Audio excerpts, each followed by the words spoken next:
play to win. Making sure I don't say this all again. Outside, you can never box me in. We play to win. Never follow, I came here to set the trend. Break them all if the rules won't bend. We play to win. And if you need the proof and check stats, I got the answers if you're trying to test that. I'm taking off, you can watch as I ascend. You can ask me how I do it, I just say we play to win. Stars never settle for the moon. Spread my wings, all I needed was the room. Keep them guessing, see us great when they assume. I play to win, I play to win.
Good morning, everyone, and welcome to day number 7 of the Perfect World Asia League 2020, the fall edition. It's a fine day for Counter-Strike, and we have some beautiful Counter-Strike action lined up for you guys. My name is Blair, and I'm going to be your host for the event, and of course, I'm going to be bringing you all the action as well. But before we jump into the first game of the day, we have a small little recap video prepared for you by the lovely folk at PGL for all the action you missed from yesterday. So check it out.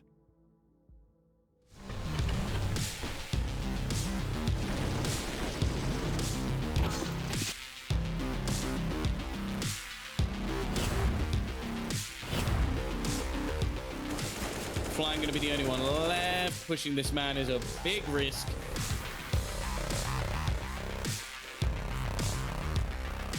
What? Are you kidding me?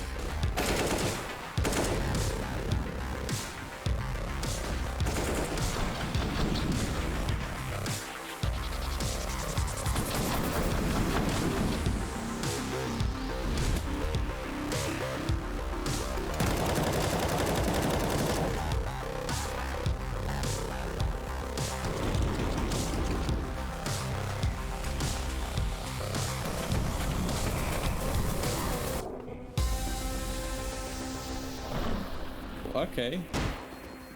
Oh, okay, that's nice.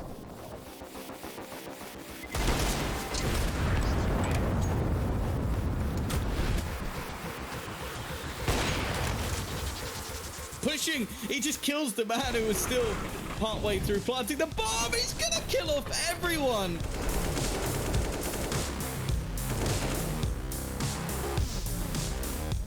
Pushing through on the back of it. Kaz thinks it's going to be a mid-play. Thinks they've dropped off. How did he hit that shot?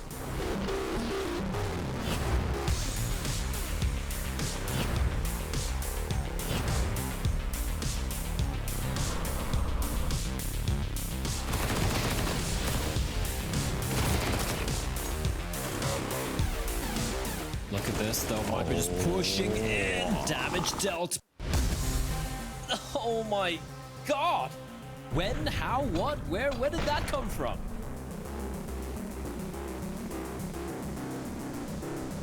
Oh my god! Landed for the position of Law. The double kill, the lineup, and it might just be enough to win this map.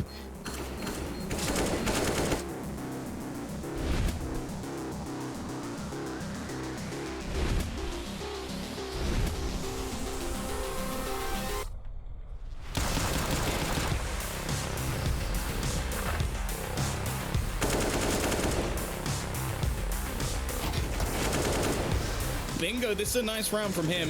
That's 3 kills already. Flashbang through. Okay, it's going to make things a bit awkward for Advent, but not awkward enough.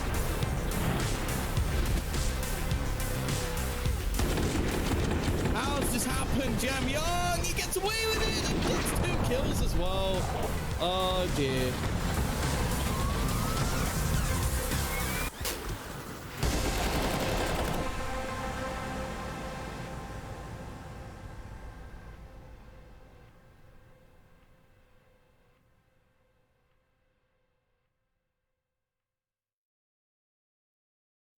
I hope you guys enjoyed that, because I certainly did. Once again, welcome to day number 7 here in PAL 2020 Fall. And joining me, as usual, to take you through the journey, the wild journey that is Asian Counter-Strike, are going to be these 3 lovely gentlemen. Kind of early for them in the morning. I don't think it's 10 a.m. yet for Tom, Dinko, and Mitch, but we do have all 3 of them who have shown up here. We have Dinko, Tom, and Mitch. You're looking very well dressed here today, Mitch, and you're looking fantastic. But Mitch, you there? Scum. Mitch? Okay, Mitch? Well, You got something in your ear? Yeah, he's very well dressed. He looks ready to kind of roll, Tom, but he seems to be stuck looking somewhere off the camera. But you know what? I remember the moment of this tournament, Blah, and he looks like the Joker. He's got the same colors as the Joker, but I remember James Banks just turning to me and saying, "This guy should be Penguin," and I think it's true.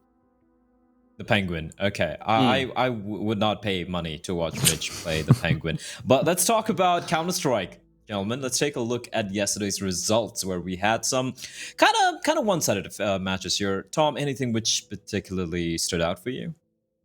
I'm just impressed by the fact that Paddy O'Shea has lasted longer on this broadcast than Mitch has. That's probably the most impressive thing. But yeah, but wasn't a one trick there. It was something that was repeated. Checkmate getting a map. I think that was probably the most surprising thing from yesterday. Hotsai actually playing relatively well and then letting both maps slip away. The last game, as expected. So yeah, the first two. I would say obviously the results are what we expected. We expected Invictus to win. Just the manner they did it was actually really disappointing, and their Inferno game was awful. And it's a map that they play quite regularly, so I think they've got some serious work to do. But yeah, other than that, I think it was fairly straightforward. Hotsai coming very, very close again. I feel like they're the team that has probably put up the most rounds and not won a single series, which was quite unfortunate for them, really. I think they deserve one at this point, but realistically, they've got to learn how to close out games. And that is something they've been struggling with. Let's take a look at the group standings as it is right now. We have had 6 days of games done and dusted. Actually, the end of today, Dinko, it's going to be halfway through the group stage. So, whatever opportunity some of these teams had to kind of grind back, it is slowly slipping away. We have Vici on top right now because they have played 4. They won 3 out of them. Tyloo so far flawless. The only team to be flawless, in fact, kind of very reminiscent of how their run was in PAL Summer. They have Invictus, the top 3 being a Chinese team. Then we, of course, have Tiger. Checkmate dropping down a spot to Bren. They kind of tied up, except they have the round difference favoring Bren Esports. And then the bottom 4, Beyond. They've only played 3 games so far, so I'm going to give them a little bit of hope alongside Zigma. But after gaming at Huadzai, Dinko at the bottom, languishing over there. And as we do head towards kind of like at the halfway point of the group stage, I think it's kind of shaping up the way, I wouldn't say the way we necessarily expected. I still feel both Zigma and, of course, Beyond stand a chance, but it looks like the bottom 2, it just might remain that way after gaming and, of course, Huadzai kind of struggling a bit here, Dinko. Yeah, they are the worst teams in the tournament. I mean, from what we've seen from them, you can already tell they are the worst teams within their first couple of matches. So yeah, it's good to see at least those teams at the bottom in terms of they're the teams we want to be there. We want to get the best teams through the playoffs.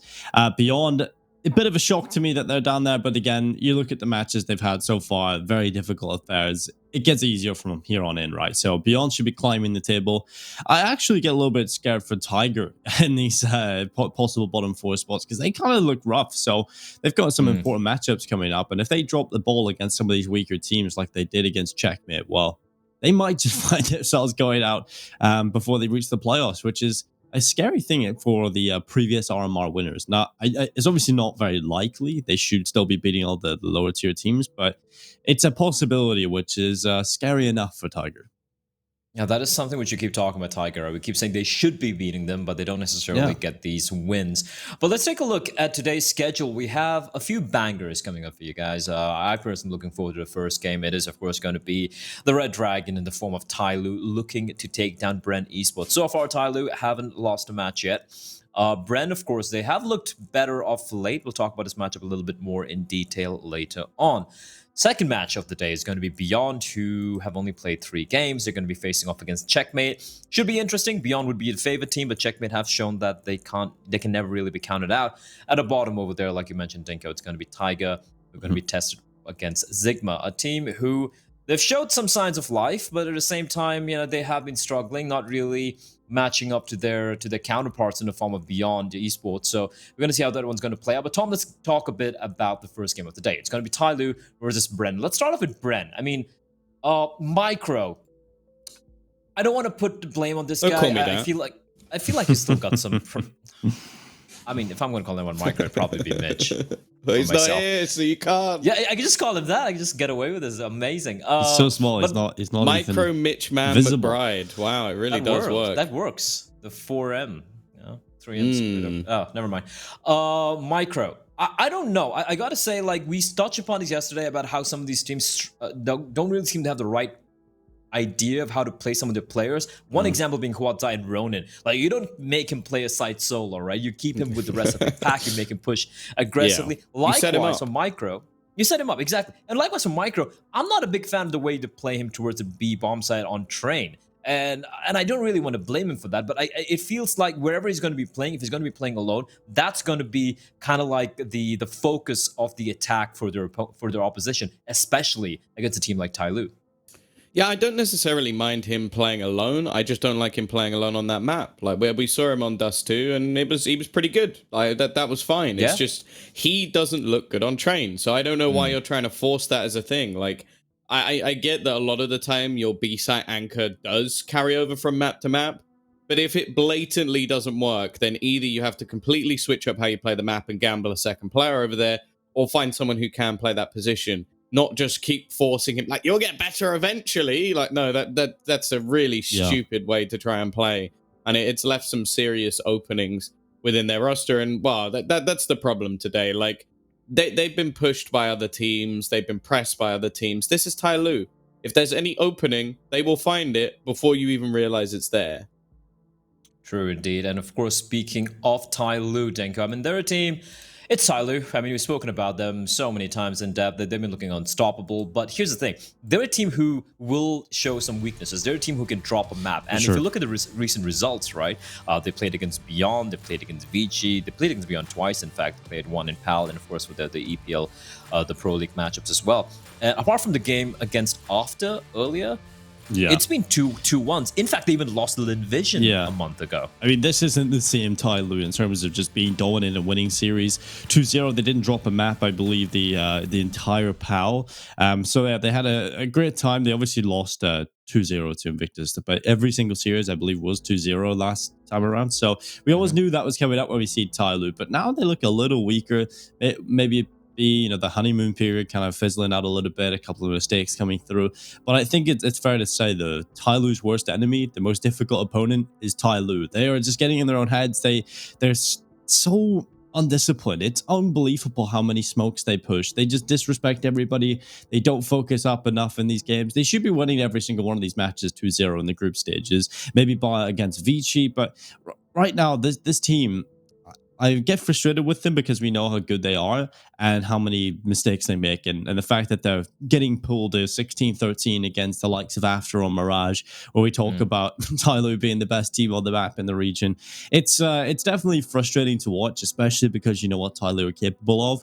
But they just play so many matches. How many times has a tournament like this been played in the last couple of months in Asia, right? They're playing each other all of the time.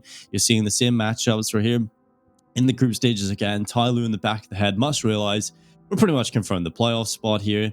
They just float through. They do enough to win their games, but it's frustrating because we know they can win them so cleanly and convincingly. Yeah, that's always been the problem. And I do believe you have the map video ready. So, Mitch, I'm just going to throw this one your way and try to figure out if you have any idea which way this one's going to go. So, Mitch, over to you. I love it. I absolutely love it. Well, all right. Thank you for the input, Mitch. I gotta do this. I gotta do this straight face. Obviously, can we just have that face throughout? That'd be amazing. Anyway, I think we just replaced it permanently with that. Okay, Tyloo have floated nuke. They've been doing this recently, Tom. Not all the time, obviously. They wouldn't do that against Vici, for example. But they've shown that they don't seem to necessarily know how to play nuke. It's just that they're just so unpredictable, and each player gets the multi-kills every round. The CD side is annoying to play against, Tom.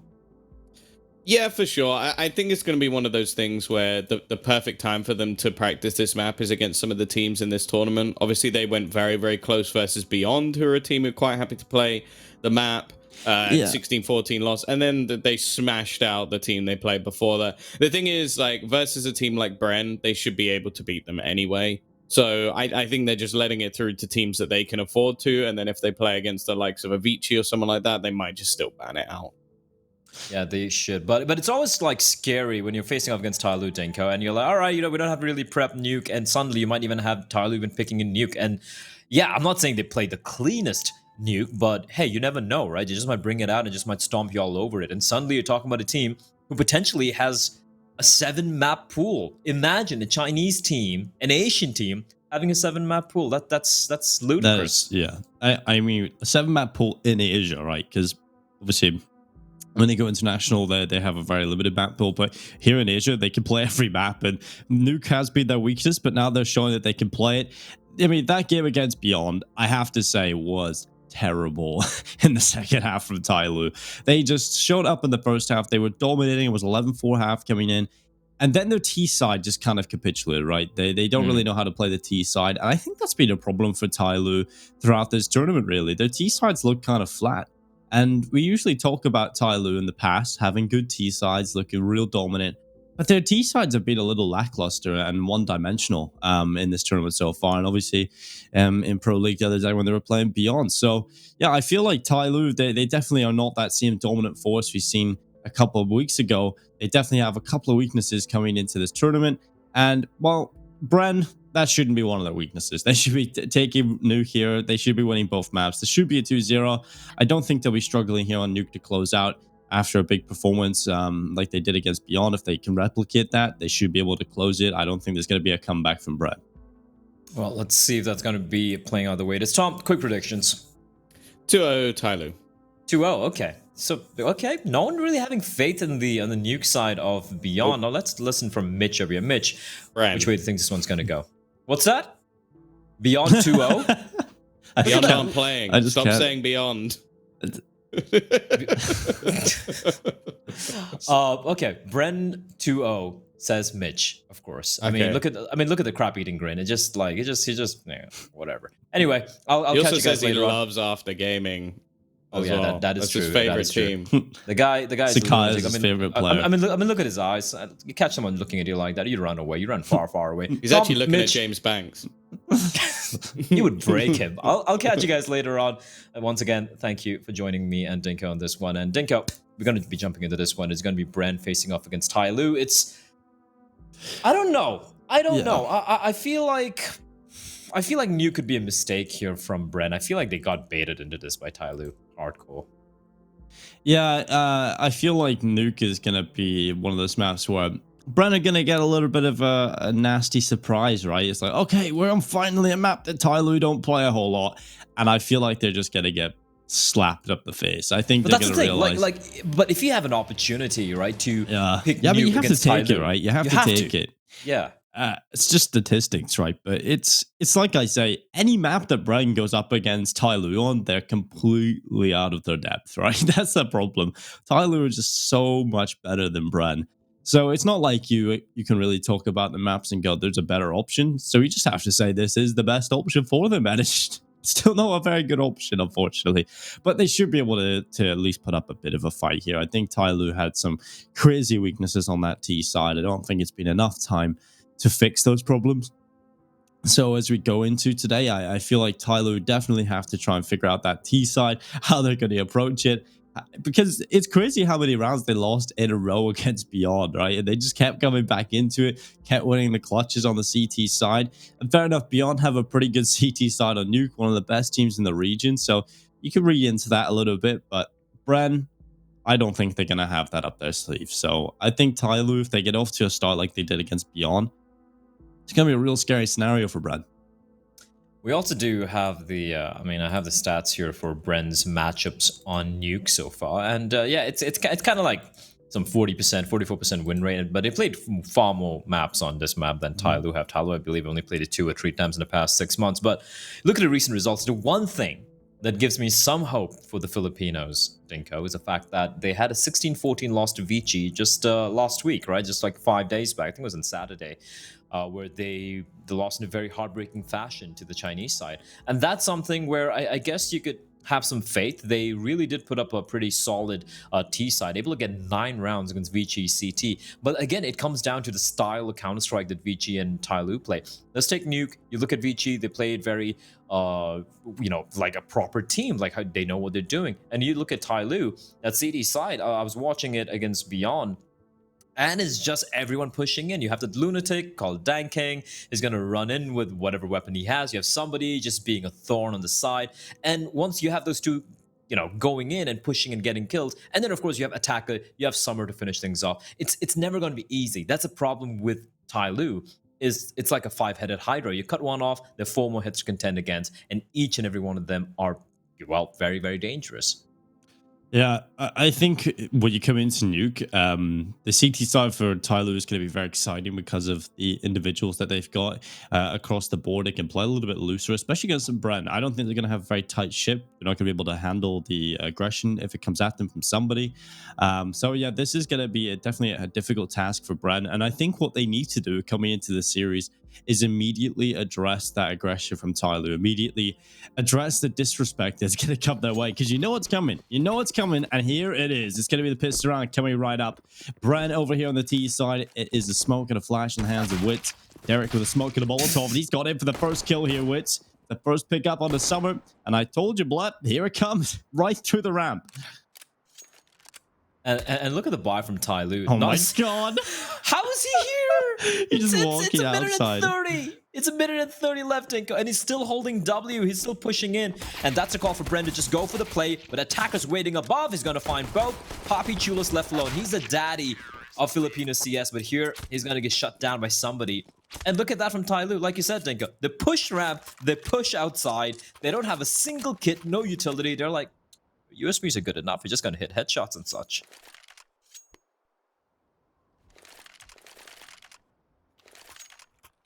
That is just ridiculous. I mean, that's what I was just that's what I was just saying though. That is gonna come at you. Bren do need to stop that.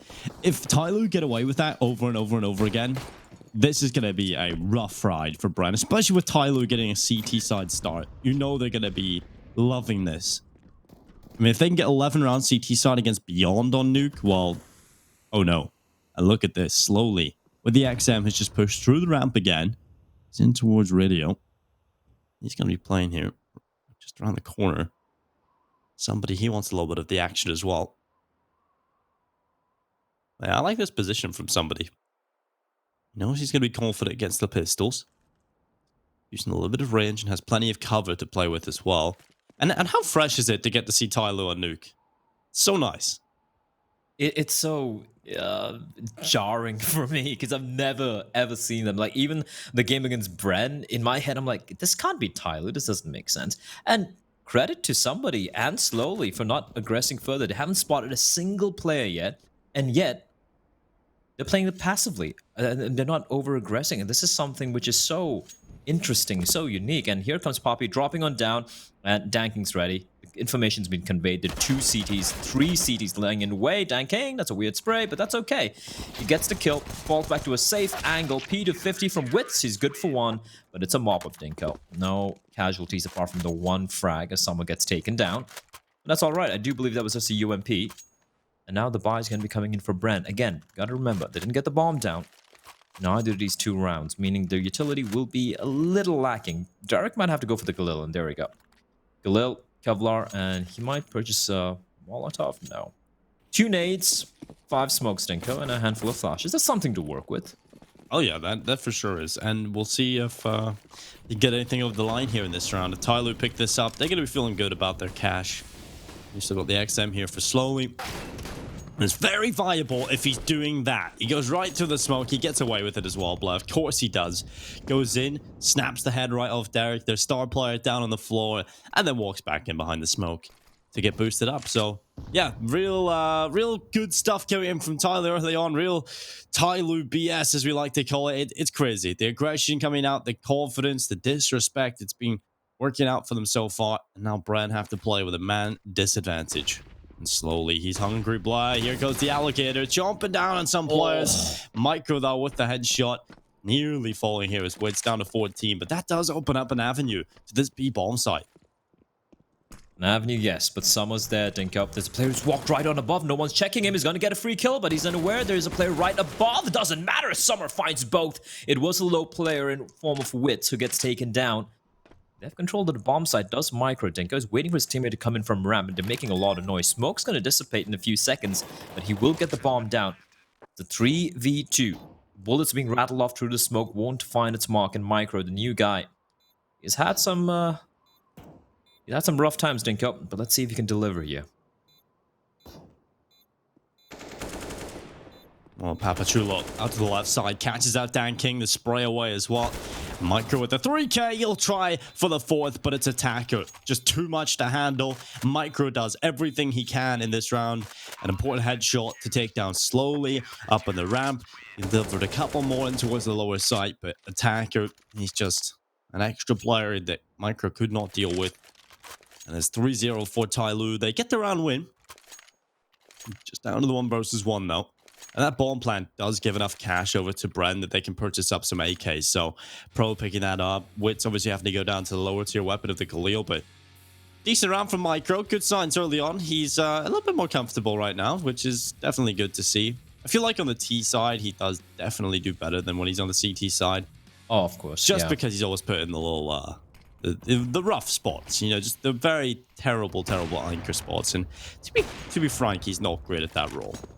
I don't even think he was that great in Dust 2 in the B anchor role either. So I just think he's just very uncomfortable. Yeah, I feel like he should be the guy, you know, just going for the plays of like giving him a little bit more freedom initially. But you know what? Different teams have different approaches as well. So I can kind of see why Bren are like, hey, listen, you're the new guy. You're going to do what we tell you to do. Yeah, you but know? then again, the problem I have with that mentality is the Philippines region, right? The Filipino Counter-Strike scene. There's not a whole lot to look for, right? There's no depth and talent. So why are you really hindering some of the young players? It doesn't make sense. Oh my God. Okay, just 1 by 1. Peeks out to the left, then the right. Takes down 3 players. And Tyloo, they are just on fire. This was a gun round. Bren bought into this. Yeah, they just fed Danking there, just 1 by 1. Again, great shots on Danking, holding different angles, repositioning, re-peeking, but that shouldn't be happening. Like, he should have been instantly... The moment he got a first kill, Danking the second re-peeks, he should have been taken down or neutralized or smoked, flashed, something. But Bren just got dry peeked, got wrecked. I want to point out that this CD side from Tyloo, I know it's still very early days, Dinko, and I'm sure they're going to disappoint me eventually, but apart from the pistol round where they aggressed them together, oh my lord, that's rough for Pro. Flawless round for Tyloo. They have been pretty disciplined. They have been very disciplined so far on the CD side, starting from the second round onwards, and that is, well, it's shocking, but it's a happy surprise, Dinko. That's a sort of surprise I wait for in the morning. This is great. Not great for Bren, but great for Tyloo. Look at this. Yeah, it's definitely good for Tyloo. And a viewer's perspective, if you're neutral, if you don't have any sort of backing for either of these teams, you just want to see exciting Counter-Strike. I mean, you're probably not going to get the closest game of Counter-Strike. You're not going to get the storylines of the back and forth. But you're going to get to see Tyloo have a little bit of a beatdown, and that's always fun to watch. That's a statistic, blood. It makes me sore. Well, it's just so sad. I mean, it's only been 4 rounds. I know, but it's just funny. Let's take a look at this stat. Average HP left at the end of the round. 0. 265. I wonder who's winning here. I want to see Bren go for a little bit of a faster play. And, oh, that's nice. That's tasty from Derek. And, man, say what you want about...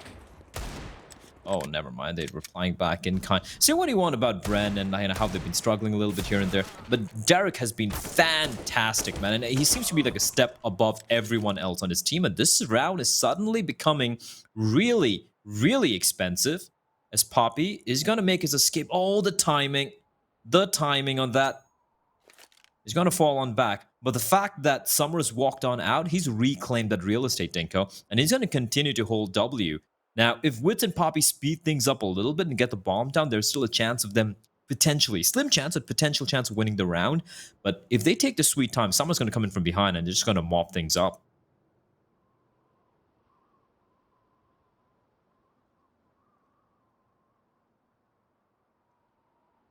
Summer, such a good spot right now. He's going to spot the barrel. Papachulo, and that just so happens to be the bomb carrier, and that Molotov, that's going to spread at some point. So he goes forward, he takes the fight, wins it against Summer. Now has a chance to win the round. 30 seconds in play, 1 HP, and a dream. Slowly, he's been pretty solid so far, but look at the position. There's no way Wits wins this. He has to hit the quick shot, and it's going to be slowly taking him down, grabbing that AWP into the next round. 5-0 for Tyloo. This is definitely reminding me of that performance against Beyond, where they just got into the rhythm on the CT side of Nuke. They know how to play this. They definitely do. it's on to Bren to at least try and scrap together a couple. Beyond only managed 4. So we'll see. We'll see if Bren can do any better than that. That was actually, pretty well played. Nice shots coming out from Bren and forcing Tyloo to maybe respect him a little bit. Somebody, there was an unnecessary fight he committed to after getting the first kill over towards outer. And well, speak of aggression. Oh my lord, here we go. Danking. He's like, guys, can I please hold W? Hold W and left click people. Summer's like, fine, do it this route. And what is going on there? It looked a little weird. Slowly gets taken down. It almost looked like a glitch to me. That was weird. Somebody is a double op setup, Denko and Nuke. Not saying it's not viable, but it is a rarity. Unorthodox. Yeah, let's put it that way. But it is Tyloo. They live up to that name. And well, it's going to be... Oh, somebody trying to get away. Someone with the headshot, backing him up from the left side there. Oh my, and no scope. Seriously, somebody? What are you doing? Why is the safety holding him down? He went after him. He jumped around the corner on the op. And of course, but he gets away with it. 10 and 2. Somebody, you're an animal. He's the king of the W guy. Look, Art Ronan. is... No, Art's like the... how to put this across? He's an artist, right? Yeah, exactly. He's like the like the Van Gogh or maybe like a Rembrandt of the whole W gang. Summer's just a hammer. He is literally a sledgehammer in your face. He's the painting children bring back to their parents that goes on the fridge. No. He's the drawing kids making all the horror movies. Like, it just sort of like you're scribbling like with a black pencil all over the paper, and parents look at it like, my kid might be possessed. Yeah, it's like out of the what do you call that movie? The Shining. Yeah, I can't remember the name of the Shining. That's bad. I think it's in almost every horror movie which features a kid. It's like they're in the ring, and then who is this? Patty? Oh, it's a little Patty girl. O'Shea? Yeah, who's this Patty O'Shea? It's a little girl who lives in my bedroom, but you don't Mitch have man. a sister. Yeah, but she says her name is Mitch. That would be terrifying. Imagine Mitch as a poltergeist. Stuff of nightmare. He does look a little like a poltergeist in the morning. He does. Especially when he has 1,000-yard stare. As we have the opening kill once again going the way of Tyloo. Derek, unfortunately, the first casualty, and Summer pushed on ahead. That's a well-placed Molotov. Good read from Papi, finding Summer, and they're going to try and take advantage of that. The thing is, there's a big gap in that smoke, Dinko. That is an atrocious smoke towards Mini, and now Attacker. His position has been compromised yet. Danking's got a kill on the micro, and now Attacker, he's got eyes on the vent, spots that Wit's dropping through. He knows one player's down there. The problem here is Pro's position. Pro's played this perfectly. And now look at this, Dinko. They have an AWP in the hands of somebody. Now, we know it can hit almost anything, but it's making this retake very uncomfortable. And this could be the first round on board for Bren. Ooh.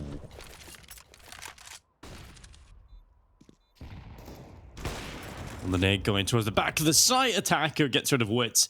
And now it's Pro. Left alone until 1 versus 2. He's got a good position at the top of the stairs. And Attacker is in the open. And it's an easy kill for Pro, but he keeps going.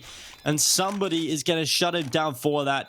That was the best chance yet for Bren to find a round win. Pro certainly could have played that a little better towards the last kill. But somebody, again, the stuff of nightmares, ready for him. 7-0.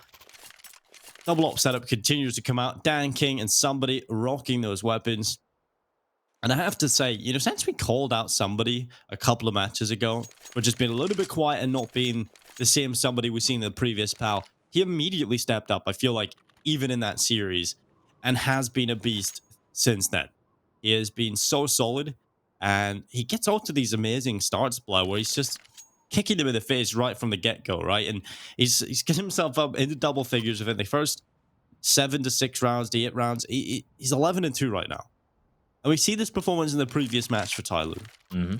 I agree with you. I feel like even PAL Summer, when Tyloo, they dropped 3 maps, and that to all 3 maps to Invictus, one in the first opening game and one in the finals. Even there, it was Danking and Slowly who were the stars, right? We had Attacker have his games, somebody was kind of very quiet. What is this? What is some Slowly? Like, the Nova? The Nova, really? Really Slowly? I mean, why? Why are you using the Nova? Like, you know why why? are you doing this? Why? because he wants to style on them. He wants to show them how bad they really are. And Tyloo are gonna just do anything to them. And Dan King again, 3 kills. How? He's gonna keep going forward. He wants a 4K from this. Oh my god, a big flick up into the face of Derek. And now he just needs one more for the ace. Papachulo up on top of Silo. Dan King. He will not get it. He gets a little bit too hungry there. But what a round from Dan King. Again, Blair. You may be forgiven to think that was an eco round. It wasn't. It wasn't. It was a buy round, and now Pappy's more like, what do I do? Like, how do I bring this one back? Like, overextension from Danking that it was no. I know he wanted the ace, but he could have just held the angle. Like, the player was towards heavens. He could have maybe got the kill. Obviously, we have the advantage of the X-ray, but bombs drop Dinko. You have 2 players sitting on top of it. Attackers waiting above from the heavens as well. And Poppy, there is no entrance from, unless he could find a player here. But somebody hasn't missed a shot. Now, Danking's got all the flashy kills coming out his way, but somebody, his KD is ludicrous. 6 KD, 12 kills, 2 deaths, and he's not missing anything. That 4th shot from Danking was so fast. Oh, this flick, this last kill, boom. Oh, dude. That's slow-mo. Can we slow-mo it? Slow-mo. It was slow-mo to an extent, right? It's a little bit slower. But it's 0. This is beat down. If other teams are what? Oh my god. Guys, wait for the smoke to bloom. No, oh my god. No, Blacks. That's what Tyloo expect. Big gap in the smoke, though, Blash. So it's not even like it would be it would have made a difference. Witz is running in, and he's like, oh, Danking. But attacker's like, nope. I got a chance for a kill, guys. Goes down. Oh, well, they have got the lower sight. And slowly he's going to rotate down to try and help out here. Ooh. He was not ready for Micro to be so close there. That was a big mistake from Slowly. And from Tyloo in general. Like, they know players that drop to its secret. They could hear them barreling up. And they just go in one by one. And then this time, the 4 of them, Dinko, just pushing in. And Poppy's like, okay, I'm going to find one. But Attacker, he is just insta-shift deleting everyone he finds in this round. And Derek's going to be left alone. Guy's a beast, Dinko. But 1v4, Deagle in hand. They got to stick the bomb, though. They have kits, so it's fine. But Danking, he doesn't miss a beat. Another double K from him. And that is going to be 9-0 for Tyloo. If I'm any other team apart from VG, if I'm other Asian teams, I'm like, Jesus Christ, they can play Nuke as well? What the hell, Tyloo? That is a complete Nuke CD side. The T side's still kind of rough, Dinko. There is a chance for Bren here. A faint chance, but a chance.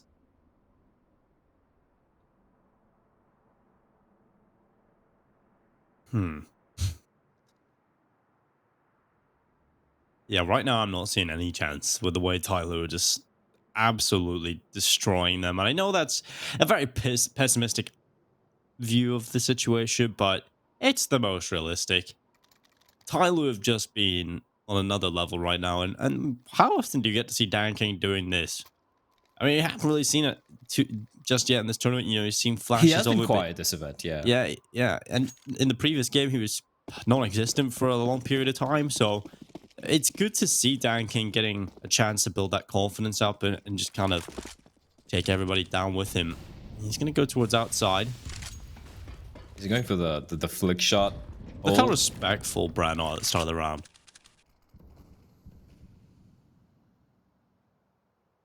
Basically in T-spawn. They just haven't left. They're just going, okay, Tyloo are going to push us. So let's wait for that. The amount of respect Bren are giving Tyloo right now, it's just insane. Yeah. And they've been bullied so often towards outer that, you know, they're just so paranoid. And now Dan King just timing the shots. I want to see if there's a gap in that smoke, because if there is, I'm starting to get real annoyed for Bren. It looks okay really look like from this angle. Well, Papachula's going to start wrapping around. He's going closer to hell here. So many angles to worry about. Good smoke. Spoke too soon. Spoke way too soon. Got stuck on the barrels on the dropping position. And now Papachulo is going to go down. Dan King completely ready for it. That smoke kind of just helps him out. He knows, okay, they're coming this way, boys. Doesn't do anything other than that. And now, Witt's starting to move forward. The AWP needs to get a kill back here. Stuck behind the blue bit, and if he takes too long, it's going to be a big problem for them. Look at the time. Bren need to make a play, yeah. 30 seconds on this clock. Bren really need to do something. And Tyloo, look at this A-Horde. It's a triangle of death.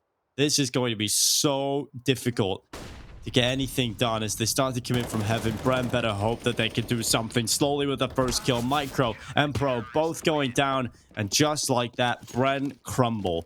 Tyloo had the full read. Everybody knew it was going to be the A-bomb site. I'm sure Bren knew that at that point. You know, they had no other option. The map control was a little rough across the board. And I feel like Tyloo had a better idea of what Bren were doing in that round than Bren did. For Bren, right? I mean, they finally managed to get outside control. They didn't send a single player to its secret. So what happened was they had control of outside. They were about to go for that A pincer, but they were so paranoid about a CT coming out from secret. They should have sent a player down there. Oh. Okay. They should have sent a player down there, at least make things interesting, at least force the ramp guys to feel a little pressured. Instead, the ramp guy just playing so comfortably, slowly. He's having a fun old time getting a kill and finally gets taken down. But Attacker's there and he's going to shut it down. It's again Poppy. 1v3 and Danking is made a lot of noise. And Poppy, he's going to punish him for it. It's now 1v2. Very winnable. But Poppy's got to go above and beyond. And the timing actually favoring somebody but Poppy Chulo. The 1v4 Dinko. It could work out. But someone's there around the corner. And he's going to deny it. And nothing. And I mean, nothing is going the way of Bren. That was valiant effort from Poppy Chulo. I mean, he has been the man taking matters into his own hands. He's done it before for Bren. He's trying to do it again here against Tyloo. It's just not enough. Especially, you know, his star player, Derek, has been neutralized across the board this entire map. He's currently 3-11. We're 11 rounds on the board for Tyloo, heading into round number 12.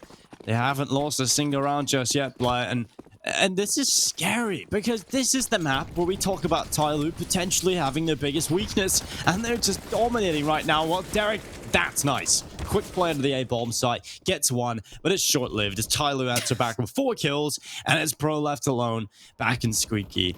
Tyloo go 12-0 up. They've improved their performance when they play Beyond, and I think they've just locked themselves in map number 1. I don't think they go in and lose a 12-0 lead to Bren. I don't think that happens in any world. So it looks like Tyloo are going to be taking map number 1. No matter if Bren starting to come back, it should be. You're calling it. You're calling it. I am. Yeah. I have to. I don't think it's the most bold prediction either. No, it's not. Apart from a couple of mistakes they've made so far, like for example that 1v4 against Poppy, where unnecessary over-aggression coming out from Tyloo, they've actually played this pretty standard, nothing too crazy. Oh, that's a big gap there. There's the flash to help them out, but that Molotov is gonna keep some of the players at bay. And now Danking. He's just going to be rattling off shots. But they've lost secret. And it's going to be Bren heading straight towards the lower bomb site. Why not? I'm surprised they haven't tried this more often. As what is Summer doing? I think it's deaf, Dinko. They're all deaf. They're all throwing. What's going on? Somebody! What's wrong with you? Why are you running out with a knife out? What has gone wrong with this round, Dinko? We said Tyloo were playing... I said Tyloo were playing solid. And then they just lose their minds. Well, slowly, he's going to try and recover this round, and one Micro caught with a nade in his hand, slowly tries to run back, but he's not ready for Papachulo. And he is going to take him away, keeping the man advantage in play for Bren. Could this be their first round? Can they finally pick something up here on Nuke? Danking looks to be their absolute nightmare. And there's a kill onto Pro, but somebody else who has fallen. Danking, he's not missing today, Blur. He's got the bomb, he's got 2 kills, and he might just find the round here for Tyloo as Attacker on the headshot. How did Tyloo do this so often, Blair? Where they lose not just 1 player, but 2. No, and how does Bren lose this? True, but, you know, I'm trying to paint it in a positive light, Blair. There is nothing positive about this. I don't want to touch on this, Blair. I don't want to touch on the fact that they've just screwed it up so bad. Oh my god, it was a 4v3, like it was a 5v4. Summer just ran down vents like an idiot, and he died. Bren have the lower bomb side. The bomb's still holding outside. You have control of secret. You have control of the lower bomb side. You have control of everything towards lower. What are you doing? And of course, I mean, kudos to Danking for just literally not missing anything. But Jesus Christ, Bren, I mean, you had one chance of saving some face, and it's not looking good, Dinko. Derek's bought up. The rest of his team is just staring at him, asking why. And they're like, okay, fine, we'll buy up as well. Might as well.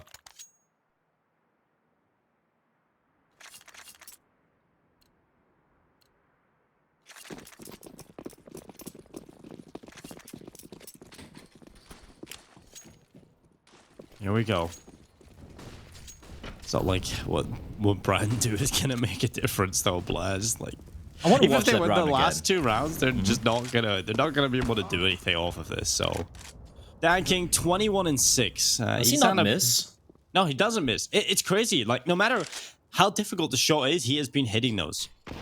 Maybe bar the 4K. After the 4K, there was one player up on top, Tyloo. You know, everybody didn't get the chance to take that shot. But other than that, he has been a beast. And what? Of course, Bren. In the lowest tier buy, where you're not expected to win, you pop off. And it's Derek with the double. It's going to be the first round on the board for Bren. It's worked out. Slowly has to win a 1 versus 3. They get around, Dinko. They do. And, you know, maybe we call it slightly too early. I hope not. Slowly he's going to start coming back into the A-bomb side. There's no way he wins this, shall I say. Got one player in the hut, that's Micro. Player inside the bomb site, one off to the door as well. They would have to mess this up huge. And well, it's Pro with the kill. It'll be the first in the board for Bren. They finally get a round win. And Dan King, how is the money this bad for Tyloo? And we're at the 13 rounds in a row. How has this happened? Because, well, I mean, it did come down to a 2v1 in the end, like a couple of rounds back. So I guess it makes sense, especially with the over-aggression some of these rounds. Danking's just been flawless, but a good hit coming out here from Bren. They just forced away towards upper bomb side. Again, Derek being the man at the R. Yeah. Save some face, Dinko. At least something. One round. Look at him. Look at him. Look at somebody. Yeah. Well, they've just run past him.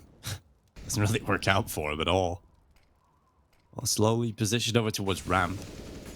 Repositioning further back inside of the ramp room. And Danky's got the opening kill, slowly now holding on. They line up for him. That's the bomb going. Oh, nearly every single player. But Derek, luckily, with the headshot, slowly's done enough to get a 14th for Tyloo. They are 2 rounds away from victory in this map. And Derek is trying his very best to scrap together what he can.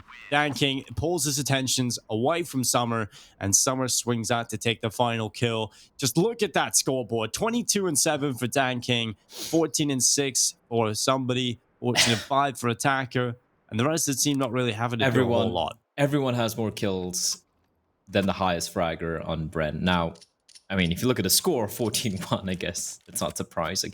Can we take a look at the stat again? The average HP left at the end of the round versus the average accumulative HP left at the end of the round with Tyloo and Bren. I'm assuming Bren at least have more than 0 now because, you know, they won the round, but still, yeah, it's still very lopsided, Dinko. It's still very lopsided. Here we go. Comeback time for Bren. The more favored side here in Nuke, Dinko. And here comes the Glock train. It's going to be Wits and Pro. They're mowing them down. It's just a shooting gallery, but Danking, again, a double kill for him. And slowly knows Wits is low. And he's going for the hunt. And he's going to find a headshot. It's a 1v2. They know where Derek is. He's got the CZ. He can swap out for the USP. But knowing his position, Dinko, it's made life quite miserable indeed for Mr. Derek. And you can see a little bit of an angry shake of his mouse there. Yeah, he just dives out into the hut. He'll be looking for these players on the site itself. He's fully checked the right side. I love how he comes out of hut and he doesn't even look right. He's fully focused on the back of the bomb site, and slowly is going to be there to take him away because of that. And it's 15-1 on the board. Tyloo pulling out the rifle straight away. This is a quick effect. That's kind of what we expected coming into this match. Maybe not to this extent on Nuke. But yeah, it's just so dominant from Tyloo. I talked about their CT side being solid. I talked about their T side being weak. But it doesn't really matter when they're 15-1 up now. They got 14-1 half. That you don't have to see a T side. I guess that's one way to play it. Yeah, just start a CD side and, you know, you don't have to play any T rounds. Well, Poppy finds Danking, and that's a rifle lying there. Tantalizing prospect, but Summer and somebody, they come charging in, and the MAC-10 doesn't get the kill. Poppy's alive, Wits finds the kill, and this is complete chaos. Poppy's stuck at the doorway. He's going to push on ahead, and Oh, he just might find this. He's making a lot of noise though, and positions known. Oh Why is he my just running God. around there? Why would he run around there? Attacker spins around, 16-1. Ladies and gentlemen, I'm sorry, Tyloo. Well, looks like they can play nuke, or rather, Bren just don't know what to do on the T side, especially when there's a team like Tyloo's hammering down. And then Tom, I hope you enjoyed that because that was it was painful for Bren, but it was okay. You look shell shocked. You okay, Tom? He hasn't had enough time to wake up because that was just so damn quick, right? We like usually get a couple of minutes, we get at least 40 minutes to wake up, but then Tyloo decides to show up and just win 16-1. Dear Lord, that was depressing. That's on their map choice. Yeah. They chose to play that map. I almost feel like Tyloo have just been sitting on nuke for a little while, and they just go, should we leave it? Because it's one of those maps where there's like a lot of aggression on this map available. So it was always quite surprising to me that Tyloo didn't like this map, because although obviously there's a lot of tactics, rotations, stuff like that, I feel like Tyloo just love maps where you can push and you can play forward. And I do wonder if Dan King just went, hey, I've been watching this art guy play nuke, and like he like just runs around the map. Why? That's how we like to play. Why don't we just do that? And the other guys went, you know what? You're right. And then for the rest of this game, they didn't sit still and just ran around W keying. They could have literally glued W key down, and it still would have been a victory for them. This was ridiculous, and I think the only reason they even lose a round is because of how aggressive they were being. It must have been horrible being Bren on this side, because this is the moment you realize no matter what you do, you're never going to be the best team in Asia, because you will never beat this team. And I feel like Dinko, like to bring up round number 13, I feel that was very telling. Dan King, by the way, going to be the MVP of this matchup. No surprise, That much 24 ADR with kills, an AWP as well. 131 and nuke. Jesus Christ, indeed. Let's talk very quickly about that round number 13 for Bren, where they had the lower bomb site. They had control of the control room. They had control of decon, the back rooms. Back vents, stairs, secret. And they keep the bomb outside for like 30 seconds when you know Dan King's still alive.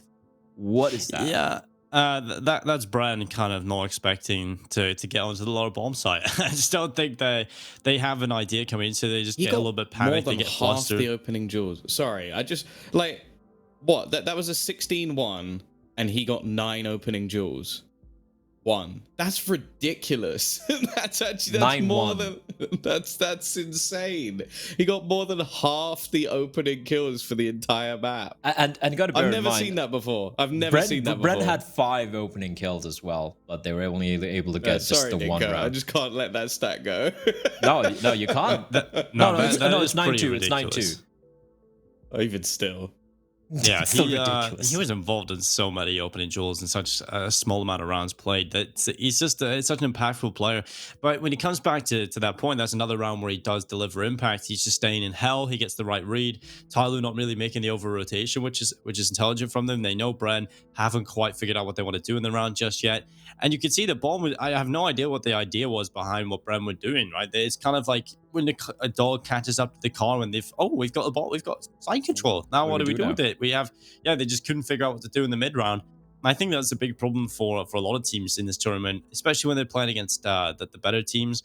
Their mid-round calling sucks, right? And they get away with it because a couple of individuals can find a couple of duels. But when you're playing against Tyloo, you're never going to win those. And especially with Dan King, when he's having one of his best performances I've ever seen from him, you're never going to have a great time towards outside. So just don't go near the AWP in general. So that's definitely the approach Bren should probably have taken.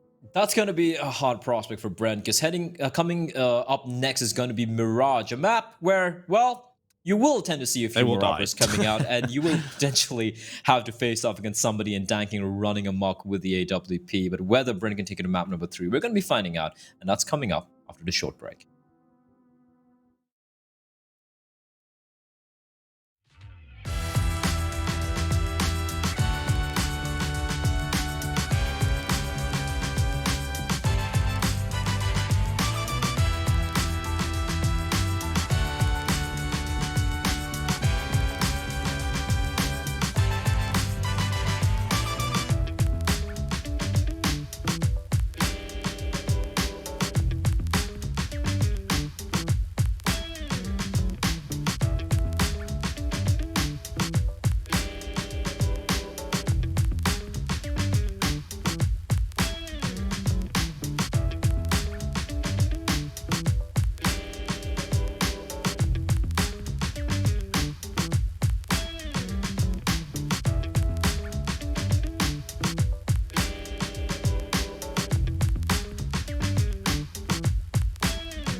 You might break if you're fragile.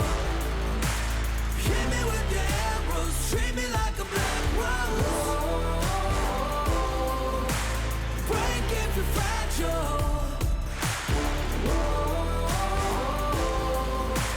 Hit me with your arrows, treat me like a black rose.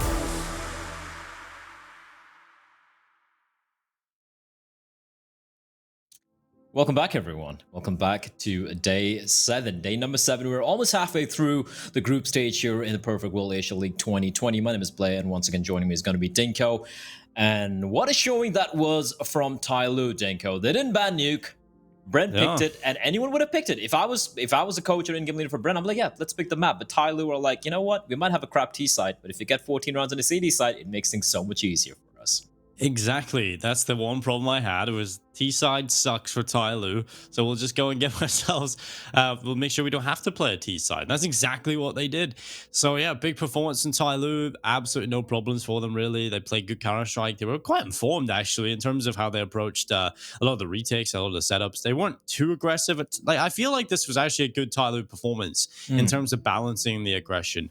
They weren't aggressive, but they always came back and had good setups on the A bomb side. They had decent rotations. I feel like the B rotations need a little bit of work against a better Nuke team. I feel like you're probably going to lose a few rounds there, but for the most part, pretty good showing from Tyloo. And I'm excited because now we've got another map that Tyloo can play. No team is safe. Like, you can't do anything. There's nowhere you can go. Vici are just going to be like, really? You play Nuke now? What do we do? It's like, you're just going to pick our map?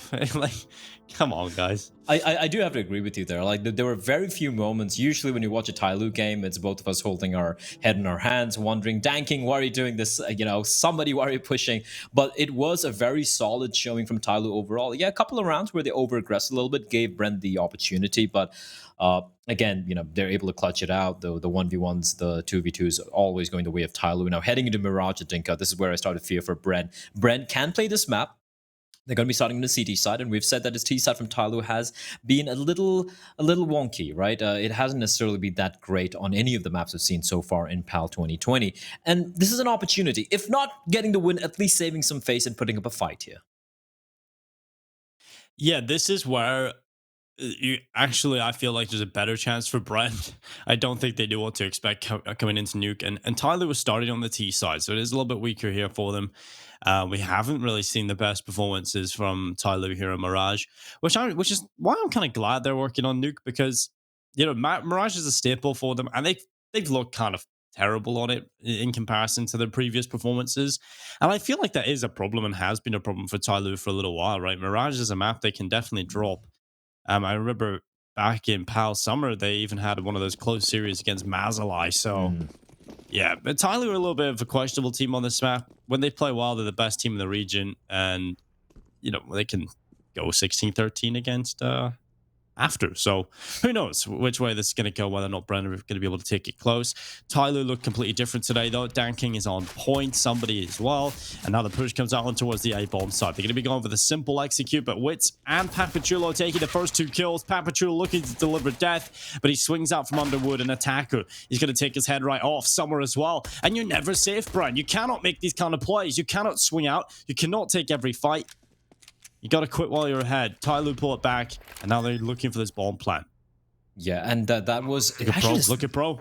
Ooh, the sneak coming in from behind, but he's been spotted out. Actually, no, somebody taking damage, but the jig is up. They know where he's going to be coming in from. They know where all the players are. The bomb planter, Summer, is going to be found out by Micro. Now it's a 2v3. Now, the bomb is planned for somebody in Attacker, Dinko, and somebody's going to be the bait for Attacker. 1v3 for Mr. Attacker. They haven't spotted him out, but looking at where the bomb is being planted for, they should be aware of his position. But Attacker immediately just swings out wide, finds Pro, finds Micro. Now it's a 1v1. Derek has got the kit. He's got time to work with, but he's got to get the kill. But Attacker with the 1v3, and now it's his time to shine. He was quite a nuke, Dinko, but he was just waiting for that clutch, and what shots coming out from Mr. Attacker.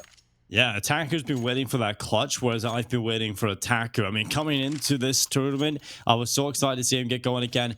in the previous PAL, he was the game changer for Tyloo in so many rounds, right? He had these huge MVP performances in a couple of matches at the start where Tyloo actually got a bit of a slow start in the PAL summer. Attackers' turn in form was enough to win them those maps, and I feel like he was probably the player that started their big streak, right? Where they won so many series in a row. He was definitely a pivotal factor to getting that started. Well, I want to see him show up in this tournament. This is a good chance for him. 4 kills. Delivering the pits around win for Tyloo. And over here for Bren, they're going to be going into Palace. It's Papachulo pushing on in with a deagle. Somebody positioned towards the apartments over towards B alone. Micro, again, tasked of being the B anchor. And he's not exactly got the most favorable player over here. It's somebody. He's quite good in these duels. Derek positioned towards short. He's a strong enough pair of hands to try and help out Micro. He's just watched somebody drop into the side. Derek, you're so triggered. You're so mad. How's that been allowed to happen? Micro, he will get the follow-up trade. That's his job done at least. He gets the trade kill. And now under a minute in play, as Tyloo will take this A bomb site. The flank is coming in there, Dinko, but again, it might be a little too late here. Poppy Chula coming in from behind. He hasn't been spotted out yet. He's hearing the footsteps. He knows there's a player on the site. Slowly will be spotted out. And Poppy, he whiffs the shots, Dinko. An attacker's going to find him from behind the flank. The flanker gets flanked. And now Summer just white swinging out. 3 players looking his direction. Bomb yet to be planted. Attacker trying to still bring it back. Waiting patiently for the flank to come in from Danking and Wit. He's going to land some nutty shot. He's going to find one. One shot is all he needs from the scout. He spots a player out. He misses it. Danking going in for the hunt. But Wits, this time around, he's going to clutch it out. What a massive round from him. And Bren, well, they bring it back. Yeah, exactly. And I know, and I don't really want to take too much away from Bren. They do get the round win under their belt, but what are Tyloo doing? I think we just see that the T side just doesn't really, it doesn't have the same panache as their CT side, right? The CT sides are really good right now. They're in a good spot. They are not really making too many errors. They seem to always have an idea of how they want to approach the round. Here on the T side, though, it has been an absolute mess this entire tournament so far. And again, Except like, somebody solo towards apartments. yeah.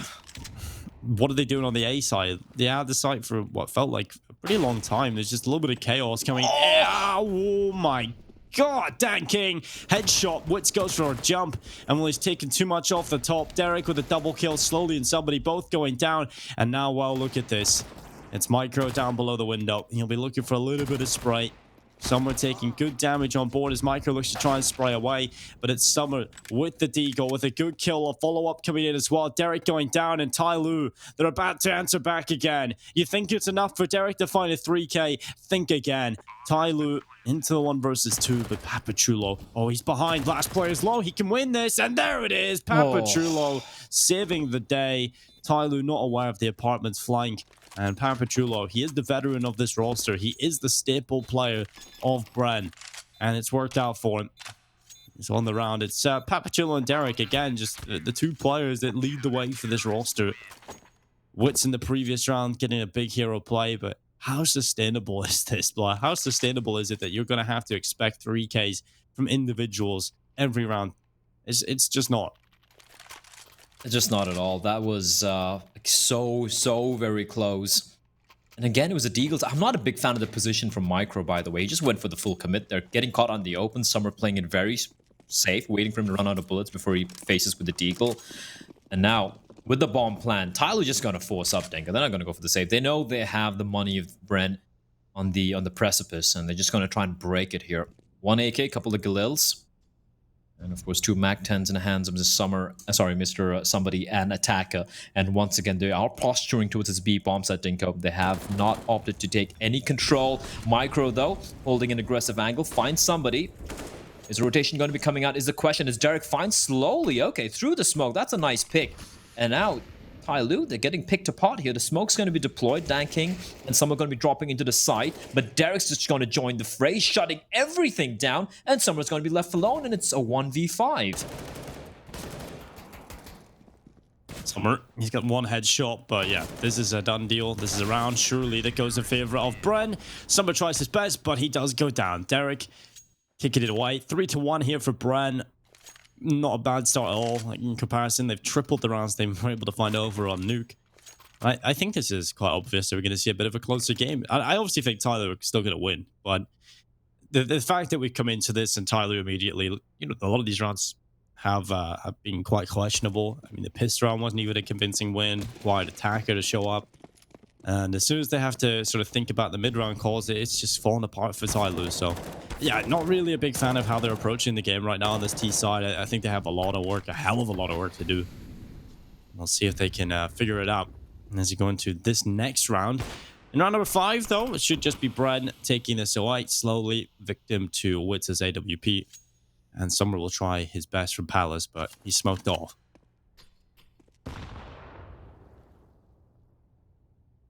Yeah, smoked off, and I don't really see Tyloo doing anything in this round.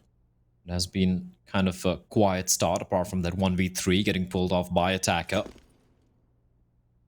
And yeah, for Bren, this is a much needed, especially this round, is a much needed injection for the confidence of this Filipino side, right? Getting hammered down a nuke on their map pick, and now suddenly things looking much better. Derek have no trouble finding somebody. The good sign here is the fact that Derek has he's woken up on this map. You know, the 4K towards B bomb side, being very instrumental in many of these rounds. 8 kills for him, 6 for Wits. Still early days though, as we do have the buy coming in from Tyloo. Got to bear in mind that the majority of their rounds have been kind of these force half buys coming out, and now it's going to be the full buy, 4-1.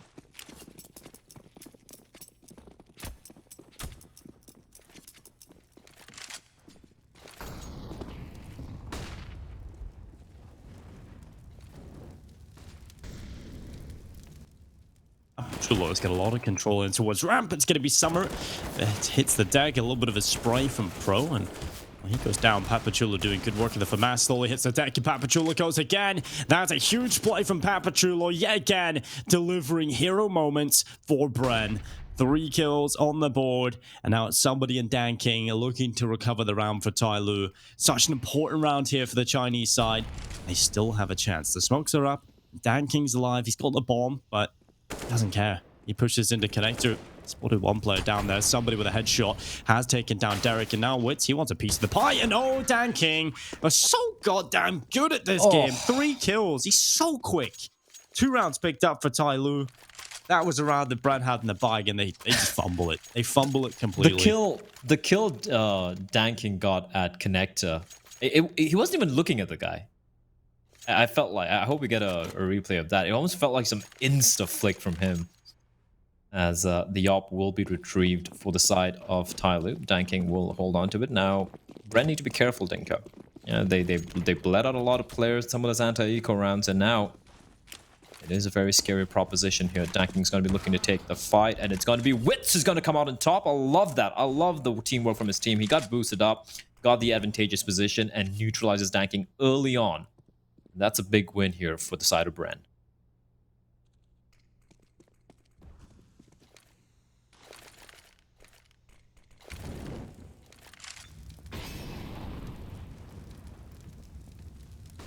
Also, in related news, looks like Mitch is alive.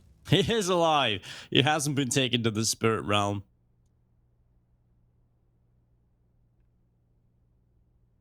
That's good, I suppose. Whatever way you look at it. Well, right now, Tyloo about to hit the B bomb site. But over here, Bren. They've got enough players to deal with this. They're pretty aware that it's going to be this way. Attacker with an open headshot. Micro and Wits getting 2 kills between them, and now Wits under more pressure. But Micro, he's doing a great job right now. 2 kills picked up for him. And now Summer left into a 1 versus 3. He's gone forward and found the AWPer. But Micro doing a good job at not overextending, not giving away his position. It's just a little bit of damage to Summer, who's now trapped in the bomb site. But trying his best, and it won't work out for him. Papachulo with the kill. And it's another round for Bren. 5-2 Tyloo. Definitely looking very rough on this map right now, Blab. It was so well telegraphed what was happening. You can see the full rotation pretty much was available to Bren. They had an extra player over towards this B-bomb site. They could get the rotation over quite quickly. Tyloo, I seem to have lost that panache here on their T side. They seem to have lost that next level. It's just so linear and just one-dimensional completely. And they just, when their individuals aren't getting into the positions that they're able to pop off and take down these Bren players, you can see it does become a big problem for Tyloo. They don't really have a whole lot else to fall back on. Yeah, they don't. And this B hit, like you said, it's just been so, like it's a telegraphed. And it hasn't looked as smooth as we've seen from Tyloo. I've seen so many B hits coming out from Tyloo in the past, and it's always looked almost unstoppable at times, right? Like the way they just weave in and out of the smokes and the flashbangs. And this has just been them coming out one by one. And Bren doing a very good job, and players are taking turns. Sometimes it's Micro, sometimes it's Wits, and most of the times it's Derek. Oh my god, Derek! He gets a wall bang, Dinko. Somebody's having a rough time. They do send a player through. Micro's stuck in the corner, and he's going to be done for, but Derek's still holding the line. He has been a turret indeed, and now Wits is just going to join the fray. And this is not easy. Attacker, he's got to get close. He's going to swap to the AK-47, but the 4 players to find. They're going to line up for him, but Derek with another 4K. He is just beasting at the moment.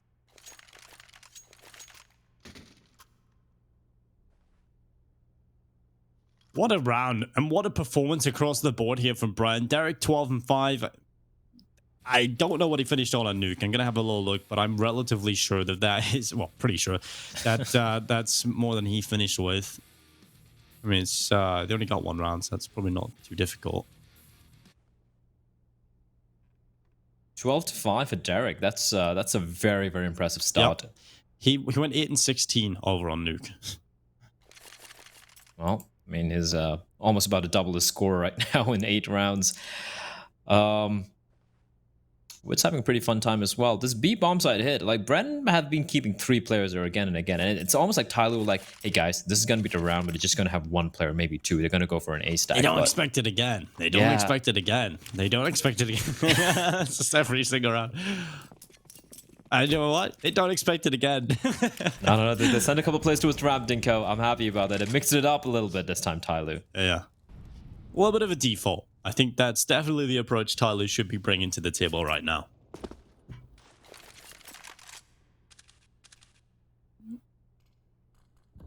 To be fair, you know, luckily, when Mitch has arrived, he hasn't really missed too much.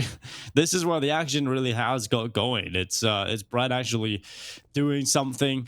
They're actually putting up a bit of a fight. Well, a great fight, in fact. There's no fight from Tyloo here at Mirage. Brad have been so goddamn dominant on this map so far, so definitely fun to watch. And now Summer, well, he wants to come out of Palace. Papachulo has a good angle at the moment. Now with a minute and 3 seconds left. Smoke goes up towards Palace. Summer in behind it, carrying his 2 flashbangs on over. An attacker. He's the front man. The Molotov going down and towards ramp. That burns away. And Tyloo taking their time, but they're going to converge on this A-bomb side. They're going to finish on this site and slowly position alongside somebody is absolutely perfect. But what you can see, his attentions are now drawn away from connector back over towards ramp. An attacker, he needs to be careful. He might just go down. They need to make a play here, Tyloo. There's only a couple of seconds left, Blur, and they haven't got the site. They haven't got control of anything.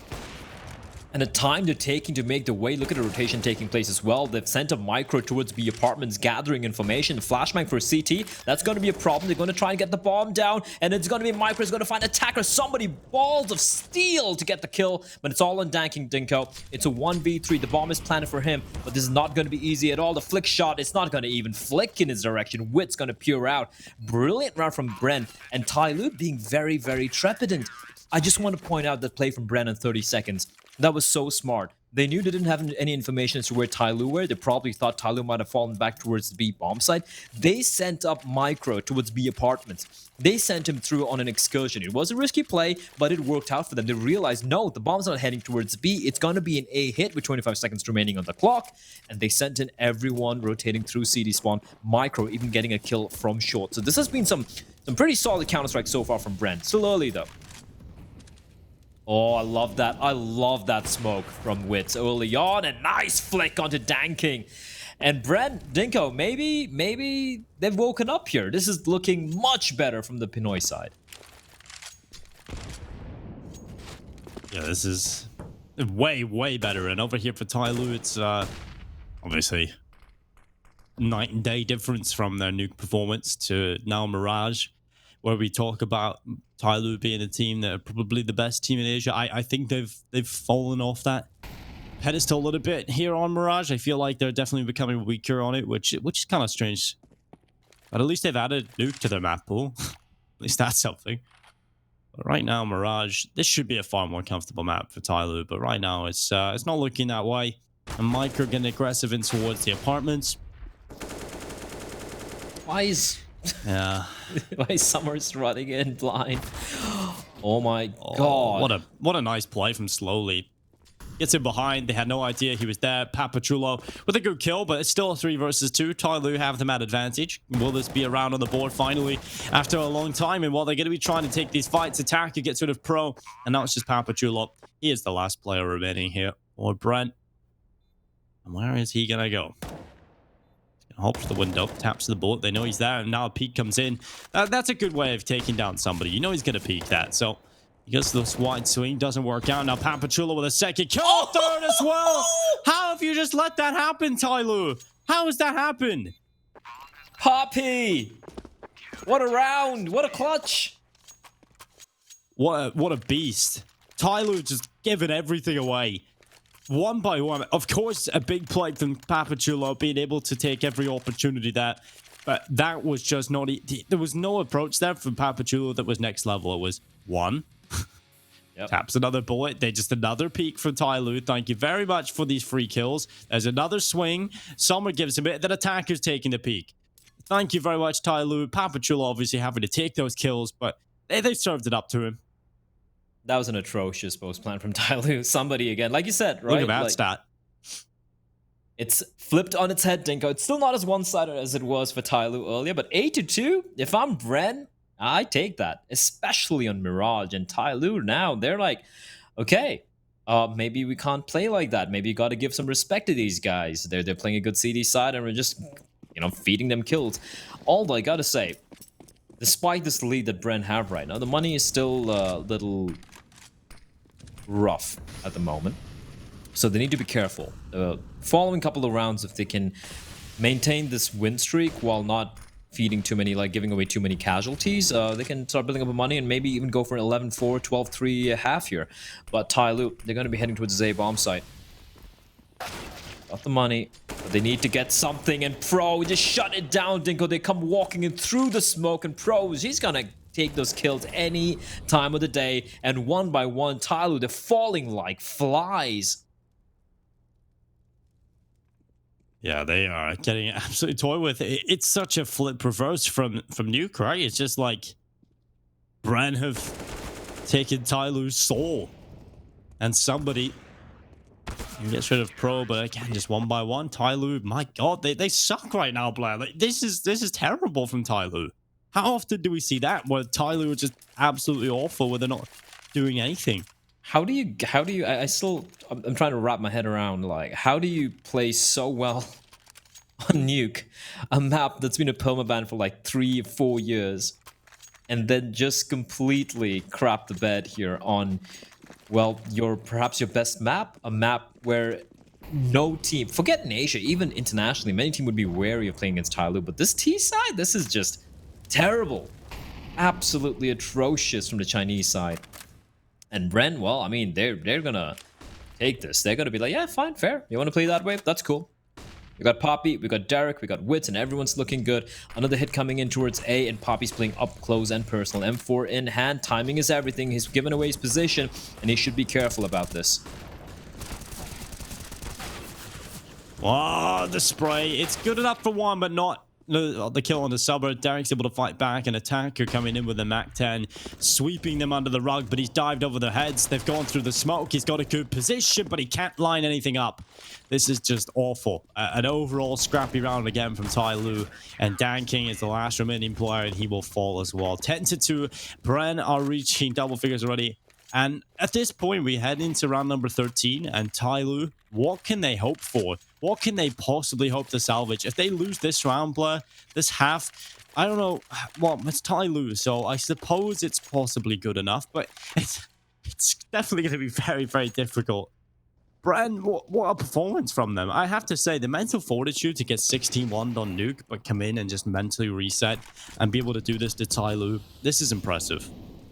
Oh, absolutely. This is some brilliant stuff from Bren, and they're waking up Dinko. They're like, yeah, we can take the fight to these guys. We got the game.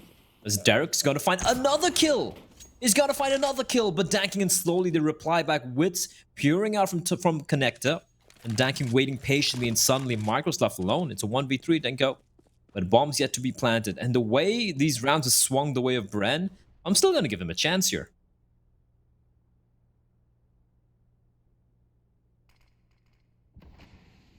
Okay, maybe not this time. I thought Danking just lose his mind and cross on over, but he's going to plant it safe, and Tyloo to get around number 3. But and this was down to the fact that Bren maybe overplayed their hand.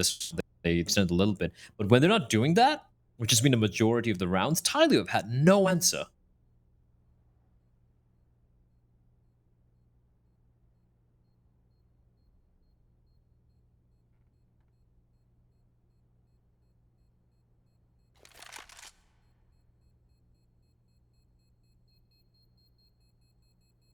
Well, finally, a round on the board. I feel like this was a must-win round from Tyloo. You know, if they lose this play, we're starting to see a world in which they don't even get enough to come back into the second half. But if they get 5, that's something. That's at least something you can work with if you're Tyloo, especially with how bad this first half has been for them. Bren, I mean, they haven't really got money because they have been hemorrhaging a lot of players in the rounds. Tyloo have been getting the kills. I mean, Attacker's 13 and 12. Summer's 11 frags as well. I mean, they're still getting kills across the board here from Tyloo, but it's just the fact they haven't been able to win the rounds. You know, they've lost a lot of clumsy 3 versus 1s, rounds where they've got the bomb site or they're heading into the B bomb site and they haven't been able to get anything done. I mean, Tyloo definitely should be up a few more rounds on the board at least. But yeah, a bit of their own worst enemy, just overstepping, causing themselves a few issues. And now we go into the last couple of rounds of this first half, and Tyloo are going to have to try and pick up 5. If they can do that, well, like I said, they have a chance in the second, but it's a what-if scenario again, Blur.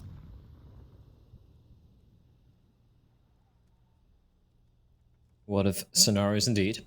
Somebody, once more, trying to make something work. He hasn't really had too much success. He's usually really good at getting these opening kills towards B and, more importantly, staying alive. But while he's been good for, at least one, it hasn't necessarily allowed his team to get control of this B site. And now somebody slowly creeping up. Spy, not that great. Derek, he's been great so far. Oh, the Molotov, and Micro makes his escape. I thought somebody would toss it in, probably just hold the line, just to ensure there's no one there. Now Micro repositioning, but somebody just swings out Derek with a deagle! He doesn't need a rifle, Dinko. He doesn't need anything. He just needs a pistol, and that's good enough for the man looking for more. And he's doing such a great job just delaying this hit from Tyloo as Poppy strikes, finds somebody, and suddenly it's turned around. It's a 2v2. Wits and Pro versus Attacker and Danking. The bomb will get planted as Pro is going to make his way from the apartments.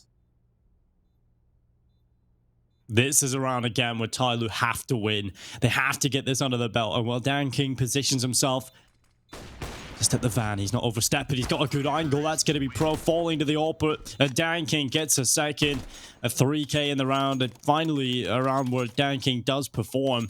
He was so good over on Nuke. He's been a little bit neutered here as we've headed into Mirage. But that is it's a big step up for him. 7 to 10 kills. And now we go 10-4. Last round of the first half. Again, Tyloo, like I said, one more round. They get 5. I start to worry less for them going into the second half, especially if they win the pistol round. Then I know Tyloo are right back in things. They're just so good at the video game, right? They're just so good at Counter-Strike. And Bren, you can never feel comfortable. You can never get complacent. You have to keep this performance up as we move forward into these rounds. Indeed, they have to. And final round, I mean, there's no point saving. It's a full commit, MP9, CZ. It's kind of unfortunate considering the lead Bren had. And heading into the final round of this first half, they're just down to the SMGs, pistols, and the one solitary rifle, the FAMAS. Somebody's pushed on up. Look at this hole from them. Now, Derek has a flashbang towards from Toll Booth from Triple. If he times it right, if he uses that flashbang, that could be big. And that's a tell. Smoke's coming in, but Derek, he doesn't use a flash. He's just going to hold the line, and they're going to be blinded. The flashbang from Tyloo is so good. As slowly he's going to open it up. Derek just looking very dazed and confused on the bomb site as 5 players come charging out. There is a flank coming in from Pro Dinko, but he's going to be watched out. Danking's going to find him. And that is going to be the cleanest run from Tyloo this entire half. Why didn't they do that sooner? It's just so simple. A couple of flashes from Dan King. Fair enough, that was sick. The flashes were so good. They blinded everybody in the bomb site for what felt like an eternity. And Derek, he finally gets unblinded and another flash came in. He just got blinded again. But yeah, that's just simple Counter-Strike from Tyloo. Heads up aim jewels, very simple flashes, basic utility. That's all they needed to do throughout this half. I think they overcomplicated it slightly in terms of how they were trying to approach these complicated rounds where they send somebody towards B while they rest work middle or towards A. I think they just need to go together and just like matchmaking, just play together, you're going to win the aim jewels. It's true, they just have enough skill that's enough to win. And now they head in towards this A bomb side. Bren, they want to try and pick this round up. They want to try and find the pistol, and it's Micro off to a fantastic start, taking down Attacker and somebody. This could be an 11th round for Bren. It's almost locked in at this point. Slowly and Danking, they got to have a hero performance. Can't do it, but slowly just charging out alone, and Micro just facing Dinko. This is what you want to see. We speak about how Micro does tend to struggle from some of his CT side positions, maybe holding towards a B bomb site alone, but he's showing that he's got what it takes when it comes to just running in and taking heads and danking. He doesn't have a kit, Dinko. Time is not his friend. 13 seconds remaining. He's just gonna nope out of there. Maybe going for a few exits, but Bren aren't going to give him anything. What a round from Micro. I want to see that from his POV. He just opened up that A bomb site all by his lonesome. And Bren have pretty much done almost everything. Like they've checked all the boxes for the requirements to win this map, to take it to map number 3. But can they, is the question. Because Tyloo, they're going to go for the Force.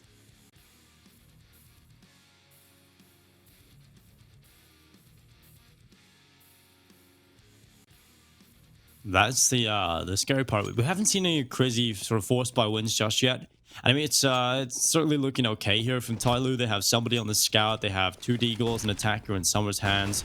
Slowly and Dan King. Well, it's an MP9 and a FAMAS with Dan King here. So we'll see if Tyloo can turn this into a round win. It's fast from Derek. He's in connector already. And Dan King positioned on default will start to move forward. Derek needs to be careful here. Somewhere now in the smoke off towards the bottom of the stairs. He's going to start walking his way up towards the top. Papachula with a good headshot, danking out of there. A mad advantage in play here for the T side. Slowly, he's going to go around to the right side. He spotted one right in front of him.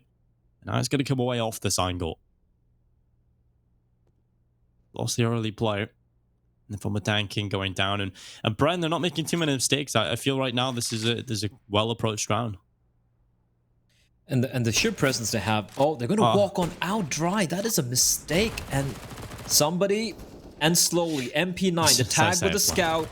That's all he needs, and it's going to be slowly puring out, getting the kill. This is just falling apart, Dinka. This is just falling apart.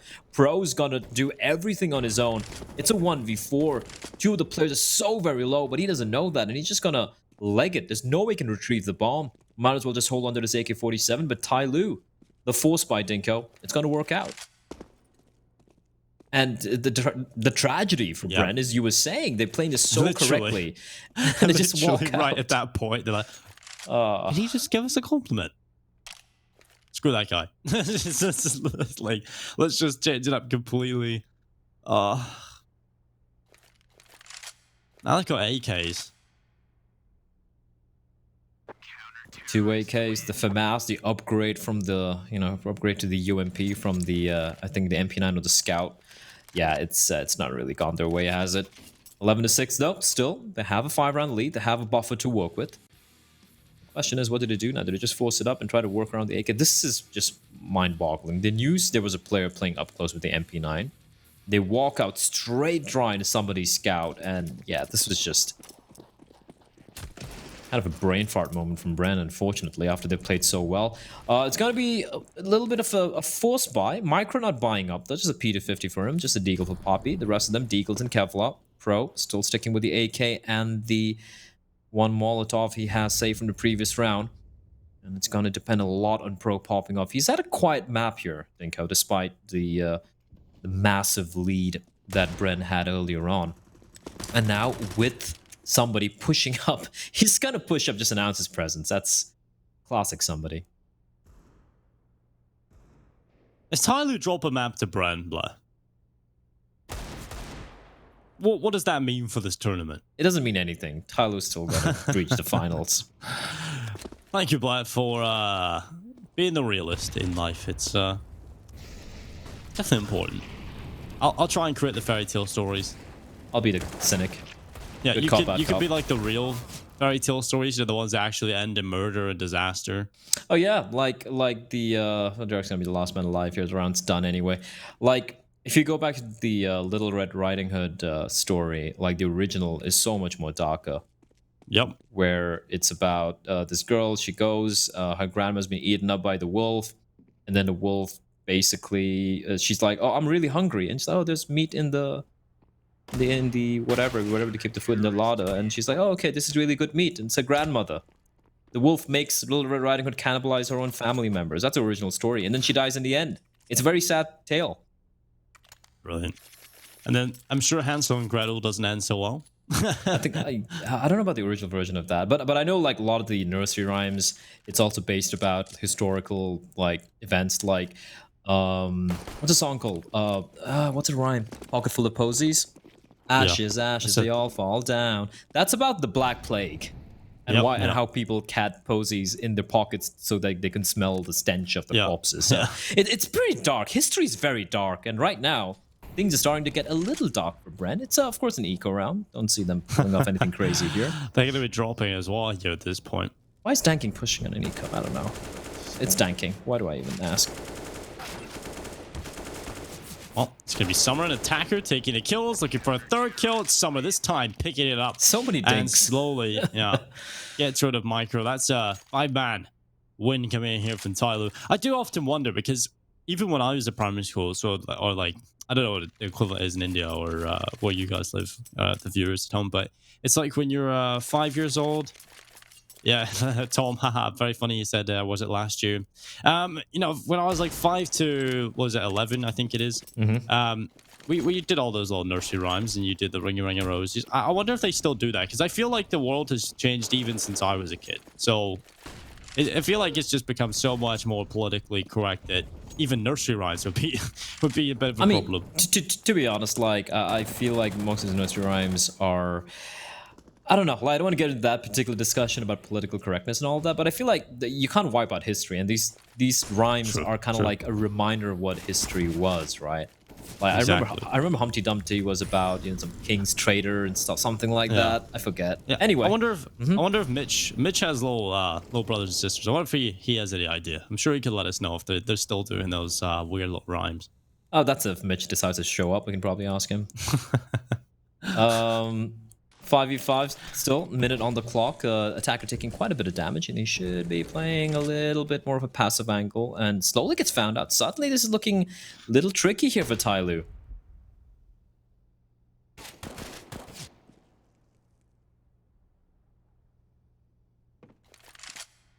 Oh, it's going to be the peek from Pro. Pro? God, how does he not see attacker? What is that? Obviously, our view is slightly different to what the players are seeing, but that's funny.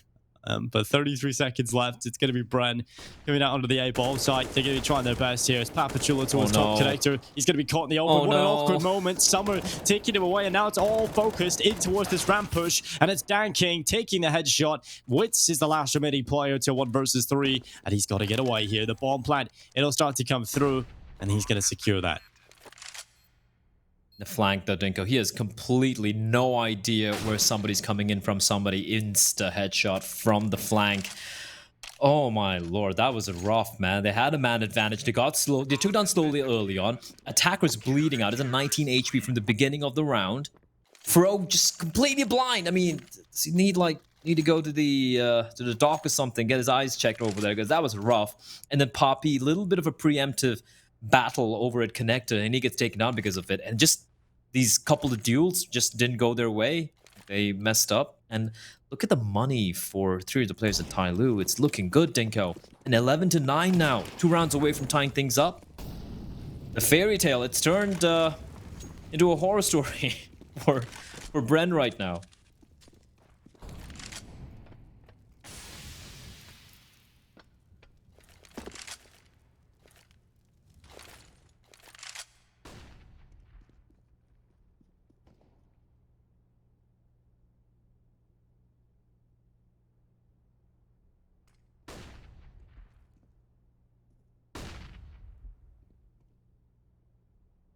Well, holding on, it's going to be somebody. Around to the right side. This is a good angle. Now, somebody is almost guaranteed at least 1 kill here, and he's going to peek into the open, of course. He doesn't just hold on. Slow peek. He'll go back for more, though. That's somebody. He's kind of getting played out. Micro taking him down. Dan King, luckily, is there in reply. It's Micro going down, and slowly as well, holding on. Doing fantastic work as Derek goes down. And it's all starting to crumble here. Papachulo lash him in play until 1 versus 4. He's going to start moving up in towards short. Summer's ready for him. And what was once a very good half from Bren and what was once a very good lead has all just fallen out of their hands. But they're down into a situation where they're about to lose that lead. It should be Tyloo tying things up here when you take one look at the economy of the T side. They're going to have to go to the pistols. They're going to have to get a bit of a half buyout. And Tyloo will be picking up 11 rounds here. 10-5 for... Sorry, it was 10-2 for Bren earlier on. Then became 10-5 in the halftime. They won the pistol round, and then it's been Tyloo all the way. It's a tale as old as time, Dinko. It's seen it so many times, I'm not surprised anymore. It's kind of a half buy coming out for Bren here. It's going to be a pretty traditional 8-take, but that smoke is going to make life a little uncomfortable. But they're going to push on in through anyway. Attacker still hugging the wall. No one's checking him! No one's checking him, Dinko, as Attacker just going to strike. Pro finally takes him down, but Dan King... Bro can get a kill through a flashbang, so can Dan King, and from above slowly rises like a phoenix of death. The scores are tied up, and well, whatever the lead Bren had, Dinko, it has just crumbled away. 10-2 a while ago, and 11 all.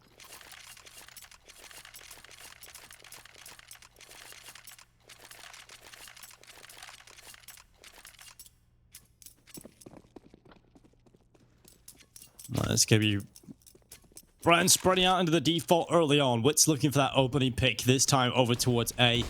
It's time to show us if they're going to be able to close it here on Mirage, if they're going to be able to compete at all in this second half. Tyloo CT sides have been something to marvel at. Their T sides, not so much. But if they can get enough done on the T sides to deliver a chance here in the second half, Tyloo are going to take it, and they do so. Getting a couple towards the end, but somebody, what are you doing? I have to say, you know, as often as I enjoy watching somebody play, I sometimes hate watching somebody play. He's most divisive player for me. He's just watching the situations he's involved in.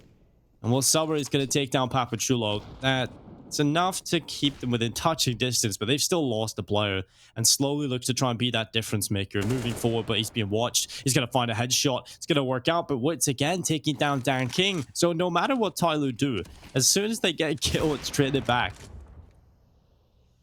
That was such a strange peek from Tyloo. They had 2 players push out mid. No one flashing, just going for the dry deals, and well played from Bren. They just held on, just held the angles, and again a good round, solid round from Wits. 3K, Summers opted to gamble for this B bomb site. There's no one there, and Bren will finally get another round on board. Their second round here on the T side.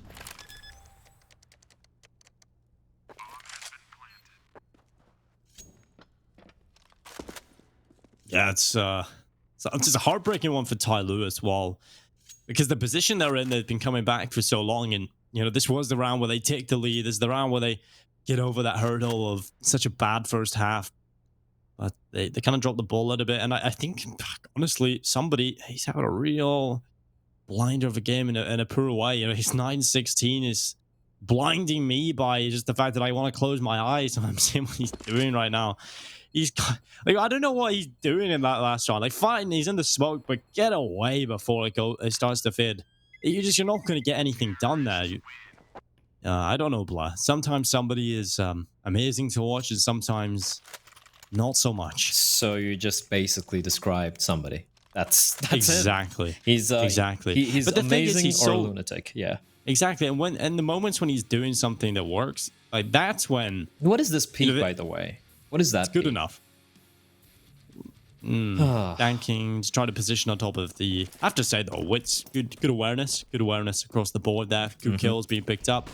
Good stuff from Bren, really. Good gun round. They capitalized on some of the weaknesses of Tyloo there, and I mean, good plays really. Wits just being aware, taking them down. Now Danking up the Danking things. He's pushed through the ramp.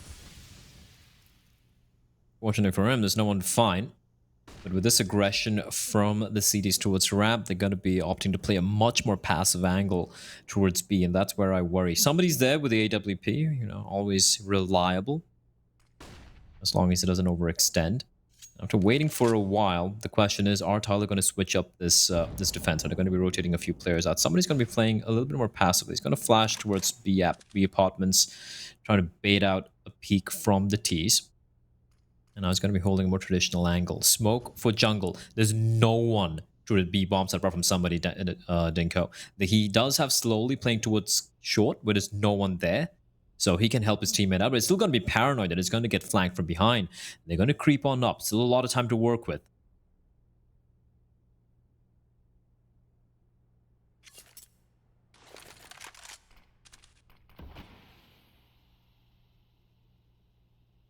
Somebody at the scoping, ready for this peek around the corner. Papachulo and Micro in behind it, and here comes the utility up.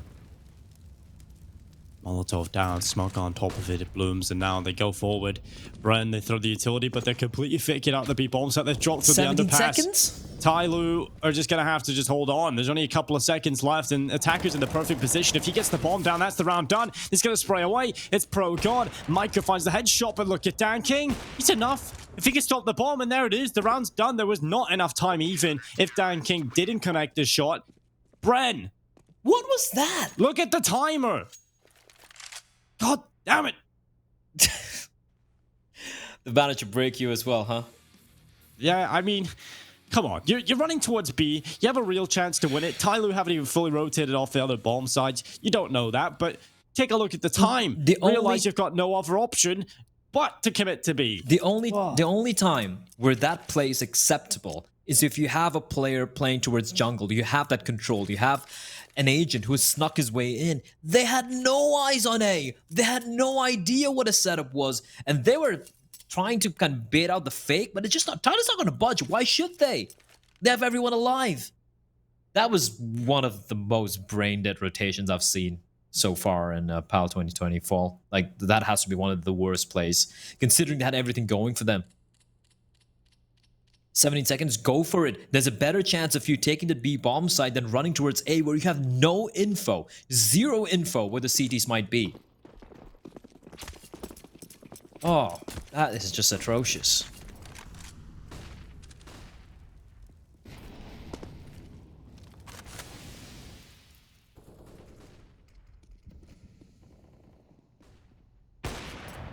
Oh, nice kill from somebody. Pro goes down.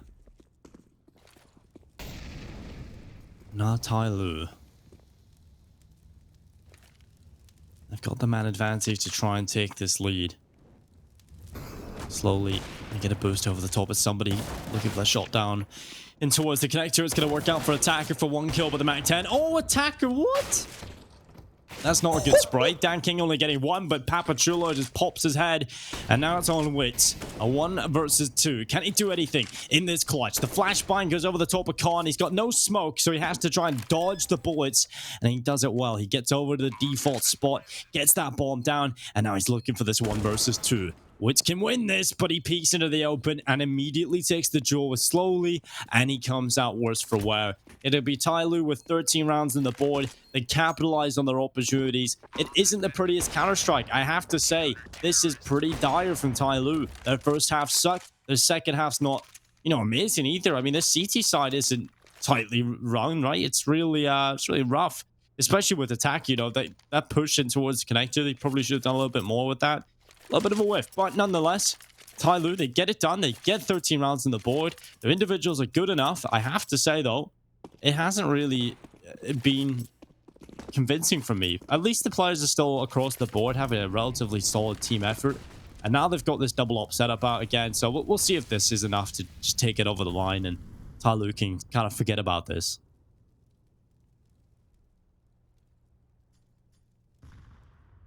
Well, tanking now. They didn't have much luck earlier, but this time it might work out, Dinko. He's got to be walking in straight on in. No one's flashing in. No one's flashing in, but Witz goes for the peak. That's a brilliant shot, but Summer's going to strike. And now it's a 4v3. They have Attacker playing to a shadow as well with Witz. So aware. And now Summer playing at the edge. He's burning alive, and Derek's going to help him out as he burns to his death. 2v3. Somebody at the edge of the smoke. He's going to find the player. And now it's a 1v1. Wit. He's got to focus. Looking for the ace. But slowly denies him. These rounds are so close, Dinko. But Tyloo, again and again and again, they just somehow manage to clutch it back. I don't know how they do it. They're just Tyloo. And that's enough, you know? And I feel like they've coasted along just being allowed to make so many mistakes and being allowed to be in these close scenarios and even on maps and series, and they still win because they're Tyloo. That's the reason. Because they're Tyloo. Yeah, exactly. Because they're Tyloo. And it is because they're so good individually, you know, they don't even have to play good Counter-Strike as a team. It's unfortunate, but you know, Tyloo, it's not going to last forever. Eventually, they're going to have to go and play these international teams again. So they're going to have to get themselves in shape. This Mirage needs a little bit of work. Well, considering how the world is right now, it's fine for now. They can stick around for a bit. Oh, missed shot from somebody. You don't see that often. The second one's not going to miss, though, and he's going to re-peek out, and Witch is going to be waiting for him. But Danking, and slowly they strike, and this is a trap that's been sprung, Dinko, and it's all on Pro here. 1v3. Danking, there's no need to peek, and he's going to still peek out. Although it was when his teammate came in, so that's completely forgivable. 10-2, the scoreline for Bren. And yet Tyloo are in map point and match point before them. 15-12, 3 opportunities to close it out. And for Bren, Dinko, I mean, it's do or die time right now, and the money's still not that great. Yeah. I mean, very simple performances. I think Tyloo's actually been pretty impactful in these last couple of rounds and pretty recently. So good to see an upturn in performance from him. Danking as well. Obviously had an MVP performance over on Nuke. I think he might get it again here, to be honest. He can just close it out in this fashion. Attacker and Summer, you know, they've been... I think Summer's been steadily just getting these kills throughout the entire map. Whereas Danking, I feel, has definitely had a quieter start than he did over on Nuke and just kind of warmed up into the map again. Got involved, delivered a lot of impact, and now Tyloo looking to try and close it out. Bren's buy is not fantastic. They lack a lot of utility and a lot of weaponry. They've got 2 Galils in Mac 10 and 2 AK-47s to play with going into round number 28. Tyloo, they've got everything they could possibly want. Summer is going to get aggressive down in towards ramp. It's going to work out. Oh, the timing of the nade as well. Micro. Down to 65. A lot of players spotted out. They're going to come jumping out anyway, but Attacker's going to mow them down. The Flames going to keep the players at bay. Pro waiting behind the smoke. Summer, Danking re-aggressing. This is just massive. Danking spots a player out. He knows he's there, but so does Derek. But Danking's going to win the duel, and Pro, he does find Summer, but it's a 4v2, Dinko. It's not looking great here for Bren. They have the bomb, though, so that's a good sign. Danking coming up close, clearing out the close angles. This constant re-aggression from Tyloo, it's mental, but it just works out because of how good they are individually. Exactly. And the ball Danking, a missed shot for once in his life. And now he goes back again. He'll not miss twice. And Pro eventually gets rid of him, but now 1 versus 3 for Pro to try and pull off to keep the team alive. I just do not see it happening here, and Pro goes down. Attacker secures victory. Tyloo with a 2-0 win, a 16-1 win on Nuke. A little bit of a more labored performance going into map number 2, but like you said, it was 10-2 at that point, and after that, it was only 2 rounds picked up from Bren. So they turn it around. A dominant performance in Tyloo. Again, a couple of weaknesses. I feel like their T-sides need a lot of work. I feel like they're dropping far too many rounds there. So if they can step that up, then Tyloo should be having absolutely no problems in this tournament. Yeah, let's bring Tom in as well to talk this one through. Tom, that was heartbreak for Bren, right? I mean, 10-2. Yeah. You had everything going, but some very, very strange rounds. I don't know what the decision making was coming out from Bren there. Yeah, I think that we saw both teams just really struggle on their T sides. Like, I'm not really sure what was going on. Like, it's a map where you have some of the most basic calls, like even just some of the silly rounds that you sort of see them lose, where you're just kind of like, even if just one or two went the other way, this could have even been an even more dominating first half. But all in all, it's a lot better from them. The problem is, like, when you're that far up into the lead and then it just comes down to a T side of Mirage, like, this isn't like a nuke or a train where I can sort of forgive you for not having the specific strats or struggling to get things done. This is a map where it's almost directly 50-50. So to have this much or this many problems really does sort of call into question what's up with these teams. Yeah, indeed it does. And of course, Danking delivering. There's somebody having a quieter affair. And for Tyloo, yeah, there were moments where there was a 1v3 Dinko, which comes to mind at the B bomb side, which really shouldn't have been lost. And we had so many multi-kill clutch plays coming out from the side of Bren. We saw Wits with the scout earlier on, so many 1v1s going their way. But in the end, Tyloo, there's something about this team. It's like they have an extra gear, and it's nothing tactical. It's just brute force. It just take out the sledgehammer.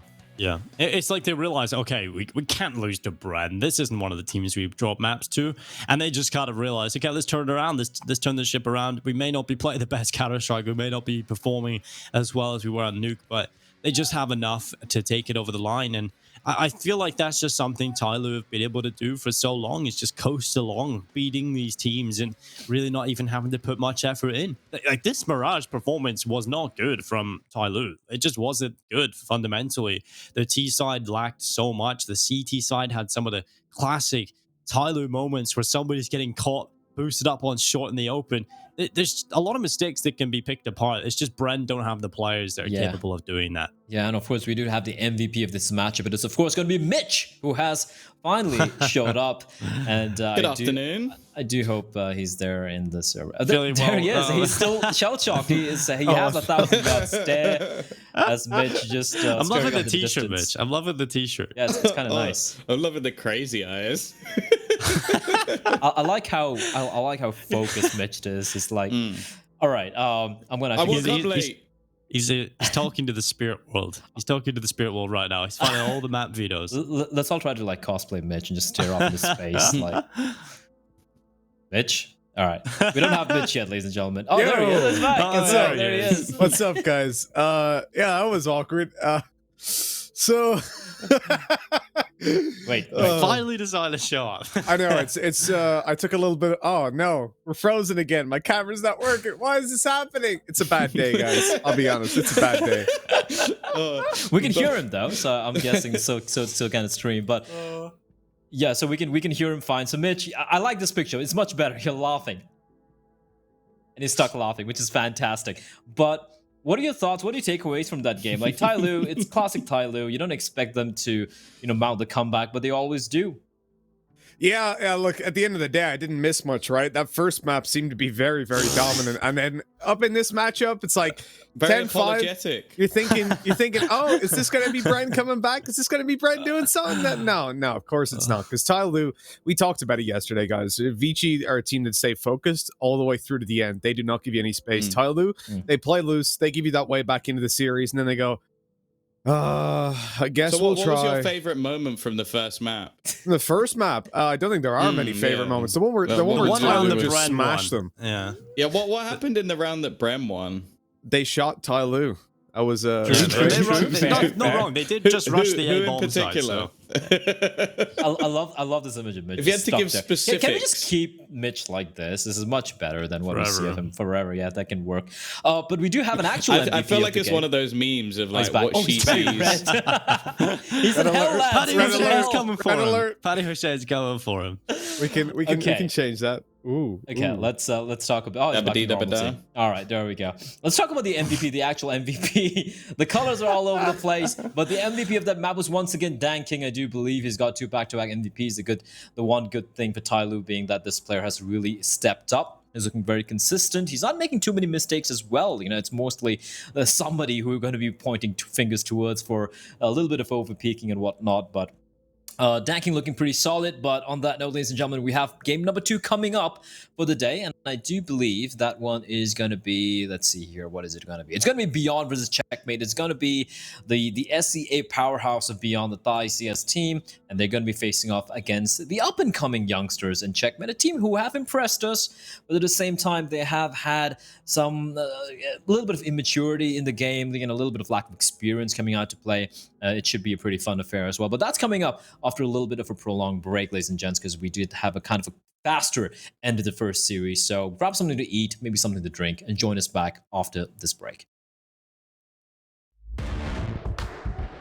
Coming up next.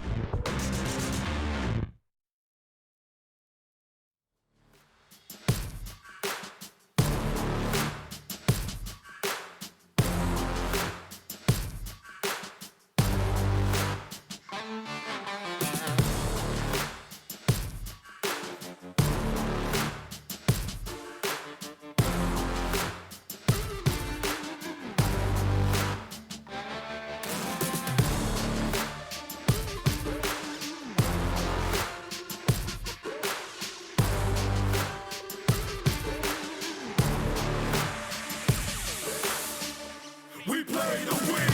Making sure I don't say this all again. Outside, you can never box me in. We play to win. Never follow, I came here to set the trend. Break them all if the rules won't bend. We play to win. And if you need the proof and check stats, I got the answers if you're trying to test that. I'm taking off, you can watch as I ascend. You can ask me how I do it, I just say we play to win. Aim for the stars, never settle for the moon. Spread my wings, all I needed was the room. Keep them guessing, see us great when they assume. I play to win, I play to win.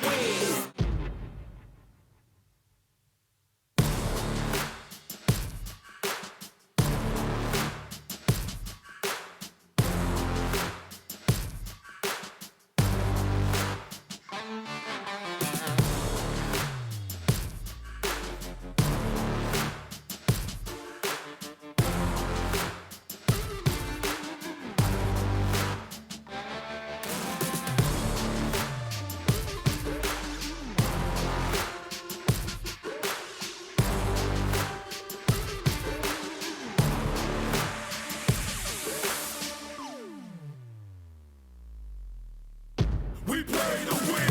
Making sure I don't say this all again. Outside, you can never box me in. We play to win. Never follow, I came here to set the trend. Break them all if the rules won't bend. We play to win. And if you need the proof and check stats, I got the answers if you're trying to test that. I'm taking off, you can watch as I ascend. You can ask me how I do it, I just say we play to win. Stars never settle for the moon. Spread my wings, all I needed was the room. Keep them guessing, see us great when they assume. I play to win, I play to win.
Welcome back, everyone, to Day 7 of the Perfect World Asia League 2020. We witnessed a pretty quick affair.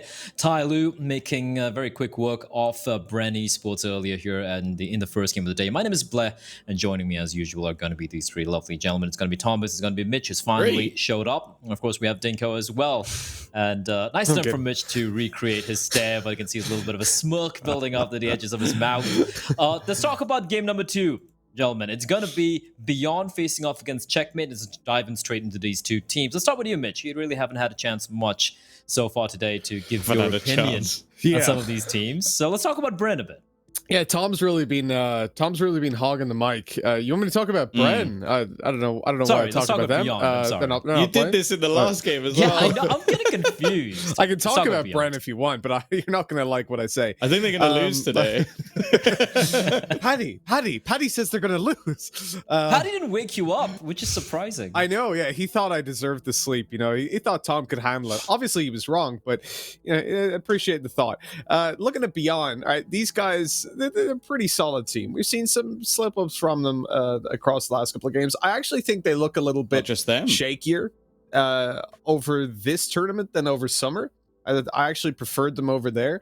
But when I take a look at the previous game that we had, Checkmate versus Tyloo, QQ actually stepped up massively, and he was a player that I thought was a little bit absent in the earlier stages of this tournament. So with him actually showing up, I think they've got a pretty good chance of obviously making it through. I would be very surprised if they don't make it through the playoffs.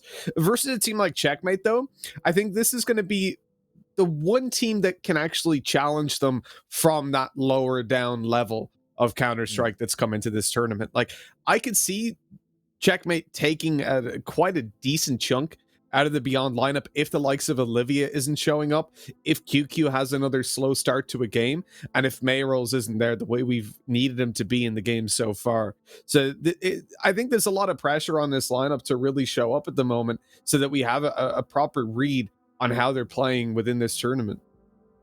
And speaking of Checkmate, Dinko, I mean, they're a team who are kind of like up and down, right? They beat Wadzai close series coming out the opening game where we were like, okay, they're a team who can play Counter-Strike. They have the individuals. They beat Tiger, which is, I feel, one of the bigger upsets we've seen so far. They lost to Bren very convincingly 2-0. And then they took a map of Invictus. So I still want to see them play a couple more games. And I feel like a matchup against a team like Beyond is going to give us a clear idea where they stand amongst all the, you know, the other 9 teams playing in PAL 2020, right? Yeah, exactly. The only real top team you would say, or team towards the top they've been able to beat is Tiger, right? And that's a little bit different because that's a domestic matchup. Tiger are kind of overrated anyway. So yeah, I feel like I feel like it's definitely it's just true. I mean, Checkmate haven't really shown us that they're able to do it against the top dogs. I think Beyond are on the precipice of being one of the top teams in this region. I mean, they take close to Tyloo every single time. They nearly beat them. They nearly beat Vici. This is going to be a real test, but I feel like they're going to fail this test. I don't think Checkmate are going to be able to take the win against Beyond, but if they are able to at least bring it close and make them sweat, I feel like this is going to be impressive for Checkmate because in general, Beyond do look good even against the weaker teams, right? They don't slip up too often. They don't make too many mistakes. So hopefully we see the Beyond that we expect today. But I want to see that level be brought to Checkmate. I want to see if Checkmate can handle it. Tom, let's talk a bit about map videos. I know we don't have it ready yet, but maybe we can just like go through these two teams and figure out which way it might swing. Now, Beyond clearly have the better map pool, right? But one thing with Checkmate is if you look at certain maps, even though they haven't played too much, Inferno, for example, they've taken down both Tiger and Invictus on that map. And apart from Vertigo, which I assume is going to be the permaban, they seem to be pretty comfortable playing almost any other map. I don't know. I would go the other way, and I'd say they only have 2 maps. Like it's Dust 2 and Inferno. I think everything else, like they haven't played Nuke, or they played it once from what we've seen, and that was when they lost 16-7 versus Invictus, who also got banged out by Beyond on that map. So I don't think they can play that, and I would be surprised if that's not the first one coming up. They don't play Vertigo. Overpass, okay, they managed to take a map off Bren a couple of months ago, but is that going to be enough to take down someone like Beyond? Probably not. Mirage, the 33% win rate, and that's only against Mazalai. They lost to Huatsai, who are currently the bottom team in the whole tournament. So, like, other than the upsets they've managed on Inferno and Dust 2, I genuinely don't think that there's any map within their pool that they play comfortably. And then we even get down to maps like Train, where they're awful at Train. Like, they can't play Train at all. Like, they don't know how to defend the B site. So I honestly think that, sure, they'll get either Inferno or Dust 2, maybe both if Beyond don't play the map pool properly, which I'd be really disappointed if they do get both. But I think that means at best they can get a 2-1. I just don't see any other map that they can beat Beyond on, at least. And speaking of, like, you did touch upon the nuke and the Vertigo over there. And look, I know their nuke's not that great, and it's probably one of the best maps for Beyond, Mitch. But if you're like in the camp of Checkmate right now, if you're their coach or whatever, would you rather just ban out nuke instead of Vertigo? Because again, Vertigo is a map that Beyond have only played a couple of times. They've been stomped by the likes of a D13, which is Checkmate's the countrymen. So if I'm them, I just might fancy my chances on Vertigo, right?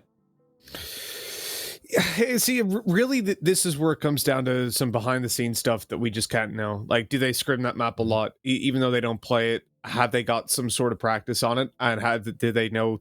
Have they put the research in up against Beyond? Maybe. Like, there's a possibility. I wouldn't say that if Vertigo comes through, I would go crazy and wonder, oh, how the hell? If it does, it means that obviously there's been some preparation behind the scenes by Checkmate. But I'm guessing with this team and how new they are, that they don't have that level, that depth when it comes to preparing the map pool. I think when you're in a stage that Checkmate are in, you're probably going to be coming in and going, okay, we're going to practice these maps and then ban that one. And that's kind of like your gospel. It's what you stick to the whole time. So I'd be surprised. I would be. But at the same time, yeah, I don't really want to let Nuke through versus Beyond. So even without the prep, maybe they just throw it out there and see if it'll work out for them.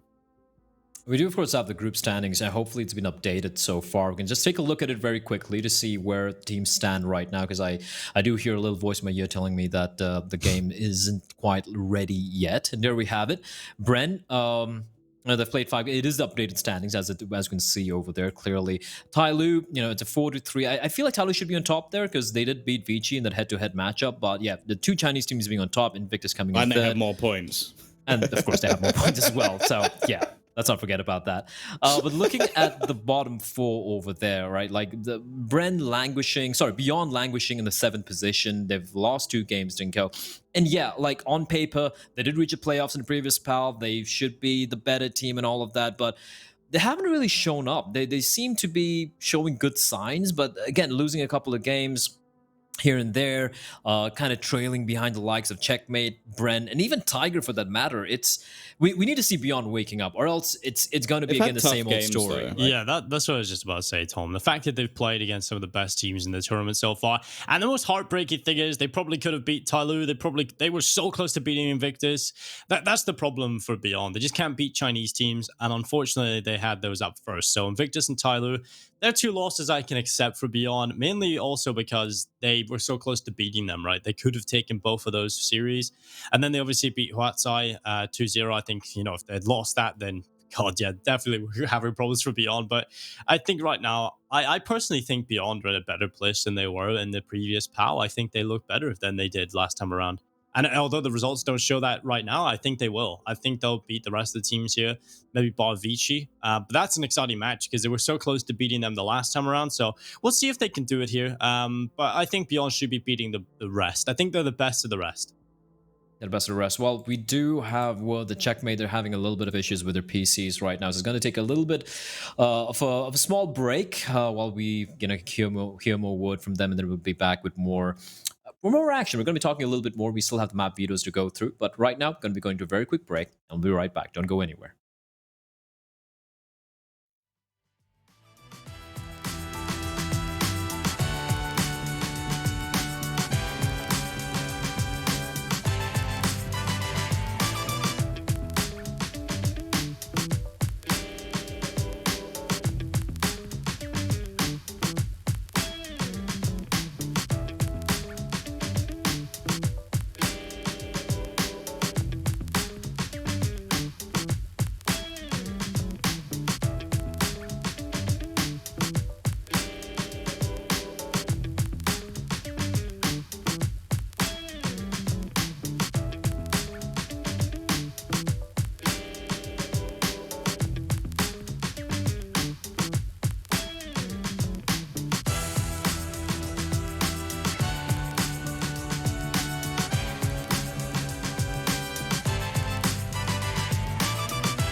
I don't say this all again. Outside, you can never box me in. We play to win.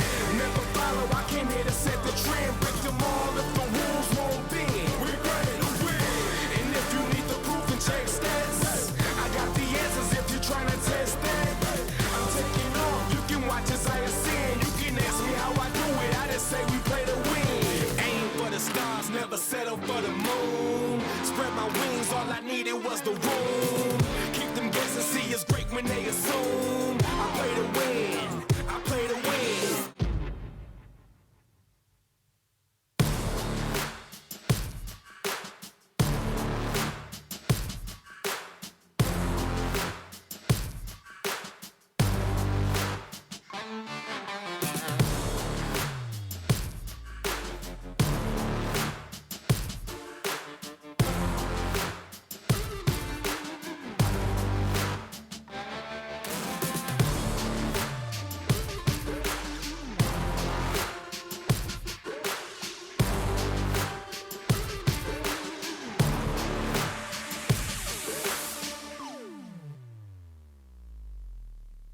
We play to win. Making sure I don't say this all again. Outside, you can never box me in. We play to win. Never follow, I came here to set the trend. Break them all if the rules won't bend. We play to win. And if you need the proof and check stats, I got the answers if you're trying to test that. I'm taking off, you can watch as I ascend. You can ask me how I do it, I just say we play to win. Welcome back, ladies and gentlemen. We are going to be resuming with the segment as we do here have news that the technical issues have been fixed with the side of Checkmate. So we're going to be jumping in straight into the map veto. Joining me as usual, I can't do this alone. It's going to be, of course, Dinko. We have Tom and we have Mitch as well. And now, Mitch, let's talk about the map vetoes. We kind of like spoke about it a little bit about which way you think it's going to go. And I do believe we have it ready. So we should have it on our screens right here. And we can probably discuss what the thought process was behind what these teams went with. There we go, nuke ban, boom. But then Vertigo gets banned out. Makes me sad. I wanted to see Vertigo, Mitch. Yeah, I mean, Beyond don't play that much either, right? So I think they kind of smelled something was up. As soon as they realized these guys are taking nuke out, they're leaving Vertigo in. Oh, no. So that goes out of the series. And I think for Beyond, they're the kind of team that they can't afford to take risks up against this team. They're coming in and they're playing to their strengths, I suppose, and not allowing any weakness through for Checkmate to exploit. We got Dust 2 coming out. I think it's a decent opportunity for Checkmate, but I do imagine Beyond will take that train again. As long as you've got the likes of Olivia showing up, it shouldn't be too much of a worry. Honestly, I'd be surprised if we make it to Inferno, but as I said, when we have the likes of QQ having slower games, if Olivia doesn't turn up and then everything lines up for Checkmate, they are a team that have the chance to take it up against Beyond to actually put up a pretty good fight. Well, indeed it is. Of course, it's going to be Dust 2 to start things off, and I do believe we have almost all the players ready, so we're just going to be jumping in, rather. I'm forgetting how to English over here, but that's okay, because I'm not even English. It's totally fine. Me neither. But Tom, Mitch, both of you can jump on into the game. Dinko and I are going to be sitting this one out. Have fun, gentlemen. This should be a pretty close series, if you ask me. I would imagine so. Well, Dinko's pale now. I think as well it should be a pretty close series. Beyond versus Checkmate. Look, there's no secret Checkmate are not the favorites coming into this, but I think they've had some flashes in the pan. The thing is, this is their one chance to take it against what I'd consider the top tier teams in this tournament, because when they come up against Tyloo, Vici, that's not really where they should be able to take some maps, but maybe versus Beyond they can have a good showing.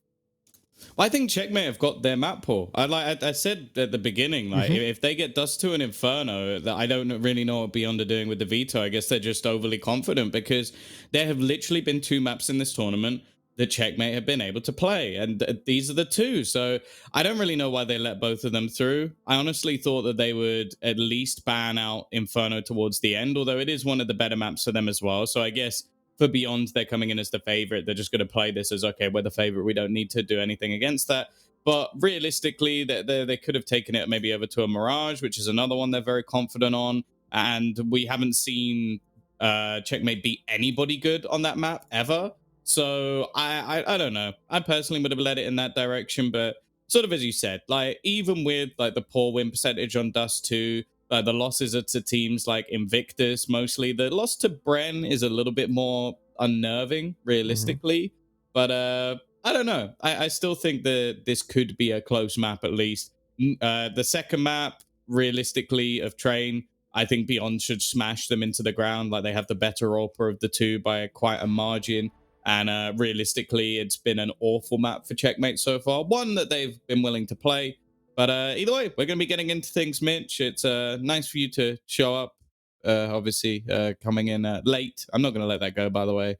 Yeah, I kind of got that feeling. I'll be honest. Started to get a sense of that. Sometimes we all miss our alarms. Yeah, it happens. It happens. I don't know how it happens when you've got 2 sets, but apparently it does. We'll look into this. Should have gone for 3. Yeah, should have went for 5. I didn't even hear him. Must have set them off in my sleep. Or something. Maybe my phone didn't work. Gonna have to experiment with this in a little bit. Figure out what went wrong.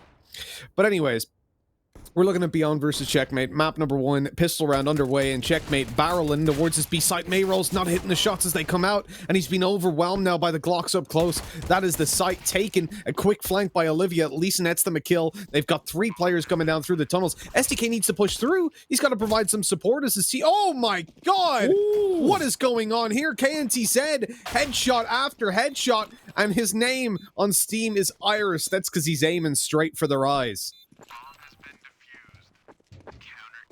Why has he called himself that? Maybe he likes the song by the Google Dolls. Yeah, with the he just walking and I don't want the world to see me.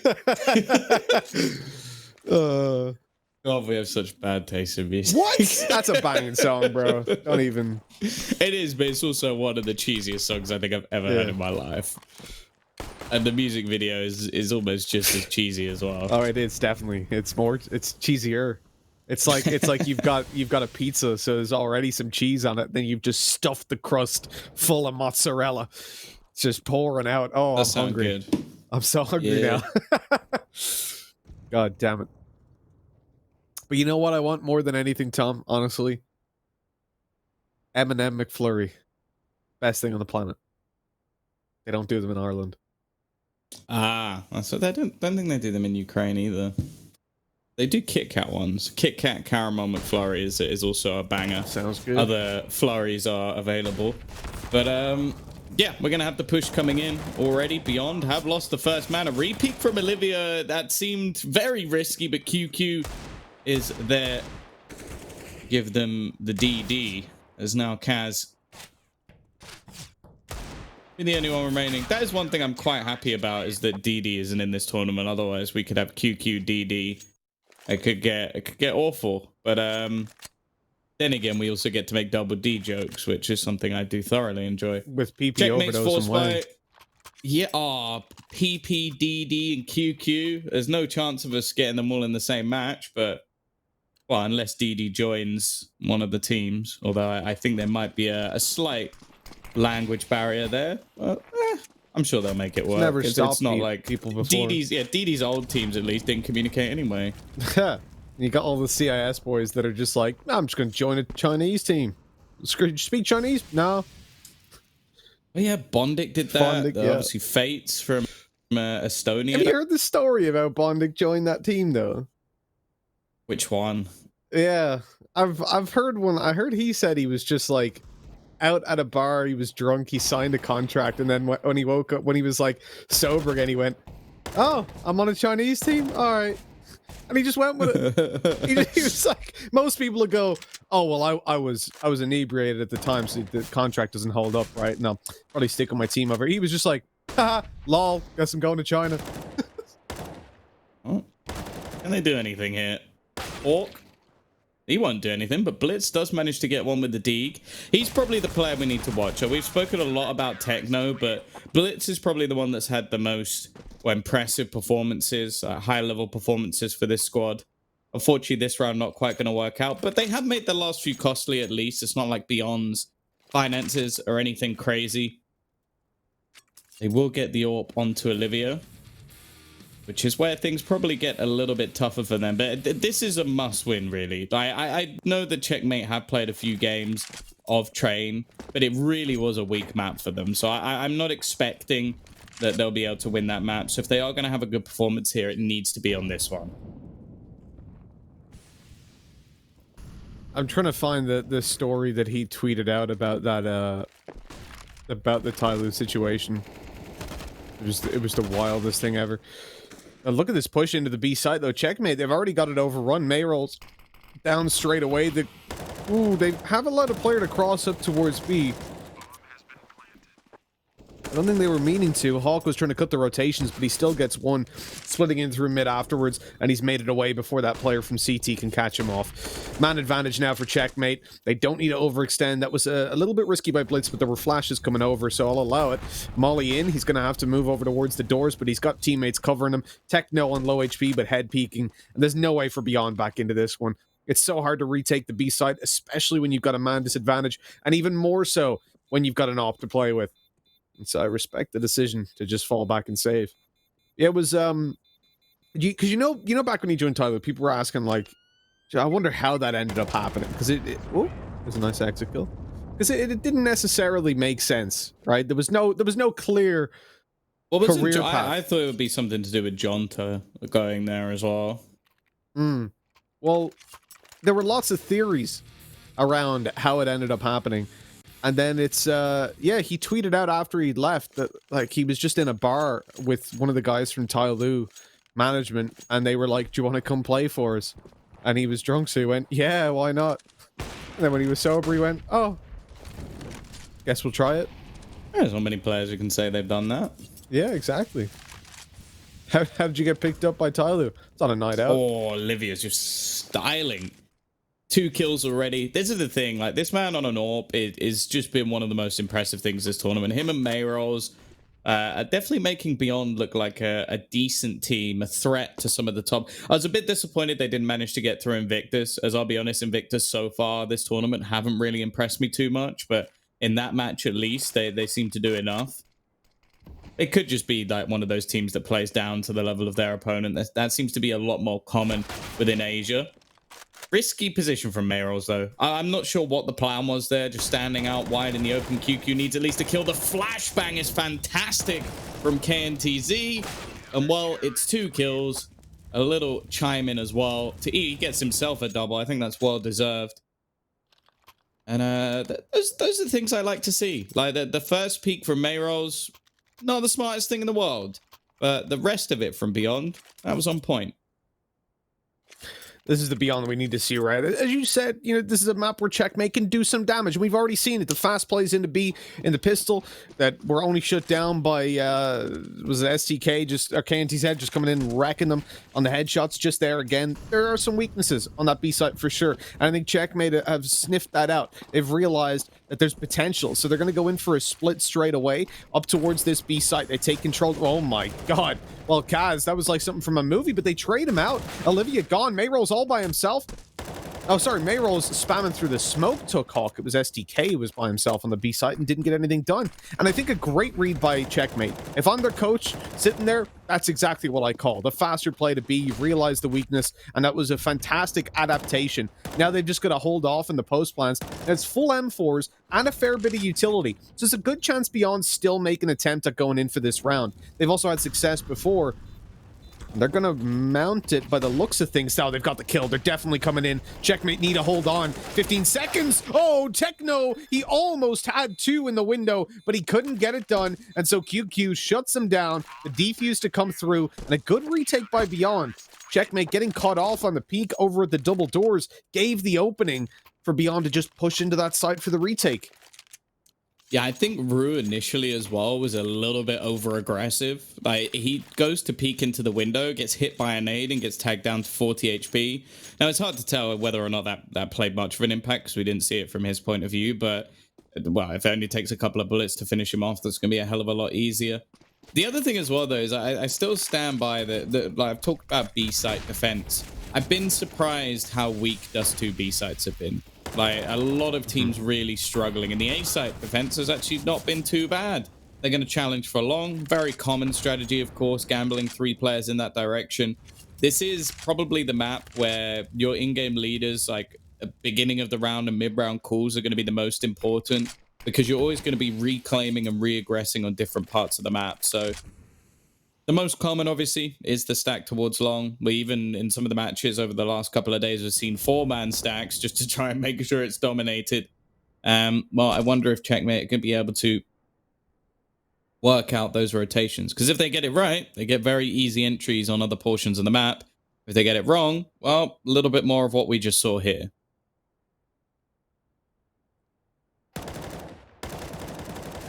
Well, this is okay. QQ, he got himself a second. I thought maybe they would manage to trade him out before that, but Techno, the third man around the corner, gets it done. Now has to find 4 more. The ace clutch, the 1v5. It doesn't look too likely, really, with 35 seconds left. I don't see him saving this one because they haven't got money for the next round, so going in towards the B side, but there's already a 3-man rotate over. It's done. He had his knife out.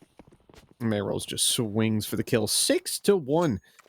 Beyond in a pretty good position early on, and we need to see Checkmate answer it back up. They've only got pistols for this round, or maybe you can play out something like a scout on Techno, but the point is it ain't going to be a very strong buy. But that means, yeah, we could see a faster play in towards the B site with those pistols in hand. I would not be against it. Well, Olivia's gone. Nice shot from Rue. We'll leave the AWP down for a moment. Mayrol's going to retrieve it. The AK's been taken instead, and he's got to be careful. Nice shot, and we'll actually manage to re-peek and get a second. That's unfortunate. It looked like it was going to be a good start to the round. He's even spotted the man pushing out tunnels as well, and we'll call for STK. Well, with Blitz and Rue, the only men surviving. See what they can do here. QQ's having a very good start to this game. He's been someone that's been mentioned multiple times on the desk as having some quieter performances, not really putting up the numbers of the rest of the squad. It's nice to see that he's now having a bit of a run of things. Currently got 11 kills within the first 8 rounds. And has been one of the saving graces for some of the pushes that have come in. So that's a worry. Because for Checkmate, I think we already needed to see the likes of Mayrolls and Olivia have a bit of a poorer performance if they were going to win this match. If you add QQ as just another factor that we didn't really expect, then they're in some major trouble. Yeah, most definitely. For QQ, I feel like he just had a slow start to the tournament. It was a warming up period. Now he's good to go. We saw it in the Tyloo game, and we're seeing it again here. And that's what I'm happy about. Because, yeah, I highlighted that if QQ was on the same form as the first couple days, if Olivia wasn't really there, or Mayrolls, even just one of the two alongside QQ, that would be the opportunity for Checkmate to get into this game. And yet, or as of yet, we haven't seen any sort of weakness there for Beyond, really. Rue got himself a kill at the start of the round onto Olivia, but really it only amounts to a lost rifle. As the ops retrieved, and look at the cash for Beyond. I mean, they are sitting pretty. Plenty of cash dollar bills to work off of, and a very disappointing round for Checkmate. I do feel like going in for a faster play would have been the more appropriate strategy. They've seen very heavy weakness towards the B site now in 3 rounds so far out of the first 6. And so a faster play in there may have netted them the result that they would hope for, but instead they went for this other strategy. I'm not completely against it, but it didn't work out. And so 7-1 we go. Full AKs, full utility for Checkmate, and it looks like they're starting to poke towards a different part of the map. Now, when they did push up A short previously, remember, QQ just sprayed these guys down and took a 2-for-1 trade, which was more than enough with the early advantages they already found. This time, he's even got more support because Olivia's here with the op, having not been taken down in the early round. And this is a short push. These guys are getting right up in their opponents' faces. I love the confidence, and this is so sneaky. There's no way they expect KNTZ to be in that smoke.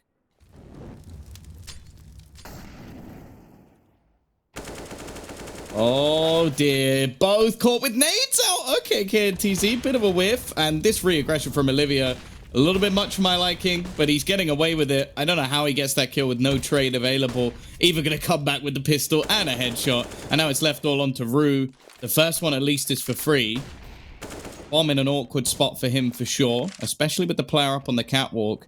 I feel like Beyond are taking this a little bit nonchalant as they are getting very aggressive, having some fun with it, being a little bit silly.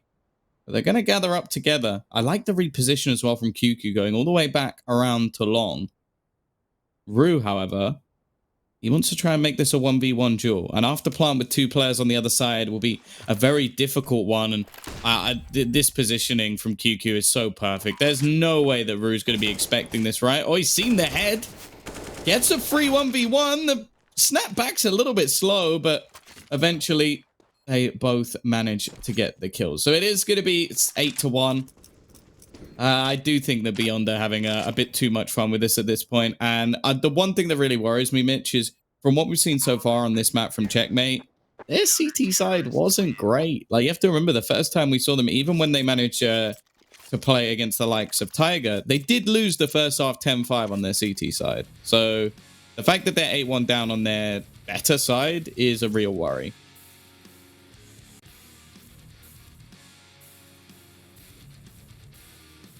I mean, a bit of a worry is kind of understating it almost. I think this is painting the picture of a series that we knew was possible, but hoped we wouldn't see. The Beyond coming into this are the favorites, and they should be taking it 2-0. As you say about the next map, Tom, you think the Beyond should just absolutely bang out Checkmate, and I completely agree with you. When it comes to Dust 2, this is where I expected a bit of a better opportunity for Checkmate. This is where we all expected that. And if this is what the better opportunity looks like, well, that's it's not too great, is it? No. Yeah, this series might be beyond them. Could well be. And if Beyond take this one, going on the train, they've got all their pieces in place. It looks like I might just be calling Checkmate. Yeah, there you go. Just took you a bit longer than I expected. Oh, God. Well, aggression once again. I am liking how dynamic Beyond are being on this CT side. Like, it's very difficult to predict what they're going to do. We've seen them challenge for long. We've seen them have more players on the B side. This time, QQ, they don't even check. It's like, there can't be anyone around the edge of the smoke. And lucky that it's only 1 kill. And now they're going to go for this split. And as said, the B side, I am yet to see a solid hold. Are they going to check? They have to check, but they line up. Mayrolls is going to end up with 2 kills, looking for the 3rd as well. Maybe this man will be the savior of the B site, as Olivia will close out the round. I like that. This is what I mean. They've been dynamic. We saw them previously. They had the AWP in the window and then the 1 player on B. So when they see the AWP in towards the CT side and then killed the 1 player on B, even though the Checkmate was still sort of checking the site, they didn't do it properly. They didn't clear things as a squad. They just peeked into the same angle at the same time. And this is what happens. This is what happens when you change up your strategy regularly. It becomes very, very difficult to predict. I'm liking what I'm seeing from Beyond. And as I said, they have been one of the teams in this tournament that have been more impressive. They came very, very close versus Tyloo. They probably should have beaten Invictus, if I'm being honest. I think that's the one real disappointment we have. And in this map, they are looking unstoppable. That was an anti-eco. There was still some money invested into that, and they made it look like the easiest round in the world.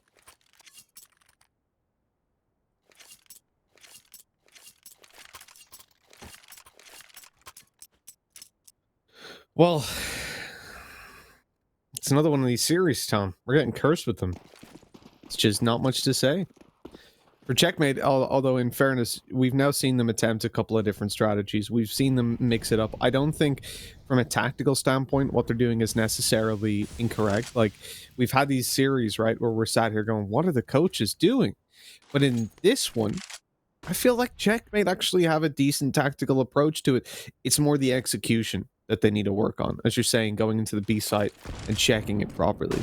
In terms of mixing it up and being a little bit unpredictable, I think they're doing a pretty decent job. I think they've isolated some of the weaknesses that Beyond have shown, but then failed to really stamp them out. And that's where you can't really do a lot about it. If you're in a coaching role, you're sat here going, well, try shoot them in the head. Like, there's only so much you can really get done with tactics. And I think for Checkmate, again, we're seeing what I think Dinko highlighted on the desk, which was just sometimes we've seen that little bit of immaturity as a squad come out, that they do need a little bit more time to really get themselves in more of these situations so that they can learn from their mistakes. And Checkmate are one of the few teams in this who don't necessarily deliver against the top, or shouldn't deliver against the top teams, that I still find myself with a lot of respect for.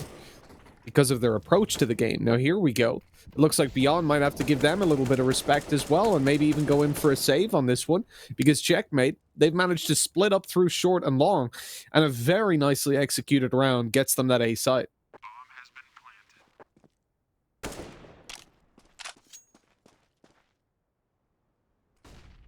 Well, they do have the money for it.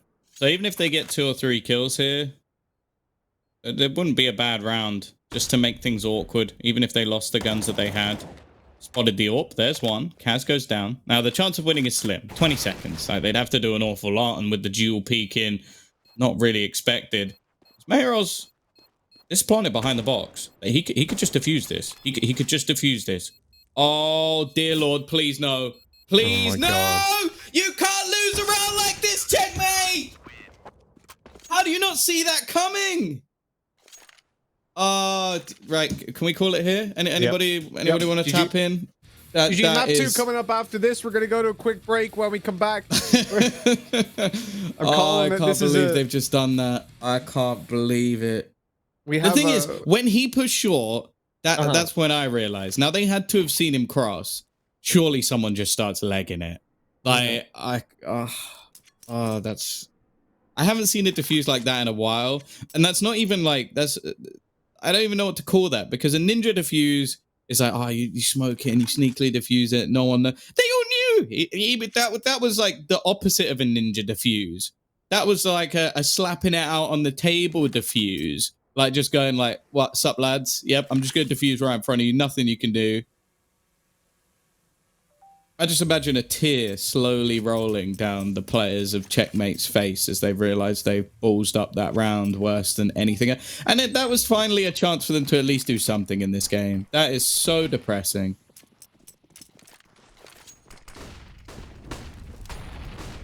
Yep. That's my input. Yep. I thought we said the game was GG'd, but it seems like the guys are still playing. I don't know what's happening there. It's almost almost like we don't write the rules. What's happening? Yeah, it's probably a good thing. Oh my god! Ooh, nice shot from Olivia. Easier than it. Well, not easier than it looks. Not as easy as it looks. That's the phrase I was looking for. I'm a little bit flabbergasted after what happened in the last round. I don't blame you. From what we've seen so far, you know, Beyond are the team that can consistently win out these rounds. They're going to win the majority of buy rounds, which are what's left, pretty much.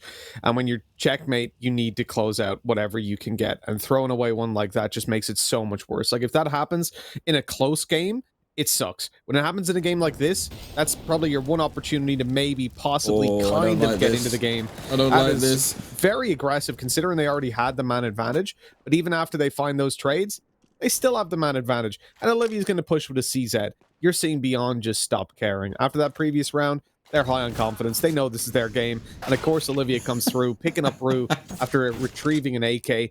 Techno's in a 1v2. Molly damage to SDK. This is winnable. He's so low. He ran straight through the fire. But luckily, he is right back in the pan. Oh, I thought he had it.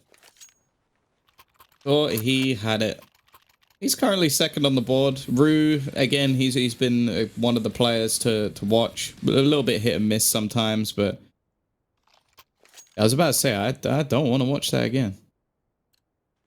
Yeah, still going to be a buy at least. Checkmate, 12-1 down. As said, they were better on the T side from what we've seen so far. Which, doesn't exactly set things up wonderfully. Quick push through. I don't even think Olivia's realized how far Hawk's actually gone. Although he did just get shot by his teammate, which, only did 9 damage. So there's a point in every game, a potential point, where I think everybody kind of just tunes out.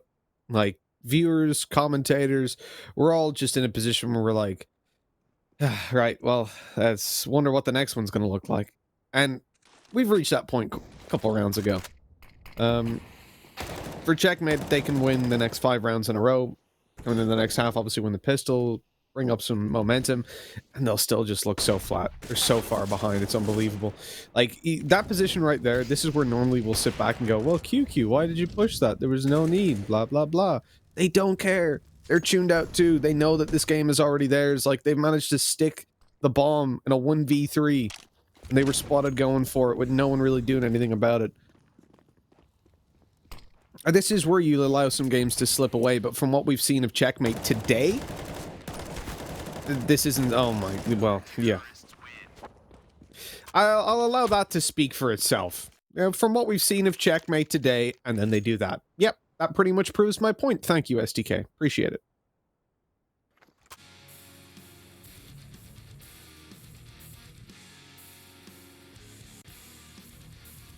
I hope we get... Do we get the STK replay? Because, like, I want you to just focus on how long... Look, player up on top, he jumped back up. Techno just kept jumping. STK, that was a 5-second fight in a 1 versus 3. 5-second fight. And like an eternity. No one hit him. It was just... That was silly. That was really silly. I felt like they need to have, like, different music. Like, no offense to PGL. Like, I like the... But I feel like in this situation, it needs to be like...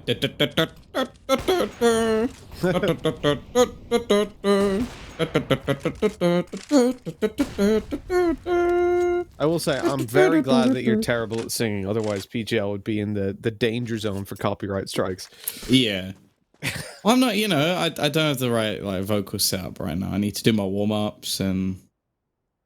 yell that other good stuff that I totally know about. Yeah.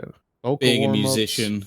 Stretches, Like, diaphragm stretches. when I was like, you know, like 14, I played the violin, so I'm a musician. Haven't played it since, but that's not the point. 14-1. This is happening a little bit too regularly for my liking.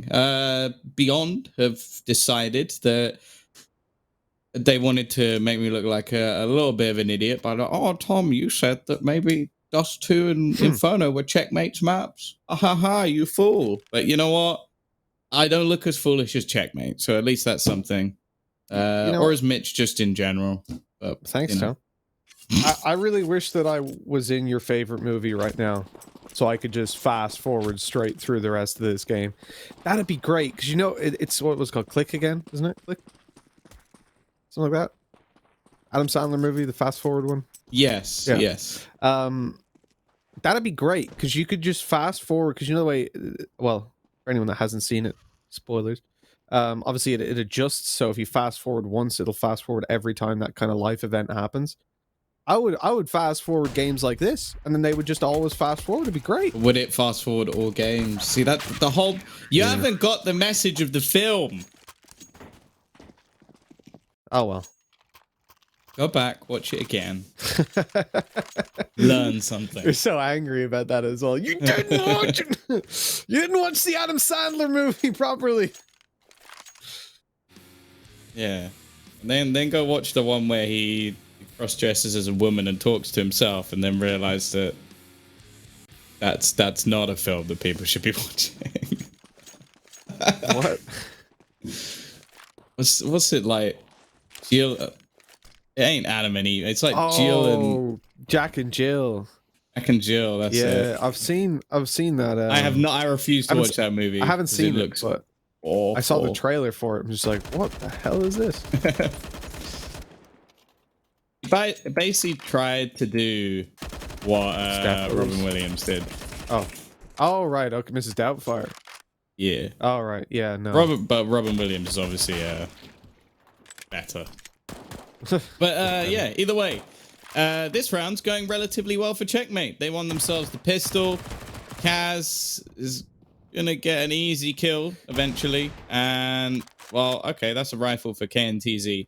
Now we've already watched an unlosable round, and then Checkmate lost it.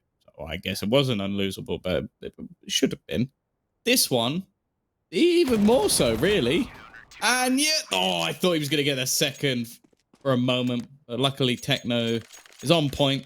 He's definitely had some slip-ups this game. But, you know, I can forgive him because he is 16 years of age. And This is just what? 3-man boost over the smoke. I like the idea. It's cool. I don't think they'll be pulling it out in any other scenarios. This is the game to do things like that, isn't it?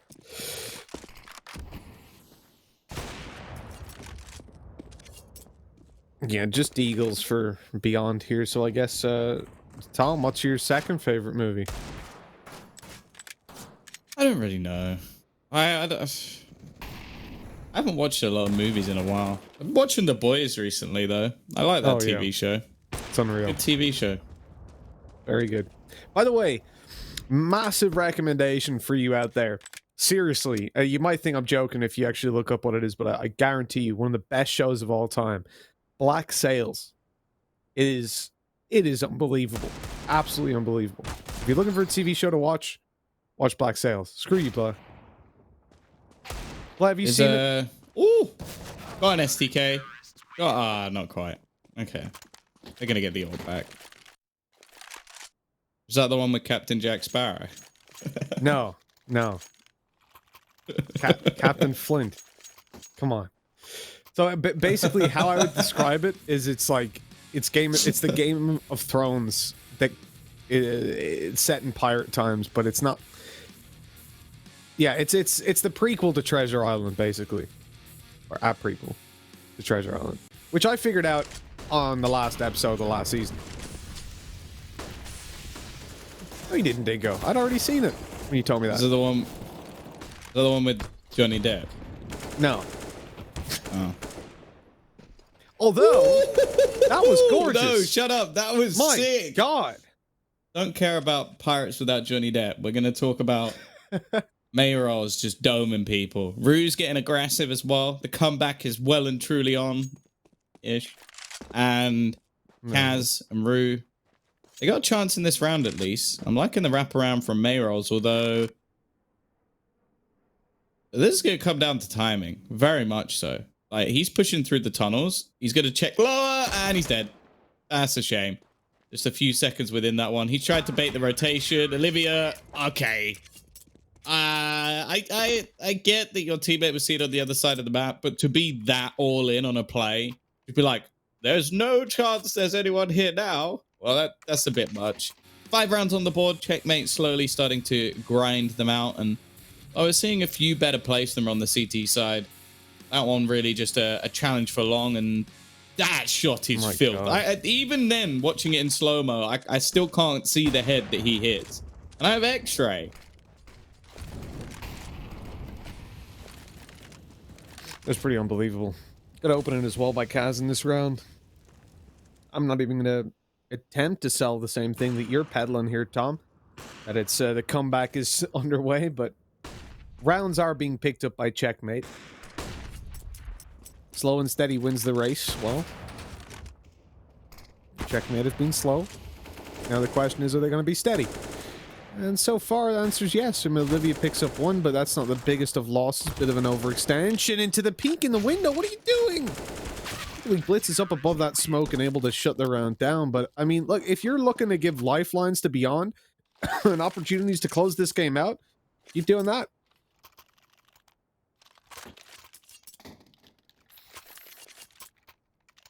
I guess at this point they are sort of just having a bit of fun. Like, you have to remember this, how dominant the first half was and how they were basically able to get away with anything. It's quite a common thing that things might get a little bit silly from here on out. It was a 14-1 first half. But they've given... Sorry, it's more Checkmate. Like, why are they re-peeking up in the window on B? They know Olivia's bottom mid. They know he's smoked off, so he doesn't have to worry about CT. And they re-peeked him 3 times. Like, he found the kill. If it wasn't for Blitz above the smoke, shutting them down on the run up, they would have a 2v3 bomb plant on B. At that point, that's a pretty winnable round for Beyond. And, like, that's just reckless for Checkmate to play like that. I don't like this buy from Beyond. Hey, you're still 8 rounds in the lead. I don't get why you're forcing up with Galil's. I guess just feeling so confident that they can win any round. Did Rue not see him? Okay. Decides to Molotov top mid. It looks like they might be about to pressure him here. They've gone through the lower tunnels. They've kept players lurking just in case there's any aggression. Double up set up in mid. Definitely not ideal. Smoke will be there for the cross on towards short. Orc's getting fairly aggressive here. I don't know if this will be expected by KNTZ. He is checking, but I don't think he's going to spot this like left-hand corner. It's one that you should definitely check, and it seems like it might not even matter. He was just trying to hold off on rotations and beyond, almost just baiting out utility at this point. They have invested extra money into the nades. That's why they have the Galils. It does look like they're going to go back to the initial plan of pushing into mid. Perfect, because they've pulled Kaz off the mid angle. He's back over towards long now to watch short.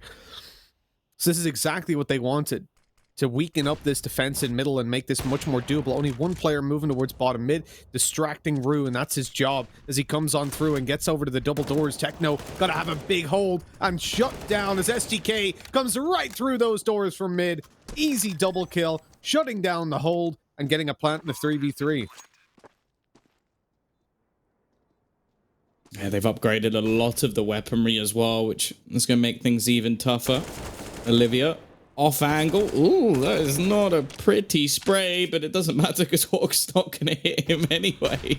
I'm not sure quite what happened there. Blitz has been flashed in, but this crossfire is deadly. And there's the Olivia we know and love. 2 headshots within the space of a second. And that is a 15th round. A short-lived comeback, especially with the finances of Checkmate now being more than questionable. It's going to be Techno on the rifle, and pretty much everyone else is just going to have nothing. Yeah, that one comes down to Rue missing the shot on mid. If he actually manages to take SDK, or if they hadn't have dragged Kaz over to short, because as soon as they came and they flashed short, right? They smoked mid, flashed short. As soon as that happened, Kaz rotated around, went up onto short from mid, tried to get aggressive, pulled back, and played long. If they didn't do that, Kaz would have been able to help and take STK down. They would have focused on tunnels, and that would have been a round for Checkmate. So beyond what they did was essential to them having a chance in that round. And this one, it should be over from the start. I think Checkmate should have saved the previous round. They thought about it because they started to go away to save, and then they came back. But after they lost a player in tunnels, that's where you 100% just save the weapons. They decided against it, and so they've lost the series 16-6. Well, overall, a pummeling. There was a little bit of a comeback, 5 rounds to at least make things look like it wasn't complete domination. But you lost the first half 14-1. One of the rounds was a 1v3 defuse in front of your whole team. So, yeah, Blair, got any analytical marvels that you can bring out about that one, or were they just rubbish? From my almost 2 decades of experience in Counter-Strike, what I can say there is don't plant the bomb where 3 of your players alive can't see it, or at least take the fight. Don't let them just stick it without even rattling off bullets. There you go. 10 on 10 analysis. But my oh my, that was sure, Checkmate were able to grind out a few rounds in the second half, Dinko, but that first half was just so lopsided. Yeah, it was exactly like the first half we had this morning, right? Just a super one-sided half with the favorites actually showing up and not making as many mistakes. Again, the CT sides of this region seem to be pretty solid. It's when they get over to the T side, they drop the ball a little bit, but you can't blame Beyond, right? 14-1, they kind of take their foot off the gas a little bit. They've already won it in their heads going into this next one, and Checkmate, okay, they won a few rounds to make it look a little bit more respectable at least, making that scoreline look a little less embarrassing, but for the most part, it has just been a dominant performance from Beyond, and one I'm very happy to see, because this is the Beyond I want to see against the lower tier opponents. We talk about teams that sometimes drop in play to the level of their opponents instead of to their level, and Beyond are not one of those teams. I feel like they're a team that are generally quite good no matter who they're playing against. So I want to see that continue here for Beyond. We know they have to pick up every single win against the lower tier teams, and they should be winning the series now as we head into the second map. And also, even the way they're winning, I think this is a good sign for this lineup. And this was such a rough game to see for the side of Checkmate. But the problem now for Checkmate is it kind of lays it bare, right? It's their map pick. They've looked prepared many a times when you've played against, the likes of a Tiger, for example. But this particular showing, firstly, I mean, kudos to Beyond for making it look so easy. Olivia, especially, though, hitting some really nutty shots as well. And I do believe it is going to be STK who's going to be the MVP this time around. It's a nice switch up. He was hitting some nutty shots, but everyone popping off. But I just want to throw this one your way in particular, Tom, would be for Checkmate. Now, we've seen them play against some better opposition, some worse opposition. Where did it stand? Because this was so flat and so... I don't know. What were they thinking at moments? I'm like, what's going on? That 1v3 comes to mind. But apart from that as well, that hold from SDK towards the B bomb set, or was it Q? I think it was SDK. He's holding towards car. The 3 players coming out. A 5-second spray. They had all the time in the world to get the trade. Something was so clearly off for the side of the Mongolians.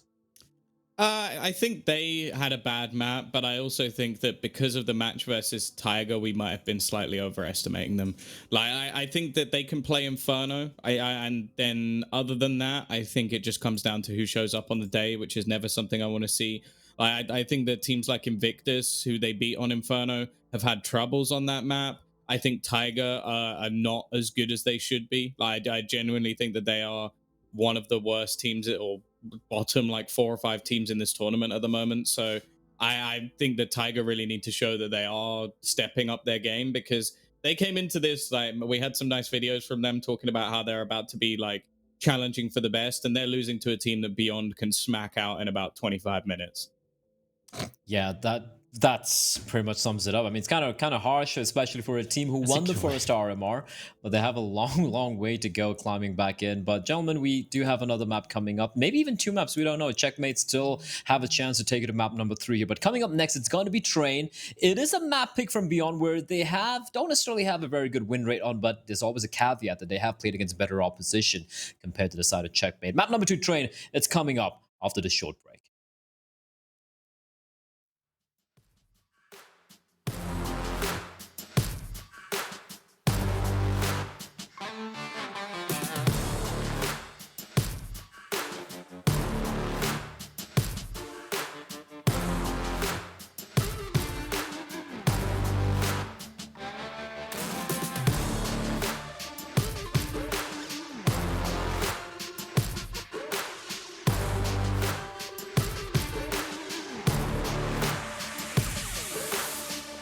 We play to win.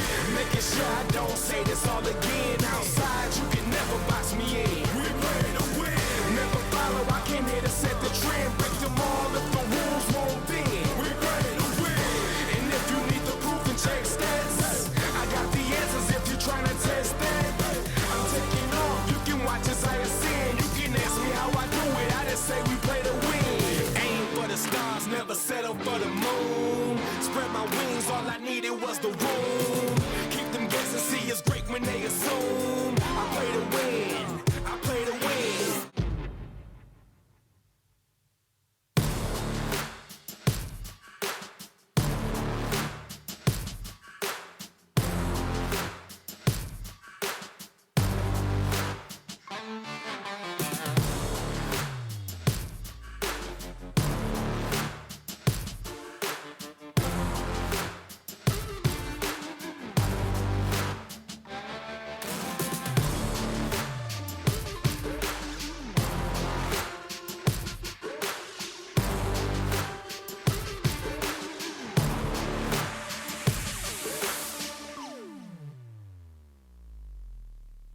We play to win. Making sure I don't say this all again. Outside, you can never box me in. We play to win. Never follow, I came here to set the trend. Break them all if the rules won't bend. We play to win. And if you need the proof, then check stats. I got the answers if you're trying to test that. I'm taking off, you can watch as I ascend. You can ask me how I do it, I just say we play to win. Stars never settle for the moon. Spread my wings, all I needed was the room. Keep them guessing, see us great when they assume. I play to win, I play to win.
We are getting ready for map number 2 in Checkmate versus Beyond, and maybe between the two of them, we'll have enough rounds for one map. Because that first one was incredibly one-sided, Tom. We saw Beyond get smashing over onto the Checkmate side, and now it's time to see how their map pick goes, because it's Beyond's pick of Train, a map where, Tom, you yourself said, coming into Train, Beyond should smash Checkmate. Well, after that 16-6 domination, I'm assuming you're still on that same train of thought. Yeah, I think I'd be mad not to be. Like, you have to even consider that Mirage didn't even have that good a performance, and every single other player was +8, +9, +5, +8. Like, they didn't even really have to try that hard. They just sort of enjoyed themselves, had a good map at Dust 2, and now they go on to a map which, from what we've seen so far, Checkmate don't really know how to play. And that's not to just harp on them as a team. Like, they have a new player within this roster who they're trying to integrate, and they're not doing the best of jobs, let's be real. Now, the matches they played already of this, they managed to beat PaperX. They've lost to Huatsai, who are yet to win a series, just in case anybody was wondering. And they lost to Bren. And losing to Bren is fine, but they lost to Bren 16-2. And Bren started on the T side. So, I know that some people can be like, oh, Tom, he's the toxic bald guy. I've heard that one now from one dude in the chat. Thanks for that. But if they manage to win this map, I will be blown away. Because all evidence or statistics, even just logic in terms of comparison between the two teams, point towards Beyond winning this one dominantly. So even if Checkmate have a decent map, at least we could see that maybe they fixed some of the problems. And the biggest problem they've had is they're sort of going onto this B site, as many teams do. They just seem to struggle. Yeah, it is the struggle bus. Well, we'll see how things are going to be working out for Checkmate on that B hold in just a little bit, because Beyond are looking to split in through the CT spawn. They've already got their players in position, but they didn't expect Techno, but he couldn't get anything done. Misses his full mag. Hawk able to return onto KNTZ and spraying the bullets on into Olivia. A 2 versus 3 turned into a 2v2. This is now winnable. Glock traded out Olivia. Oh my! Ooh. Long range shot to Kaz. A beautiful little one tap. And they know exactly where Rue is. He's trying to bait that player out into peeking. The deep molly as he goes in towards the site. A 1v1 now isolated. The question is, can he hit the shot? And as of yet, the answer is no. They're just going to bait out the time, let it run completely down. No, Olivia almost got shut down. Rue knows exactly where QQ is. But a really nicely timed swing. A Glock headshot. Beyond go 1-0. They should have lost that round. Like, in reality, like they wrapped into a site that had 3 players on it and managed to get the bomb planted with still one of them alive. Like, it doesn't make much sense. And yeah, I don't really know how they managed to do that, especially in a pistol round. To wrap all the way through Ivy is a bit of a weird one. Like, I feel like that should be something the CTs are more prepared for. But I guess they had the same sort of thought that I had, that their B site's weak, so they put 2 players and a player and connector. So yeah, not the best of starts. We're going to see heavy investment into the rifles for Beyond. We're probably going to head into the B site. Lots of long range angles once they clear out the upper position. And realistically, the saving grace here is that there's a double scout on the other side. The nade over the top does a bit of damage, and you may be thinking, Tom, not really that much, but the scout shot to STK would remove him. We have seen at least a slight early rotation. Again, though, this is one of those scenarios where we see a new player being sort of put in, or a stand-in even being put into a spot where he's having to play a really tough role. So nice work from Kaz to kick things off. Oh, it's a bit awkward, and I don't know how neither of them managed to kill Mayros. Eventually, they're going to tag him up, and there we go, Kaz. He got there in the end. Nice shot from Hawk as well, but the trades come back thick and fast. They made this one very costly. As said, this was all rifles, so it probably should have been a bit cleaner, but again, I don't think Beyond are really going to mind. No, I don't think so. The confidence is definitely in Beyond's court. And I think before you get them worrying about anything, you're going to have to be significantly in the lead. This is the T side for Beyond. Not one where we would traditionally expect a lot of rounds, but one where I expect them to win it out pretty convincingly, based on what we saw previously and based on what we know about Checkmate's train. What I want to mention as well that previous map, I think, really Checkmate won 2 or 3 rounds. Like, where Beyond were fully focused in and coming in with proper strategies, it was 2 or 3 rounds the Checkmate managed to take. And you saw it with the reset that they had when they baited out Kaz's rotation from mid. They started to really use their utility. It just became very, very convincing all of a sudden. And that was Beyond just going, all right, let's play this round properly. Let's not mess about. Well, Olivia went into that round with a USP, still hasn't died, and now has enough money that if he wanted to, he could buy his orb, but they've actually decided against it for this round. Potentially just going to use this as a bit of a bonus, even though they only have 1 Mac 10 and a Galil. For the defense as well, AWP in the hands of Kaz. You need to have high impact in this game. You expect a lot from your AWPer in particular. We know that double AWP setup's quite likely. Push comes out. He hits the leg shot onto STK. But this might just be an elaborate ruse. It seems like the rest of the team are going to be making their way around to the B site. And I think they've done their research here. I think they know that this is the vulnerable site, that this has been the player to pressure. Sure, we've seen good performances from Techno, but this needs to be a really big one. It's a bit of a whiff, but luckily his opponent on the other side did not have a rifle, and he stays standing. Good work from him in the end. Olivia now just looks to try and make this one costly. As said, they can buy into the next round without any real issues. The question is, will the CTs be able to? Kaz jumped into a molly there in connector to try and get a kill, and he managed it. He managed to shut down one, but he died to the Molotov in the end. Now 1v3, though, not the worst position to leave your team in. It was worthwhile to allow Techno to have that little bit of support and see Olivia trying to pressure in towards connector. He can't see anybody, so eventually he's just going to be forced to go for the bomb plant, is what I would say. But obviously the bomb is down on the B site, so there's no real chance for him to do that. As he comes up behind and tries to take out Rue, it's a quick shot. The AWP.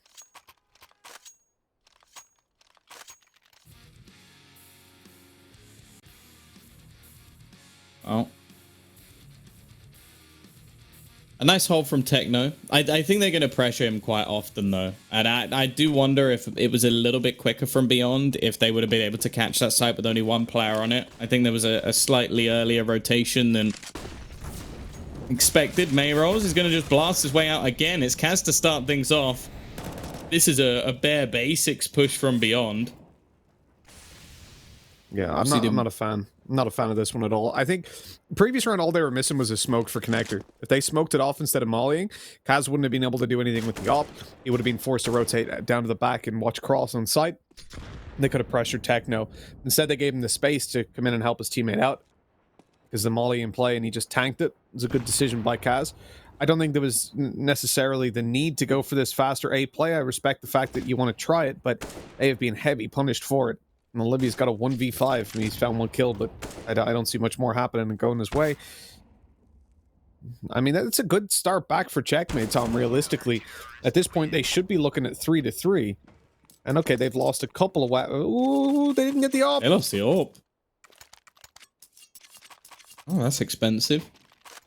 They can drop another one over, but that will be pretty much all of their reserve cash just going out the window. Hawk's going to have a small amount extra. Of course, it's not the end of the world. They're going to have enough that in this round, it shouldn't be too much of a problem. Unless we're going to see 2 or 3 kills and maybe that AWP lost again. But yeah, so far, I feel like we haven't seen anything too much from Beyond on their T side. I feel like every team goes for those burst plays every once in a while just to try and throw off their opponent, see if they can get away with it. And after the last map, you can understand that Beyond think they're probably going to be able to get away with anything. So it's a good thing for Checkmate that they have managed to shut down this early play. Very easy kill for Kaz to start. Well, all that's invested here is 3 Deagles. So they're looking for 2 kills, really.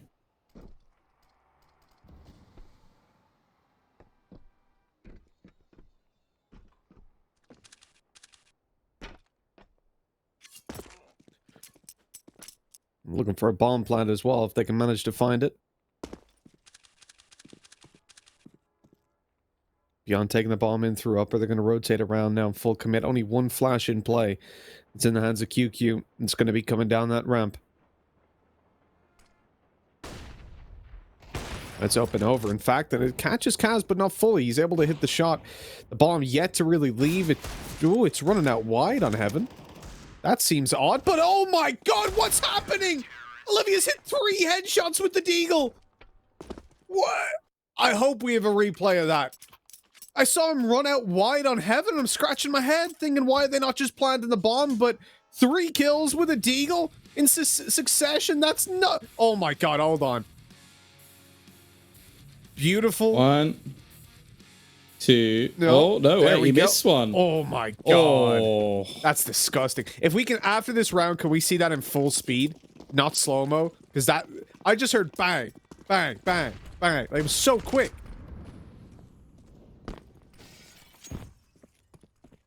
Well, Olivia's here to play, that's for sure. He's currently averaging 2 kills a round. And it's 3-all. But, now we need to see them capitalize off of it. As said, they needed 2 kills in that round. They got 3, so the money still isn't great. The AWP has been retained at least. And I'm not surprised that he's not decided to pick his one up yet, because I don't think he needs it.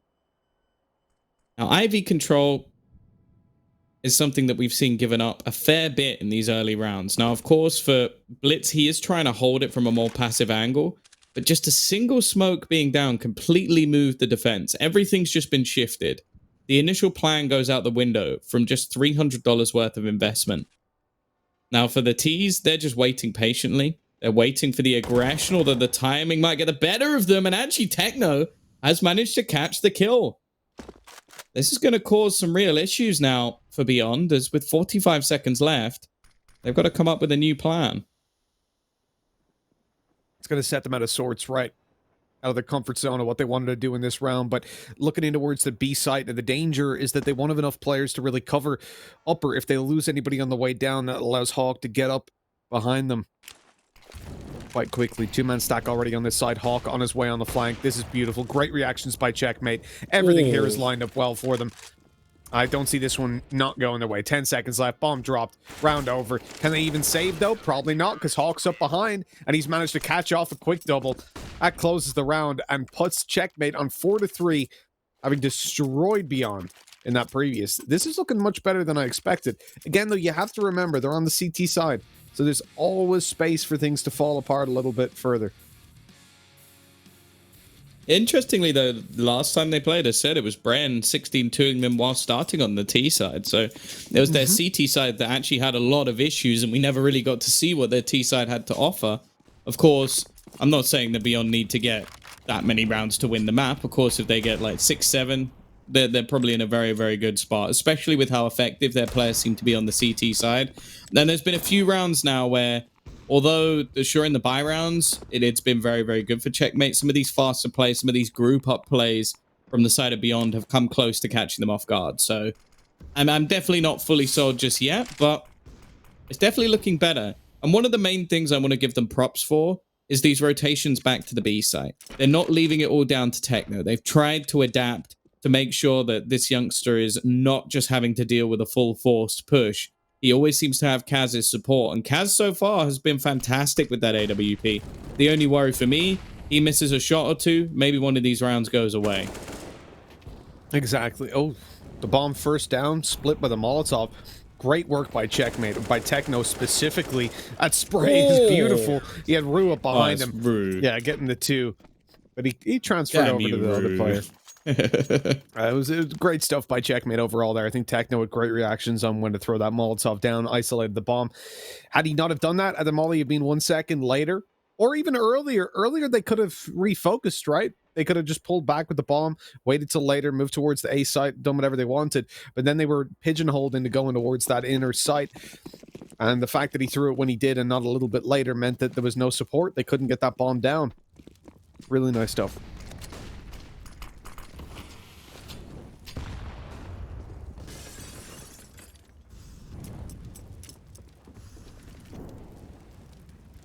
Oh, Kaz again. They really have struggled to deal with him. Mayrolls, as I said, in the last map it didn't matter that he was quiet. In this one, it's a little bit more of a problem. 1 kill. STK, 1 kill. Like, what is going on?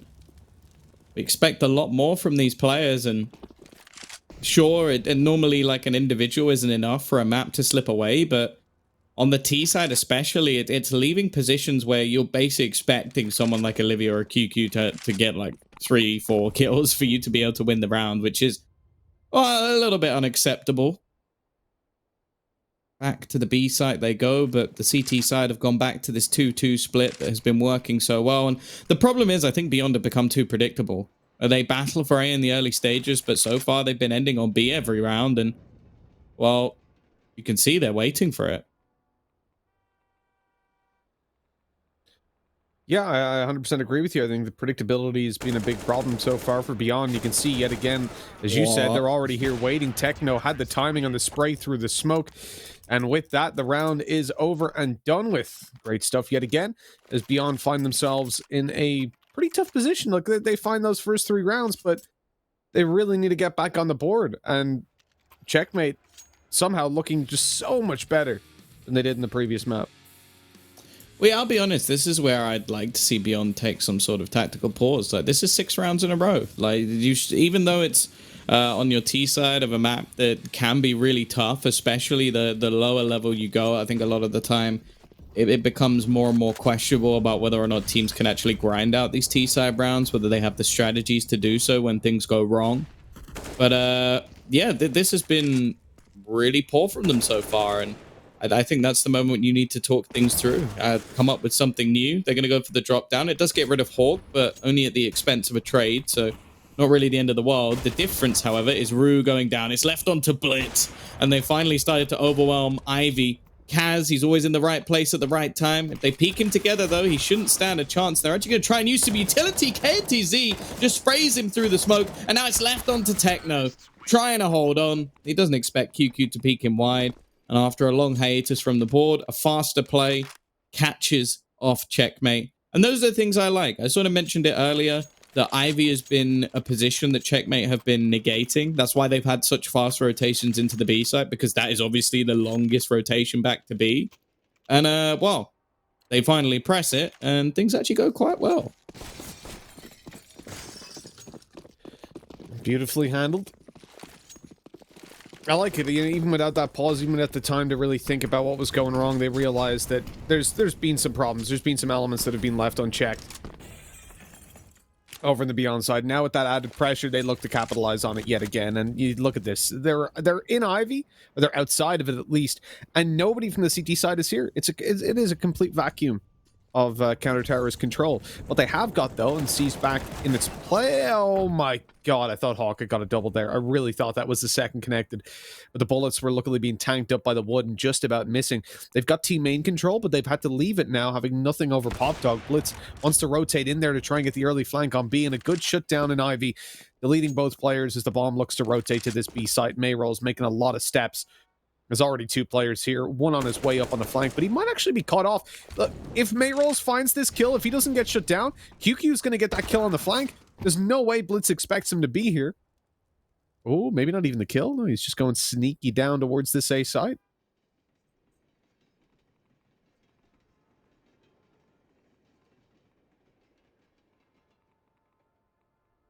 Well, an unlikely scenario for QQ, and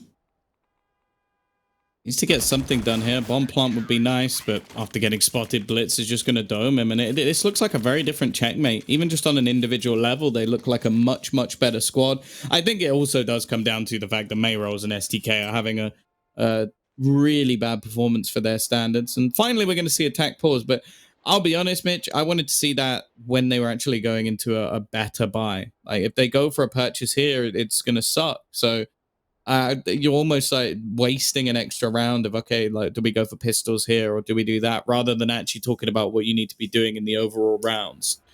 Yeah, I think it's, even you look at the old system, right? The 1.6ers will know all about, where you used to actually use these kind of rounds as attack pause in and of itself. So it is odd that they're coming into this one with, I guess, the heavier strategy, but maybe they want to isolate some form of weakness, figure out, obviously they're spotting some abnormalities over towards Ivy. They're seeing the B site defense now. I'm sure they've got a pretty good read on what's going on over on that site. They've been there enough. They should do. And so I don't think it's unreasonable for them to have a faster play. But yeah, I'd rather them just take the pause it, come into a buy round. Like, what was the pause for, Tom? If they just called smoke A? Two players have got quite deep into this A site, but it seems like they're somewhat aware of it, at least. Mirage with the CZ, I'd be surprised if he gets anything more done from this, and it's basically just the same again. They've just allowed more money to be built up for Checkmate on that CT side. Obviously, like, even 5-6 rounds could be enough for Beyond to get this over the line. Even 4 at a stretch if they win the pistol. We've seen dominant CT sides of this map in the past, but yeah, since Olivia's slowed down, there's really not been much to talk about. Like I said, within the first 6 rounds, he had 12 kills. We're now in round 12, and he's had 2 since. So, obviously can't expect him to carry the whole match, but you can see now that Beyond don't seem to have as much coming up for them, and in fact, he's going to invest into a glass cannon AWP to try and change things up a little bit. Was my concern, right? What if Olivia isn't turning up? Well, we're seeing that to a smaller extent here. KNTZ falls. Mayro's good for the trade. This is a decent start, at least for the Beyond side. Pulling it back into a 4v4, but it's the HP that really concerns me. These guys are quite low at the moment. Especially Mayro's 25 health. It's taking quite a hit, and again, it seems like we're just going back over towards this default in towards the B site, and it hasn't had too much success, really. 4 rounds on the board is okay, but considering in buy rounds they've done practically nothing.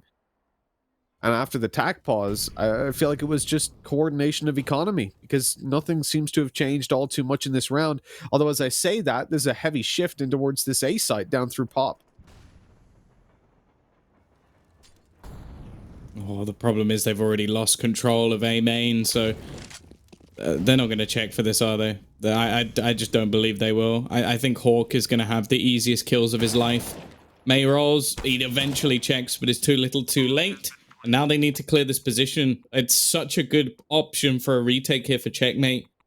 Every angle covered, aggression coming in. There should be... Oh, Roo-scoped! QQ didn't even react! It should have heard that. It makes a very loud noise. And while Hawk is now going to clear off one more, Olivia's hoping that someone will come down the ladder. In fact, he's just going to wait to retreat. It is going to be a 9th round. Nothing he can do about it. And yeah, Beyond, they're not necessarily playing badly in some of the situations they're in. Like, I like the switch up back towards Pop. The problem is you have to know that you've abandoned certain areas of the map. So if you're not going to check them properly, or if you're not going to clear them as a team, then there's no point. Like, they're being so reliant on an individual winning them the round, and unfortunately this map, their individuals haven't shown up. Exactly.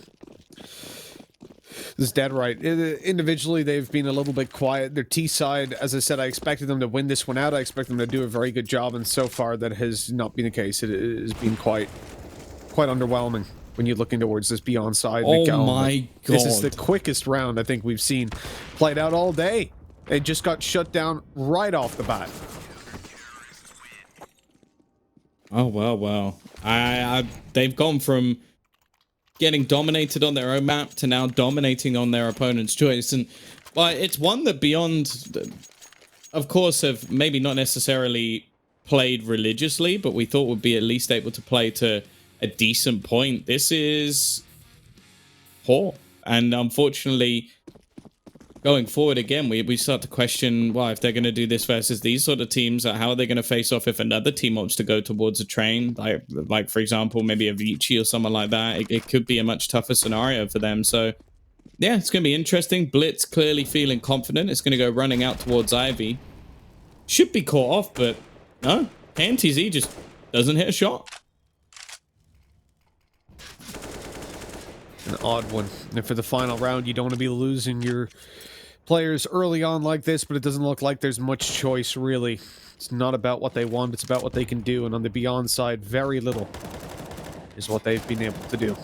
This is looking clear cut, and Checkmate bouncing back in a way I don't think anybody will have expected. Even if you're a Checkmate fan out there, I think you'd be a damn liar if you said you imagine this kind of performance coming through on Train of all maps. But here we are, 11-4 at the halftime. An absolutely phenomenal turn of events. Big change from what we saw in the previous, and Checkmate still have a difficult task when it comes to the T side. But as you said, Tom, the weakness when we previously saw them was their CT, and I think it's fair to say they fixed it.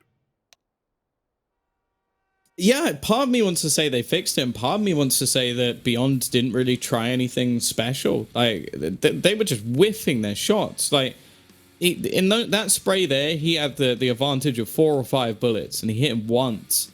This is just poor.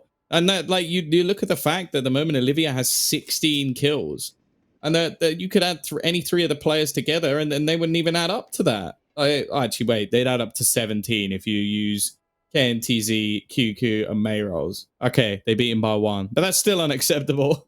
That is a real shame, and considering he started off so strong and still had a couple of rounds here and there where he put up some numbers, you have to just question what's just happened, because they went into the last map absolutely destroying everybody. It seemed like their whole team was confident, comfortable, and then they came into this one. I don't know if they just thought it was done at this point, or maybe had seen the previous performance versus Bren and just been like, oh, they got 16-2, this is going to be easy.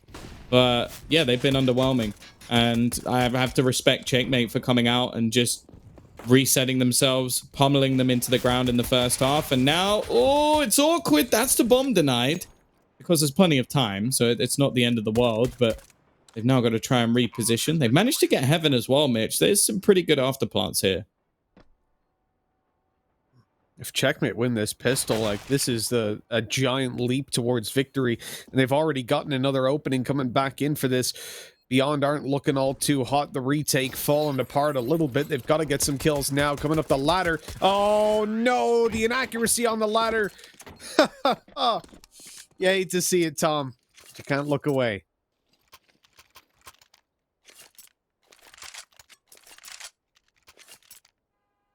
Well, 12-4.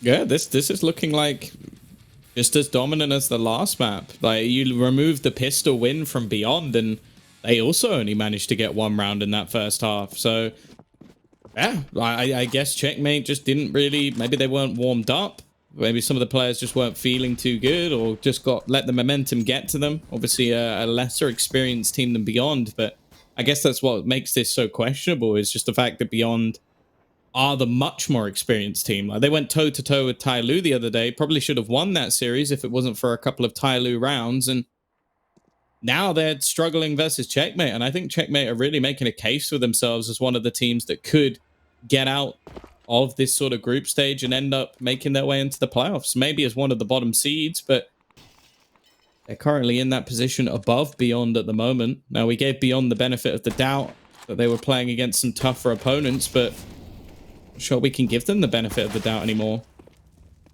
No, I think they've just sown more doubt, if anything. As, oh my word, this is not looking all too good for them in this round. The Force Buy has seen 1 kill, and Checkmate, I mean, they're looking set to bring us to a 3rd map. I really didn't imagine this. You said, or Blad was saying actually about how, oh, we could see that 3rd map come through. Or like, are they going to be able to? Expected through Train. Yeah, I was shaking my head. I was like, nope, ain't gonna happen. But here we are, and I gotta give props to Checkmate. They have looked a whole lot better. Like that defense on B was the weakness that we highlighted. It was the weakness that Beyond tried to exploit almost every single round, and they got away with it. What, once?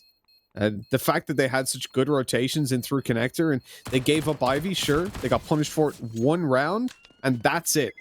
That is glorious. That's the kind of thing you dream about.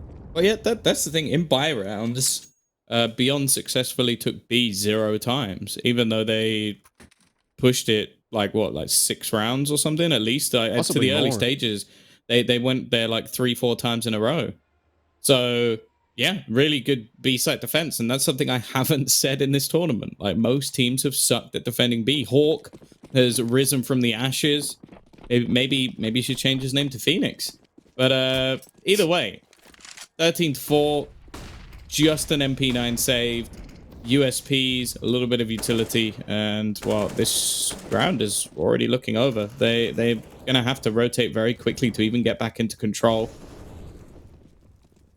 And okay, STK, he's managed to be a little bit sneaky. I think he's hit a dink as well, but eventually he will fall.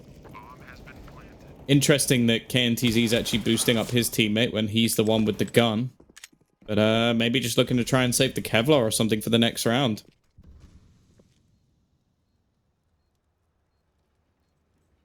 Yeah, the MP9. But the MP9 can still serve some purpose, though, right? You can hold in towards Pop Dog with it reasonably. Maybe bottom ramp on B.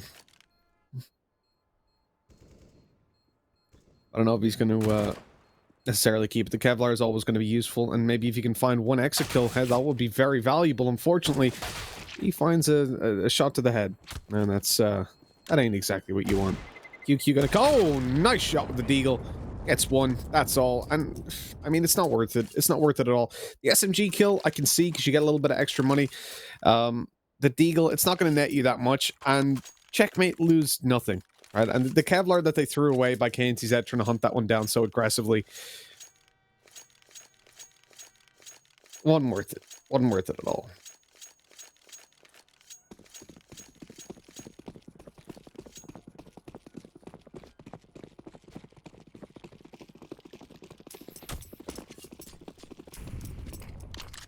Well, we've got Olivia onto the AWP. We've got to buy at least. And Mirage, he's about to come under pressure, but he thrives under it. 4 kill spray down. He might have just doubled his kills in one round. That was ridiculous. And now it's left all onto Kaz. I don't think he expected that with the B rush being thrown in. Of course, as mentioned, it's something that quite a lot of teams do. They'll throw in a faster round after a pause or after they go into the buy rounds. Well, it's going to be flawless. Absolutely flawless. Mayro's the only person to take any damage, and well, with 4 kills in response, that's not bad at all. And yeah, it's pretty close to doubling his kills. He had 5, he now has 9. This was ridiculous. Like, you don't see that every day, do you? 4 players running down the ramp on a full buy. It's the fact that it's a full buy as well, right? They had armor, they had everything to work with, the utility as they came down that ramp, and yet he's just stood there tanking it. He was looking like a tiger tank. He was impenetrable.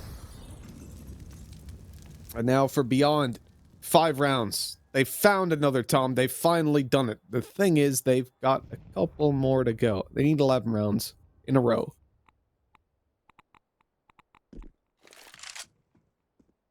Hey, Tom. We can sit here and talk about CT side advantage train. We can do that, no problem. But 11 straight rounds? It's a little bit too much to ask. Impressed, that's for sure. To be fair to them, they did win the first half of the last map 14-1 on the CT side. I'd say this is a more CT-sided map, so you know. It's possible, unlikely, but possible. Nice shot from Olivia as well, and well, he has been the one thing that's been good for this squad. Mayros coming alive a little bit. At least this might get them a bit more momentum going into the next map. I think that's something that can be quite important. Say you're losing dominantly, if you at least get a few rounds where you individually perform. STK, by the way, is still on 2 kills, which yeah, as said, like, we don't like to pick out an individual, but that's a little bit ridiculous.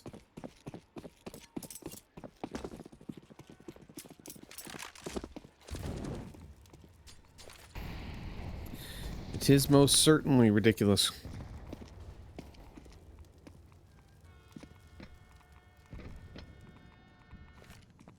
Olivia. He's going to look to make some ridiculous scenes happen on our screens. As STK finds a player up close, they know they're already out of team main. 1 shut down, that's a rifle gone. The Glock up close, not standing a great chance of finding the trade. Although that said, STK is on 5 HP, so pretty much anything will do it. Lobs a nade through as they exit, but Checkmate have pulled fully back. The walk down the right side, not quite going to work out, unfortunately. And across the map now, they're just spread. Looking for some opportunities to take some kills. It's not a round that they stand a great chance of really taking, and they know that coming into things. Oh, SDK just doubled his kills in 1 round. That's something. Still had an AK in this round, but, well, eventually it's going to be dropped. Flawless again from Beyond, and they've now had a couple of rounds like that. Money is off the charts, but, well, realistically, if they lost one, they'd, of course, be buying no matter how much finances they had. I think it's important for Checkmate that they get the rounds that they need early. I think if we even see, like, 10 plus come up on the board for Beyond, I start to worry for them. Because we know the momentum that Beyond can build. If they can do it on Dust 2 CT side, they can definitely do it on Train CT side. It's worth not counting them out just yet. Although I will say, it is very, very unlikely for Checkmate being willing to play this map. You're going to see them take some early pop control. And both teams seem to have this early setup that they hold with 4. And then a rotation back. Seemingly off very little information other than the fact that it's not a fast play. While with pop control about to be completely taken and pressured, it is looking like it's going to be the A site after all.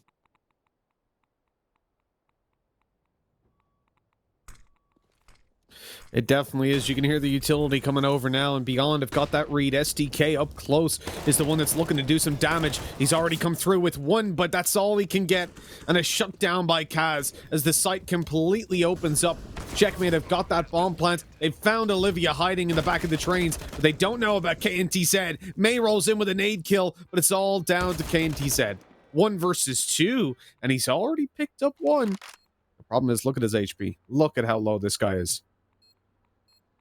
I think it would almost take a mistake from Hawk at this point. He's going to peek out, but with 22 kills to his name, he's clearly feeling fairly confident. That streak of 11 rounds. It's not quite happened, has it? It's not quite as many at this point. They need 8 in a row to take us to overtime. They're going to invest straight into a double AWP setup. While for the T side, they actually still have some holes in their buy. A Mac 10 invested into here could be used to try and take control of some close pop control, or maybe a pressuring push towards the B site. Realistically, Blitz, he's just done that to make sure that he has some extra utility available to him.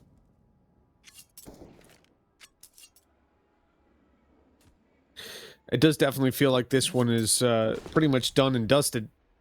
I don't see how this kind of comeback can really be mounted, regardless of what team it is.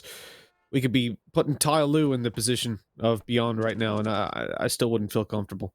1 round here or there, it's always going to happen. At least in the case of Beyond, it didn't, but you would imagine it would. So here we go. The push in towards the side. Missed shot by Olivia. This should be it, Tom. This has been one hell of a comeback by Checkmate.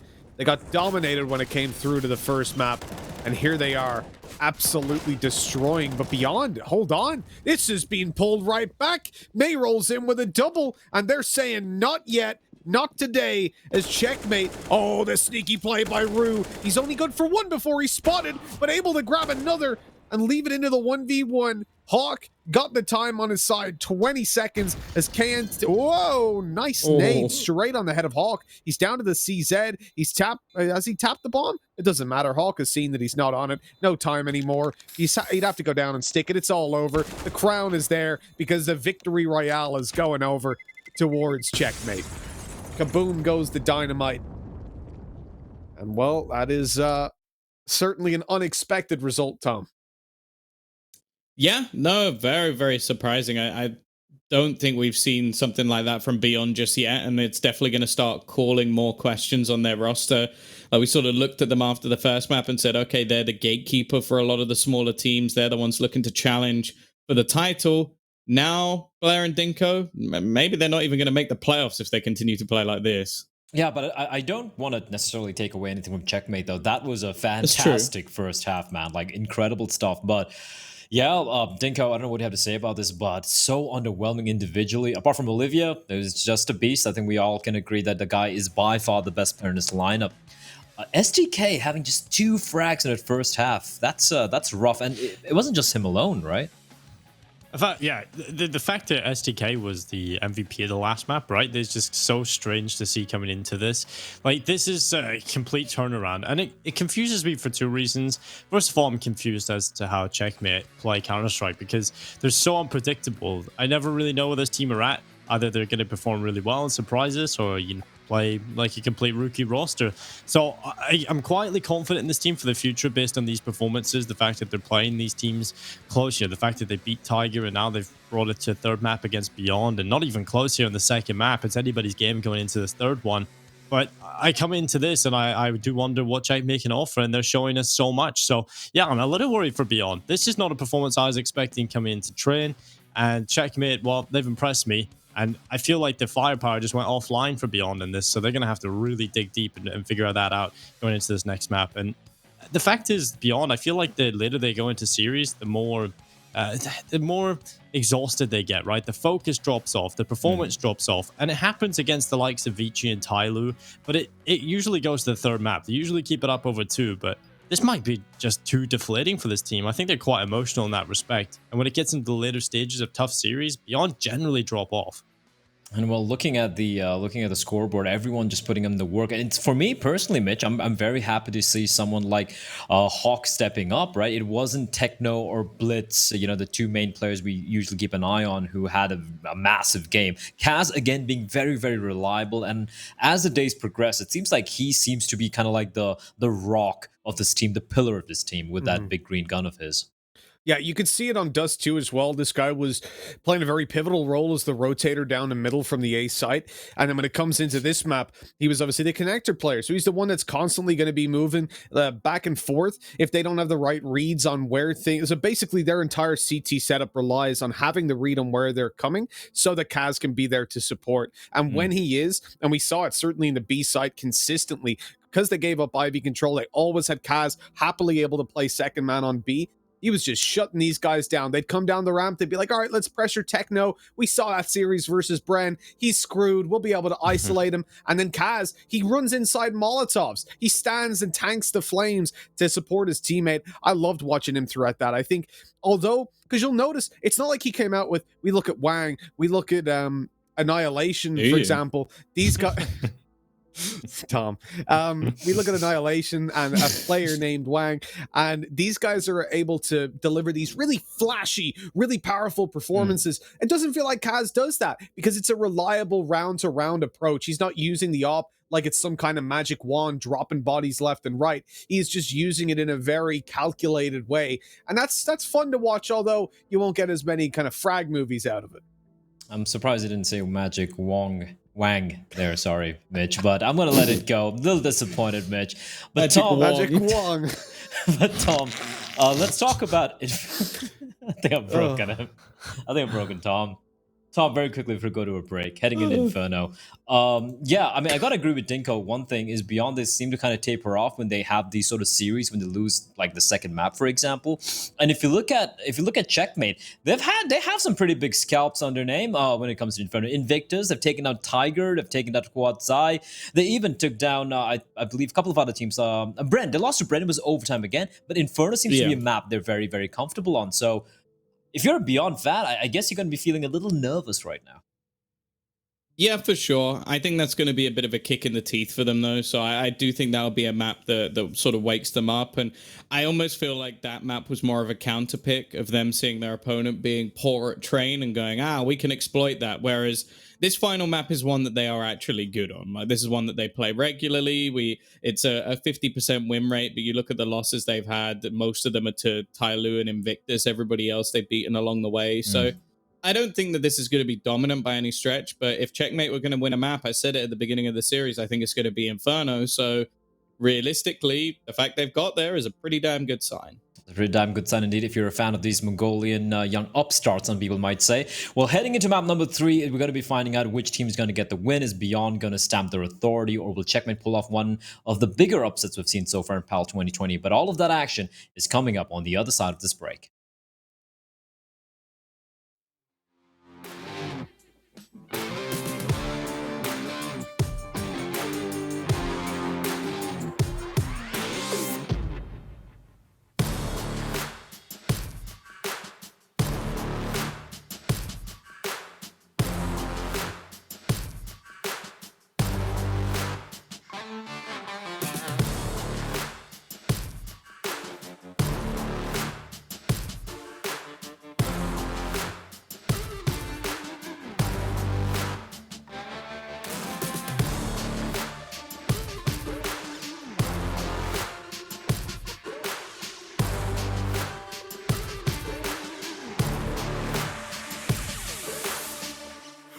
play to win. Making sure I don't say this all again. Outside, you can never box me in. We play to win. Never follow, I came here to set the trend. Break them all if the rules won't bend. We play to win. And if you need the proof and check stats, I got the answers if you're trying to test that. I'm taking off, you can watch as I ascend. You can ask me how I do it, I just say we play to win. Aim for the stars, never settle for the moon. Spread my wings, all I needed was the room. Keep them guessing, see us great when they assume. I play to win, I play to win.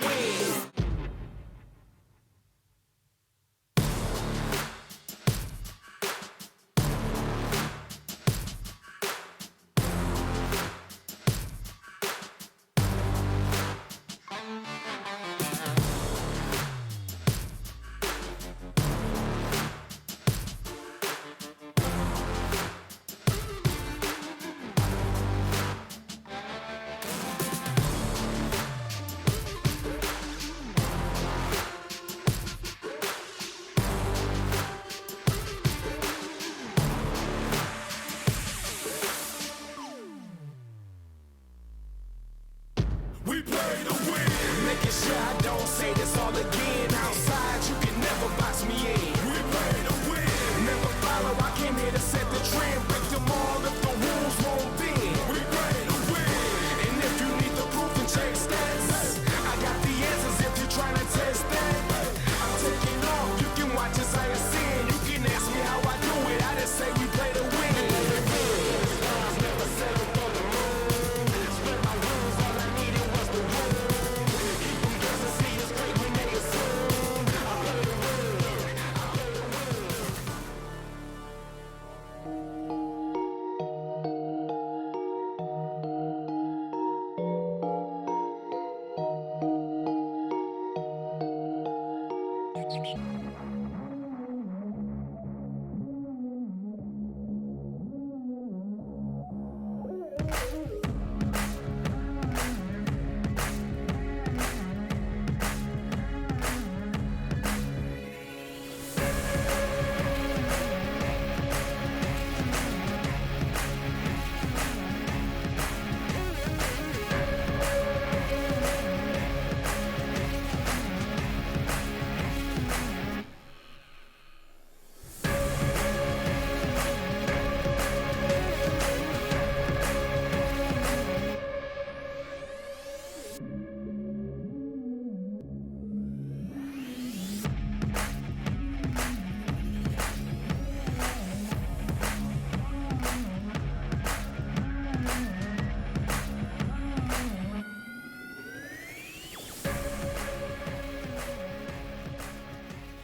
Pulled a play on that one, my bad. Welcome back, folks. You're ready to go. As you saw on your screens, Amateur. it's going to be Inferno coming up in just a minute. Between Beyond and Checkmate, it has been a bit of a topsy-turvy series, Tom. I mean, the first map, 16-1 in favor of Beyond. It was looking set to be a dominant scoreline. But then, coming into the previous map, which was Beyond's... 16-1. Was it not? Oh, it was just very, very convincing. I'm thinking of the Tyloo game. 16-6. It was 14-1. Yeah, it was 14-1, and then they got a few 16-6. rounds. Oh, well, don't do them injustice. And then obviously 16-7 on the previous map, which was Beyond's pick, but Checkmate managed to come out on top. A map where previously we'd seen them lose 16-2. They somehow managed to come in and destroy Beyond. So all together an impressive performance. And it's one of the few games, honestly, Tom, where we've had this kind of upset where I'm not going to harp too much on Beyond. I feel like Checkmate have actually played really, really well. They fixed up a lot of their mistakes on the previous map. And coming into Inferno then, I really don't like, I'm going to favor Beyond, but I don't know if that's really the right call. To an extent, I get what you mean, like not wanting to. I don't want to take credit away from Checkmate. I'll give you that. Like, I think they played very well. I also do think that some of the Beyond players absolutely sucked in that map. Yeah. Like, sure, SDK was bad, but it was more Mayros in that first half just being completely absent. Like, he's supposed to be the man that steps up alongside Olivia, who is really the only shining light for their team. Now, do I think individually, like when somebody's peeking a corner and you whiff a full spray, do I think they're going to do that every single map? No, I don't. So, although I do think Checkmate have a very good chance, as said, this is a map they've actually looked very good on. I think that their setups are strong in this map. I think Techno's a very good B-side player. At the same time, do I think Beyond will play as badly as the last map? No, I don't.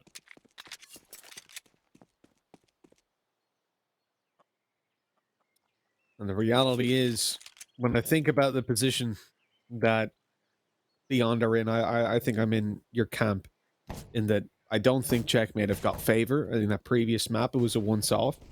But it's scary. It definitely is. The push coming in towards the A side as we're seeing Checkmate trying to hold on. And Hawk, he survives a long time, but no kills netted by himself or Blitz as they both fall. And so too does the A side. With a flawless take, Beyond are going to get that bomb down. And holding off now for the post plans should be relatively easy. Yeah, I'd be surprised if they let this one slip, although, why? Why is that an angle you're holding? That's so audacious. Luckily, Olivia's here to save the day once again. And Kaz just probably going to save the kit in the smoke. I like the audacity of KNTZ to hold that position, but yeah, he got what he deserved, if anything.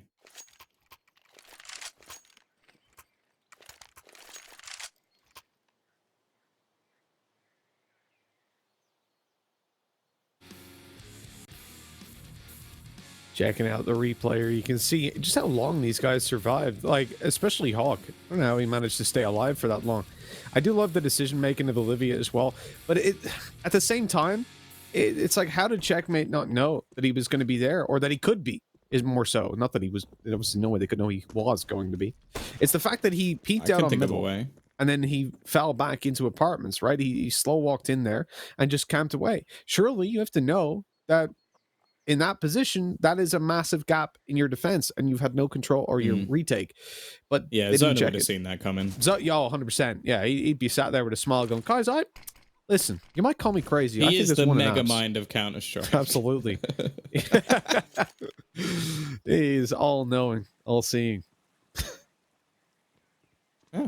That's the funny thing about that, just on a serious note, is like, imagine how much of an ass you have to be as a human being to sit there and go, hey guys, I'm really smart. Look how smart I am. Let's put it this way, Mitch. Like, I knew something was up when I aced his team with a Negev in a matchmaking game. So, you know, like, we did lose the match, but if you get aced by me and you're a coach, you're probably cheating.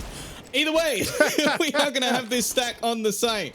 I may have talked over this round a little bit. KNTZ has managed to bring this back with getting a couple of Glock kills, and once again, they're going to rely on Olivia, and Olivia will not prevail. It has to be the ace. This was a 4-spy round. This was Beyond with the better buy. Things are about to go bad. He doesn't really have time to pull off the rotation anymore, so he's just going to try and fake out the plant, bait them into this position. Rue's going to take the bait. Oh, no, he goes back. The pre-fire's enough, though.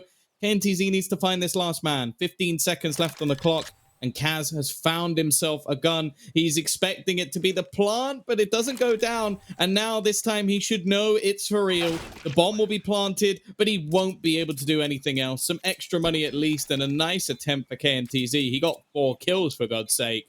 But it isn't enough for them to win the round. Checkmate. They managed to get themselves right back in. But I would imagine... I don't know, actually. The T's could purchase here. I wouldn't mind if they got KNTZ to just buy an AK and then the rest of the team saved. But STK has bought straight in with a Mac 10. So I guess they're not doing that.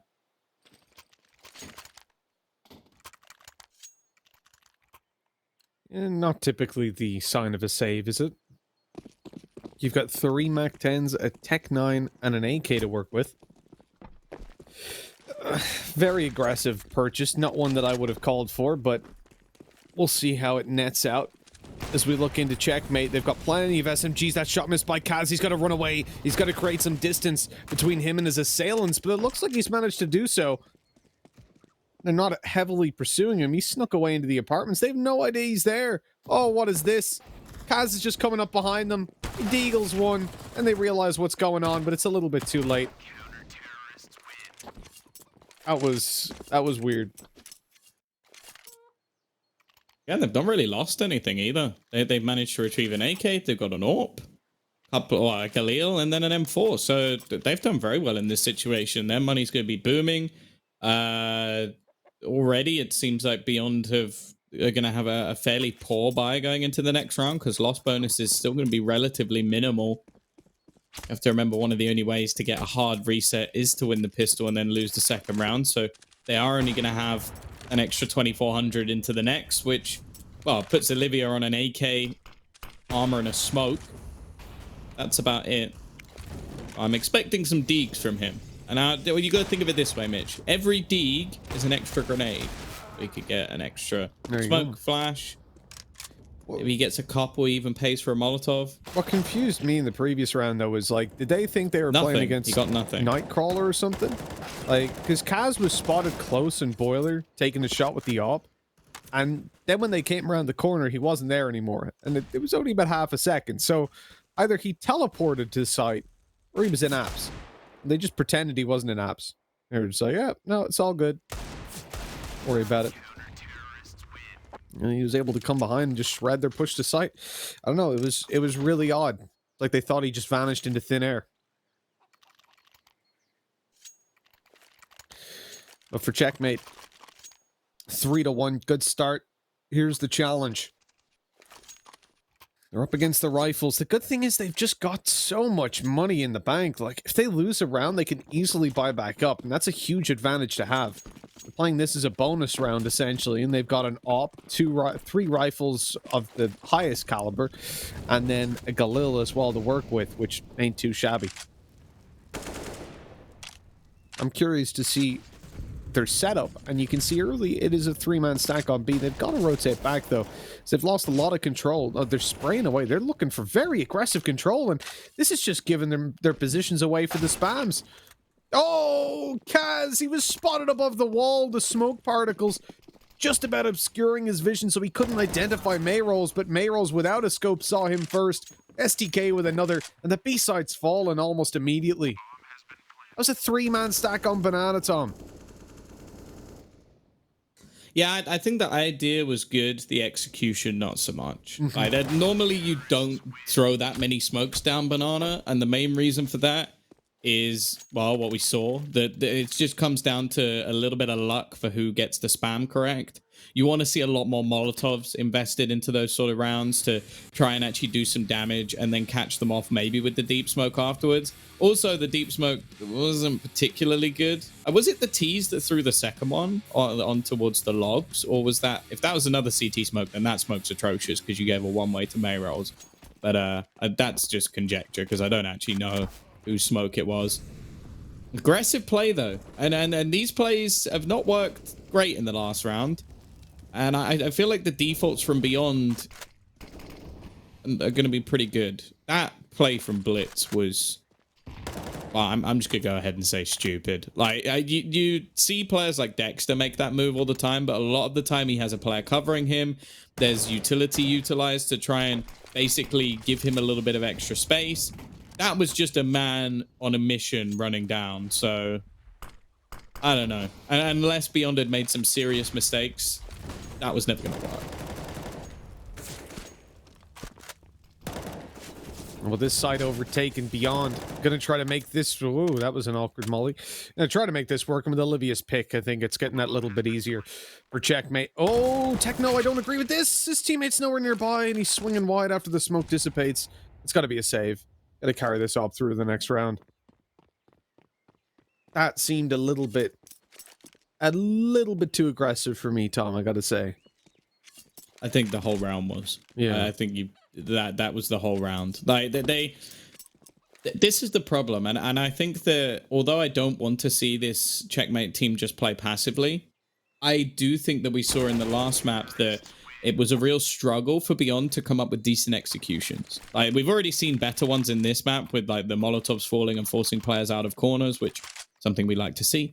But yeah, I don't think their executions are anywhere near as good as their pick play a lot of the time. So in these sort of rounds, like, you're taking a 1v1 versus Olivia. I said it at the beginning of the match, I think Olivia's the better AWPer. I don't think there's any questions about that. So I feel like they needed to be more setting up of the AWP before just having him wide peek an angle that's obviously going to be held.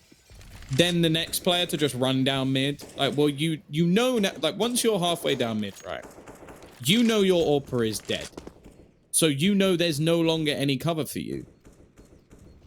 Now, I get that you're kind of stuck in no man's land, but at the same time, to just continue to run down mid, you're going to get shot in the face. Like, there's not really any argument there. And that's what I mean when we compare, like, some of the plays. There's sort of the same comparison I made to when you actually go to China and you see, like, oh, they've got a zebra crossing here, but it doesn't actually mean anything. It's the same in these sort of scenarios where you see, like, oh, yeah, Dexter makes this play, but you've removed a lot of the nuances of what makes it a good play by just basically running down mid.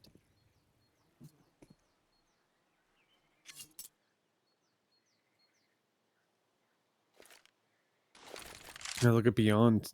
They don't have the info, but they want to push into the B site, and this is dangerous. This is very, very dangerous. The full stack by Checkmate is waiting for them there, and they have got a really nice setup. As Molly's going to force a couple of players out of position. The crossfire in CT is still massive. Good opening by Techno. Now they've shut them down on the site. Another player came running through. There's still two in position. One up above. Nice spam, but Kaz is still alive. He's managed to sneak away. The shots roll, not landing. And Rue! 1v2. This is winnable. 19 seconds. They've got to push him. But with only a USP and low HP, there was no way for him to get away with that. That was close, though, and a lot of damage done, considering basically nothing invested by Checkmate. Yeah, in isolation, pretty good round. Of course, for the T's, it's not that much of an issue. Like, it would mean that it would take us maybe one less round to break their economy, but realistically, considering they pushed into a full stack, as long as they win the round, it's not really the end of the world for them. Really nice USP shots for Rue. That's a lot easier.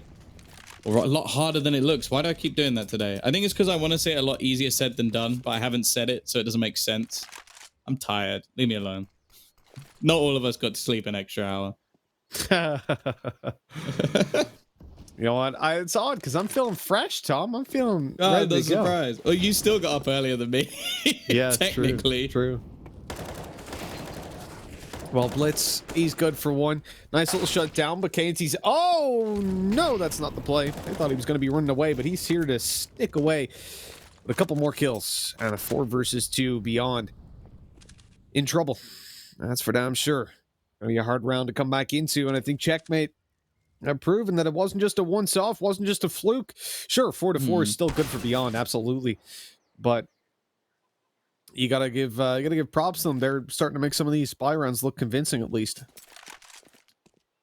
At least they haven't left the bomb all the way in the spawn. So if Olivia was even going to challenge this, he'd have to go all the way back, wasting 15 seconds, and then run back to where he plans to go. That would be silly.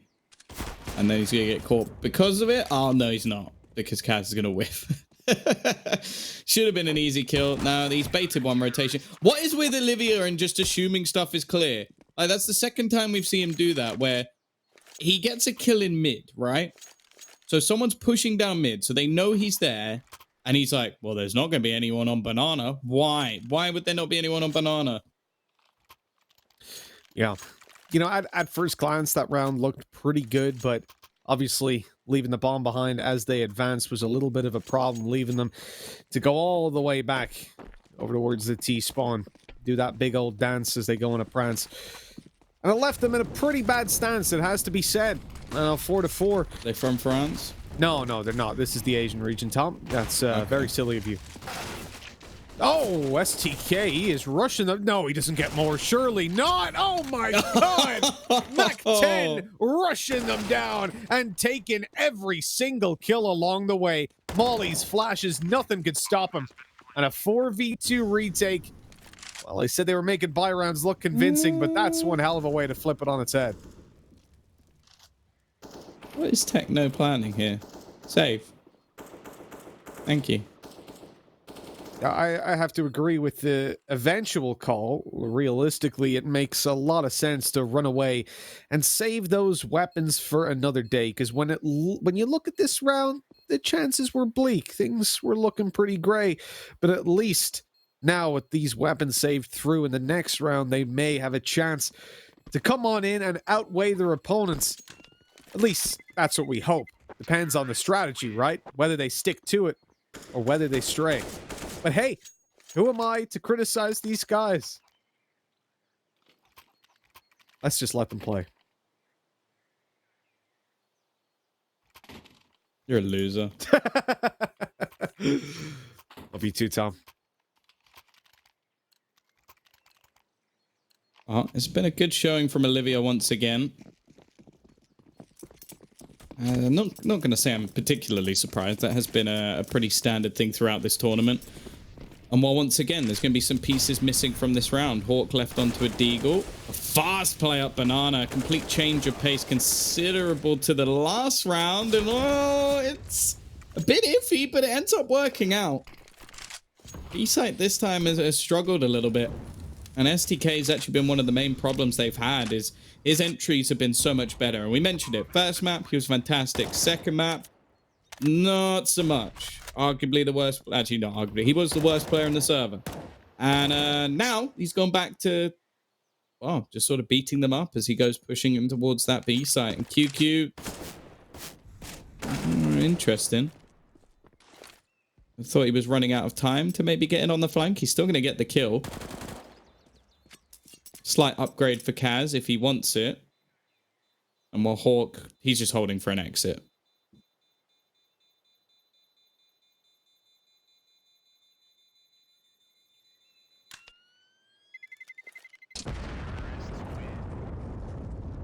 Well, there you go.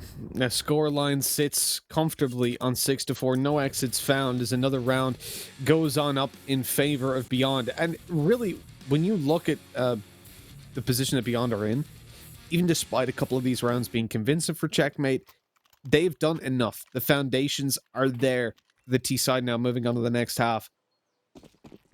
The pressure's on because from this point forward, Tom, I'll be honest, I need to see Checkmate be pretty much flawless.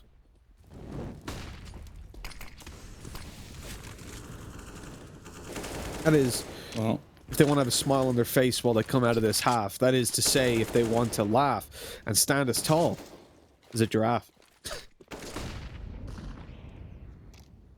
the round so far, I'll be honest, I think Checkmate have actually been a little bit over-aggressive. I think that they've been trying to fight in so many of these rounds where you'll see that, like, one of the rounds they won was pushing aggressively into apartments. It worked that time, but every other round they've just been trying it again and again, like running down mid, fighting on Banana. And one of the things I actually quite liked about this squad was it seemed that they were good at like slowing things down with their utility and not having to go for these risky fights. We haven't seen them do too much with an AWP, playing a more rotational style. And well, sure, some of the rounds have been close, for example, when they were utilizing the pistols, but it's been sort of unimpressive. How many teams are we going to see just not check that boost? It's literally, that is the most common boost in the game, right? Yeah, I think so. I can't think of one that's used more than that. And still, so many teams go by without checking it. It's beyond me. Ha! Good one. Okay, the molly from Meryl's, he's just going to bait them out, but the player was over towards his molly, so he's not going to be swinging, and Hawk just comes on through. Finding the deagle, finding the round, and 6-5. As Checkmate, they look good. They feel good. The reality is, though, as I said, it needs to be pretty flawless as we come on into the rest of this half. Yeah, some decent timing from Techno. As said, like I really like him playing this B site. His re-aggression and timing seems to be on point, and honestly, like every other player on this team seems very hit and miss. He's probably been the most consistent as well. So again, a bright future for Mongolia, at least with this youngster. But whether or not it'll be enough in this series, we'll have to wait and see. They're going to go back to the A site. Techno's kept the UMP, but he's not playing here. Bomb's been dropped as the first man down, and it is in the open. And Kaz alongside Blitz should have shut this one down. Olivia going to be the only one, and sometimes that's enough. Well, that's one way to go. The Molly taking him out, burning in an inferno. On Inferno. Cremation. I like it. Molly kills on Inferno. This is a bit of poetic justice. The Checkmate are doing quite good. Yeah, they're building up these rounds. They're at least semi-convincing. Not in a position where I'm too worried about them. But again, 3 more to go. The weight is on their shoulders to make this work. And look over towards the T side. They've gone for a hero rifle alongside a few pistols. Quite an aggressive play, but not one I'm against, especially on Inferno. There's definitely merits to it. The only downside is that only one of his teammates actually has armor to work with. So if we see Olivia fall and KNTZ's already gone, that AK essentially is just a deagle. Because as soon as you take a bullet, your accuracy is gone.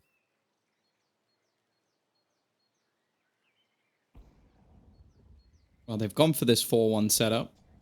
Something I mentioned earlier. Rue already had to take the shot. Falls back a little bit. Doesn't go all the way, but it will be enough to call for a rotation.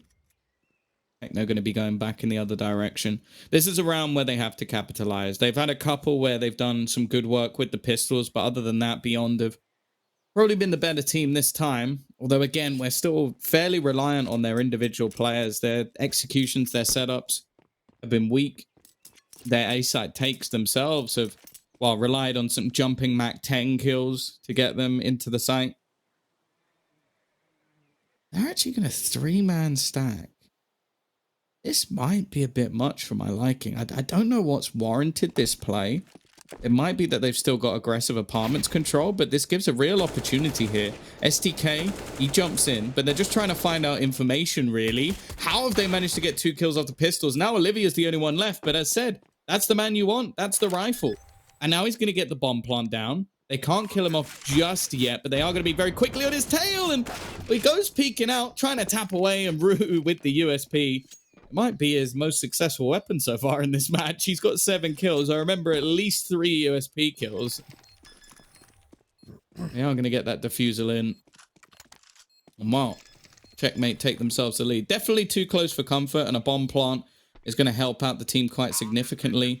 We'll see if it gives enough money to get Olivia a bite. It does, in fact. It actually gets enough for someone to potentially drop him an AWP if he desires to play it. And there were some decent counterplays from him earlier in the rounds, but it's not going to be happening this time. You got to respect the play by Checkmate getting back into these sites. The only problem is the fact that they lost it. Excuse me, that they lost it, really. Like, up against that kind of a buy, they shouldn't be given that much space. As you said, a little bit close for comfort. And on 7-6, yes, you're in the lead, but CT side Inferno, you really need to get more rounds than just 7. And at this point, full buy for Beyond, things could start to fall apart. The money isn't great for Checkmate either if they lose this round. This has to be theirs. Flash over the smoke to allow Mayrolls pushing up close. He's got a position. He's anchored down. It looks like they're going to boost above the wall, at least. I thought so. But instead, it's just more utility thrown over, allowing that wide swing through by Mayrolls, who gets himself up nice and close to Car. Perhaps a boost. They're going to push this? No, so Rue's on the corner holding it with the M4. They've got an op further back on Kaz, who's going to take the first shot, and then Rue takes him down. Problem here, Tom, is that they don't have any info. And as time goes on, they have to... Oh my god, double nades. Kaz, 31 health. But as time goes on, they're going to have to make a move and try to find some info, unless the T's run right into their hands. And I think if this... I want to see a fake on A. Where's the fake? You got 2 players towards the A site. They need to make some noise. Flash over. Nice push. But Rue not able to get the kill. Good damage done nonetheless. I wonder if they're actually just going to double back. But with this crossfire still in the pit, it's one that's fairly tough to break down. Now, they do have the Molotovs to try and clear them out, but I imagine Hawk has a counter smoke available to him, and I don't know if this is going to be that easy to clear. There's the first kill. Hawk gets 1. Counter smoke goes out, so the Molotov's going to be null and void. He's going to jump up above it. That's another kill for him. And even the spam shots are starting to connect. Blitz alongside in this crossfire. is just perfect. And once again, it's Olivia. I feel like I've said this too many times. I'm starting to question if he's just baiting the squad. Maybe this time he can finally win one, but there's no time. Techno's won it. He just runs away. He's so smart. I love it. So many players in that situation would have gone for the kill. So many players wouldn't have noticed the time. He's just out of there. He doesn't need to be the hero. He's already won them the round. Well, you know what? Enrique Iglesias would be proud because Techno, well, he was their hero in that round. Even if he didn't find a kill, at the end of the day, he saves the round. He washed away the pain. And for 7-6, turning into 8, this is Checkmate back on track. I didn't believe in them. Honestly, being able to pull this half all the way back into a winnable position. They were 6-4 down, and now they're in a position where they're looking damn clean. If they can just find this 9th, they'll have smiles on their faces coming into the next half. Very aggressive push by Techno, but he gets banana control completely, and they can leave a player at Rue posted up at the op and have a rotate to the A site. Oh, do they want to push?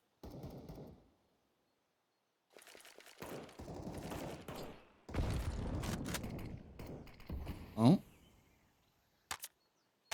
They've taken banana. Techno going to be in aggressive position, but he's been playing well again. 13-7. Are they even going to check it? They should do. Oh, they've got Rue alongside. A bit of a whiff. I think he was caught off by his teammate getting the kill. It doesn't matter so much. Rue has capitalized. And well, he's not quite going to hit that one, but he needs to fall back. Rotation's coming in from Kaz, but they don't have much utility to deny any further pushes. They're actually going to smoke off the site.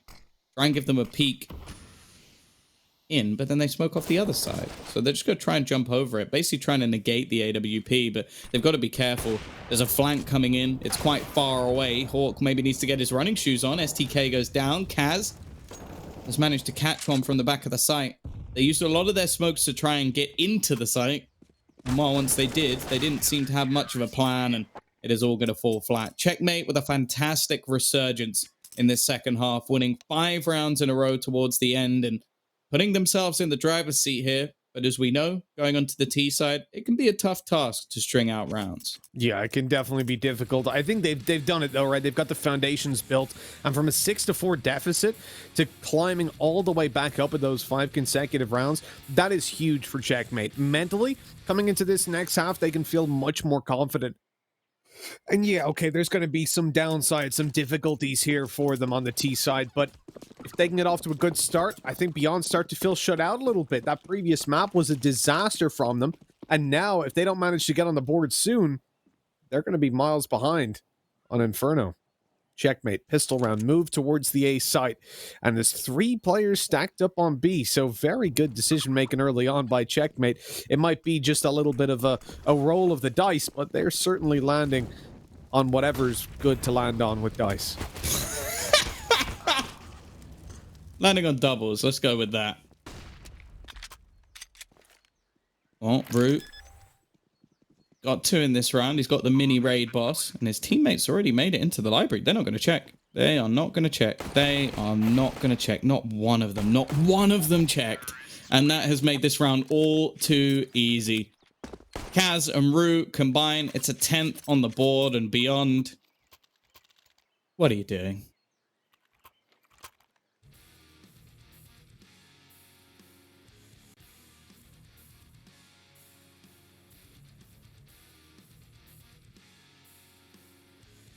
Okay, so it has to be 7-11. So I don't even know. I don't know how craps works. I've never played it in my life. But landing on some good dice. I like that. Land on doubles. That's Monopoly, right? You gotta go again. Yeah, unless you do it 3 times in a row. Then you go to jail. Yeah. Too many doubles. Not allowed. Bad. Well, I think the thing there is it's like you must be cheating. I think that's the joke. Because to get 3 doubles in a row is pretty ridiculous. But hey, it happens. Mm-hmm. Well, what? The chances aren't that mad. It's like 1 in 32 times 1 in 32 times 1 in 32. It'll happen like once a game. That's quite a lot. Yeah, but you throw a lot. You throw a lot in Monopoly. You do, but that's still a lot. I feel like oh yeah, 1 in 32 times 1 in 32 times 1 in 32. That's a lot. Yeah, I guess. I'm pretty sure it'll happen once every game. Every full game Monopoly, because they go on for so long. Oh, this is getting a bit uncomfortable. SDK's managed to find one. It's only rifles remaining. It's straight through the smoke, and Kaz combines. The remaining 2 players are so far away. Longest rotate possible. Gonna take the full 10-15 seconds for them to get here. And by the looks of it, Olivia's just decided, nope, I've got a Deagle, I've got a Mac 10. That's good enough for me.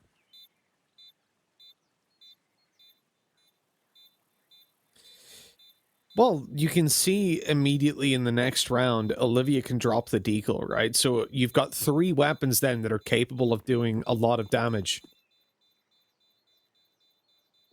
And unless Checkmate have got... Oh, no. Kainty said's trying to hunt. He's trying to get aggressive, and he finds one.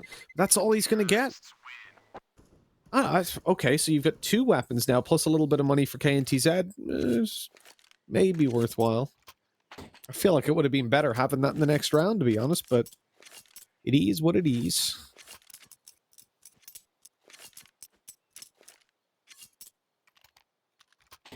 Oh. It's just going to be the eco now. That Mac 10 and the Deagle dropped over to QQ. They've invested a small amount into utility, but ultimately they're just trying to do a bit of extra chip damage. And 2 HP. Wow.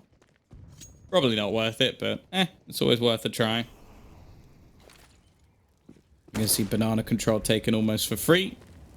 Flashbang utilized. And it looks like this is a map where I feel like maybe this was where they got to put in a little bit of extra time with Techno. Because it looks like they're far more well drilled. Like they have the flashbang setups, they have the utility. He looks comfortable on the map. Or maybe it's just a position that he's not just been forced into a role. Where it's like, yeah, I actually like playing the B site. But yeah, I've said at the beginning, this is the map where I think they've looked their best. Dust 2 was the other, and they got absolutely spanked on that map. Now they go pushing into what is still the majority of the players. Olivia does a decent amount of damage, but his teammates aren't able to do too much more. He'll at least make some extra cash off the back of the Mac 10, which will make a difference in the next round. The extra $600 giving him enough to make sure he gets Kevlar alongside the AWP, which, considering how good this man is with the AWP, that's a pretty big deal. You have to bear in mind, he's currently 19-12 and they're losing by 6 rounds. So, yeah. Feel a bit bad for Olivia at this point. By the way, just ran the numbers, Tom. It's 2 times in 1,000 you'd get 3 doubles in a row. Rolls wise. Why did you say it like that? Why not 1 in 500? True. Could have. I got a decimal form. It's 0.2. It's okay. 2.15 times 10 to the minus 5. So it was just easier to say 2 times in 1,000 because didn't have to do that. It would be like it's 2.15, I think, times in 1,000. Okay. But that's in 1,000 turns, not rolls, right? So it's. But yeah, that's a decent amount, right? You're gonna roll. You're gonna have 500 turns in a game of Monopoly. Someone's going to jail. 500. I don't know. That's a lot. Well, it's not just your turns either. It's everybody's turn. Oh, okay. I feel like you'd get there. They go on for a long, long time. Anyways. That's true. Enough about monopolies and rolls of dice. It's time for the roll of the dice on the T side as they push up towards top banana, but evidently they're not hitting doubles this time, Tom. Instead, they've found themselves with no dice. They've rolled it on the street and someone stole them and ran away. Don't know why you do that. Dice aren't worth that much. You're not going to be able to sell them, but they just wanted some die of their own. What? Where was that? He just got him through the wood. He tapped 2 bullets and he headshot him through the wood. That's one of the luckiest kills I think I've ever seen. I mean, just did advance. Can we get a replay of that? Because that was so lucky. And that was on the higher HP player as well. Like, Mayros is the one that's tagged low. This is risky. They're going through the smoke. Oh, Mayros going to get 2. He was the low HP player, as said. That's a bit of a mistake, but they're still going to get the bomb site. Bomb planted. No kits available on the remaining couple of players. Olivia needs to hit this shot. He needs to get Kaz, and he won't. not quite quick enough on the draw, and now KNTZ is going to be the last man standing to try and bring this back. They're using a lot of utility just to try and hold him off. Did that Molotov actually go down? It did. I thought it might have just clipped the edge of the smoke. And obviously, sometimes that can be a bit glitchy. Kaz has spotted him out, and the time just isn't enough. He should just be running away at this point.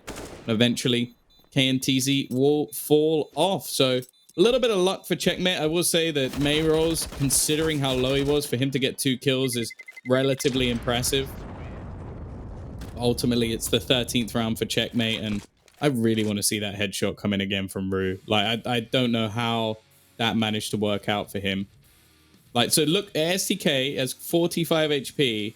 Oh my god, okay. What is that? That's just silly. Like, you know, it's a ridiculous kill where I was shocked and you didn't even see it. Yeah, I was confused. It's like, wait, where did he get that kill? What's happened? Oh wow, That's mad. that's unbelievable. You gotta be so annoyed as well. Like, I bet he doesn't even know what he's been headshotted through. Probably thinks he clipped the wall or something.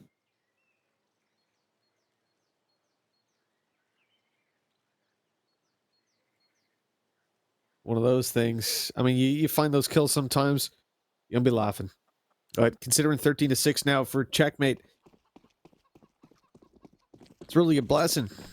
I can't believe we're here. I can't believe we're at a spot where Beyond might be losing this. And I think, you know, coming into this, I said that I felt like Beyond were on worse form in this tournament than what I'd seen in summer, with the exception of the Tyloo game, which they played quite well in.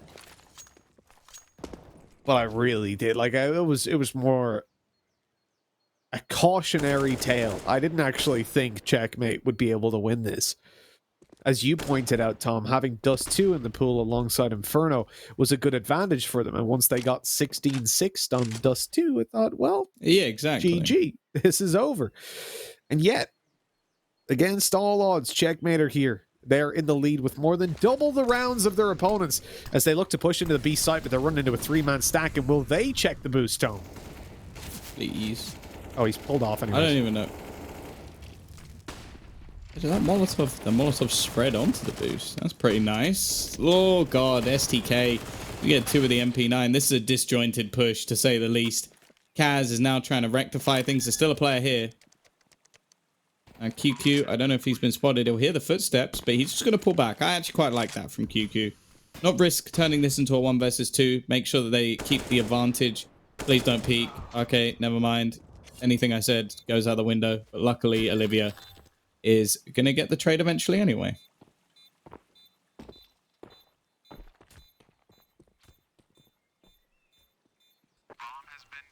The defuse as well coming on through with Beyond taking a 7th.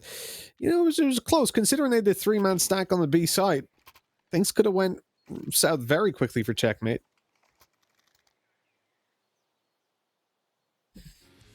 It's a very hard game to call. You're seeing Kaz still, even despite the fact that we're on Inferno, deliver a really good performance. And again, the thing that impresses me about Kaz, he's one of these players that he has really good statistics, but if you watch a game, it's not like he has these super flashy plays. It's not like he overextends. He's a smart player. That's what I like to see. You know, it's always great to watch someone like Annihilation or Dinko. He loves to look at Wang, but the thing is, these guys, they have a flair to their play style, whereas someone like Kaz, he's quietly doing his job. Not Olivia. Be able to get 1. Actually, Hawk finds the trade. So does Kaz. They were all so low. I just expected this round to be over already, but it seems like Checkmate never give up until that final piece is played. Well, Pawn has been turned into a queen, as they're going to take a 14th round without too much trouble, it seems. And for the remaining 2 players over on Beyond, they've just got to save what they can. Hold off for another fight, but realistically at this point, I think we're past the point of any sort of return. This might be a bed, then a bath, or beyond. Jesus. A bed than a bath for Beyond. Wow, I hate you, Tom. So I agree though. They could be going to sleep fairly soon. The chances of winning this series are looking pretty bleak, and a real surprise to everybody out there. And I think I was one of the few people speaking positively about Checkmate, and I still don't believe what I'm looking at. Like, this team is the... They're just not someone that should be able to challenge Beyond. Like, okay, in theory, yes, they're the only team I would say at that bottom level within the tournament that we estimate in the bottom 5 to actually maybe be able to beat someone like Beyond. But at the same time, this is just phenomenal. This is the best we've seen Checkmate play. And I can't put it down to, as I said, massive mistakes being made by Beyond. It just looks like clean Counter-Strike start to finish. But here we go. Kaz able for 1 kill, but he has to trade back more because his teammates are already falling as they push into the site. There we go with the auto shotgun. KNTZ doing some serious damage. But is it enough? Bomb's being planted. Hawks found a kill. Bomb is down. And a 1v2 now to win out. Hawks not able to get it done. And so Beyond will take this 8th round. But again, it comes very, very close. Yeah, and luckily for Checkmate, the bomb plant is probably going to give them enough that they can scrape a buy together. It's not ideal, like Rue with 3,000, and maybe they'd want to sort of half invest into this one, but realistically, with the amount of damage that's been done to the opponent's economy along the way, they want to get this done. They want to try and break back as soon as humanly possible. Wow, English is hard. 3 of those kills came in with the blind coming up on the top of the screen. I don't think it was only partial blindness, but still. And actually, this buy, it's a bit weird. I don't know why Hawk has gone for a Galil. He's got plenty of spare cash. I guess maybe he was thinking he'd be expected to drop one. Maybe. Nonetheless, how's Rue won that duel? That was from middle, right? Straight up and takes the kill. Not too shabby at all. Man advantage to work with, even despite the low HP. The Mac 10 being your open fragger on that kind of range is exactly what you like to see. You don't see it all too often. Now there's the challenge. Beyond. They've got to keep themselves alive in this one, and it is not going to be easy, but a good spam to Hawk. That lights him up. Nade coming through to finish the job. Looks like Hawk's made it away, though. They'll survive for now, but they're about to run into KNTZ. He's been spotted. Double swing to try and take him down. QQ able to take the apartments push, and... oh, I like that. The smoke on the molly, even though he's not there. So they'll presume that he is. QQ got spammed through the wall. Headshot by an AK. Luckily, he's still alive on 14 health as Checkmate refocus themselves, and they look to take this B bomb site. Look at the rotate that's come in. They're just going to have one player to deal with.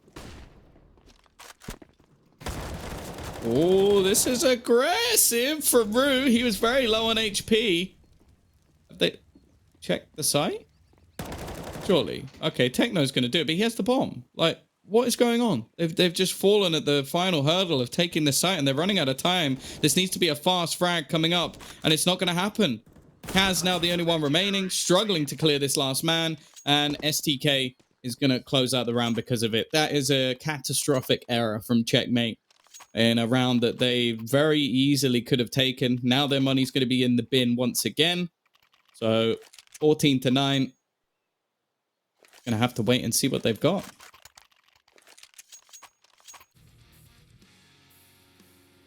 Such a tough comeback, though, for Beyond. Even CT side.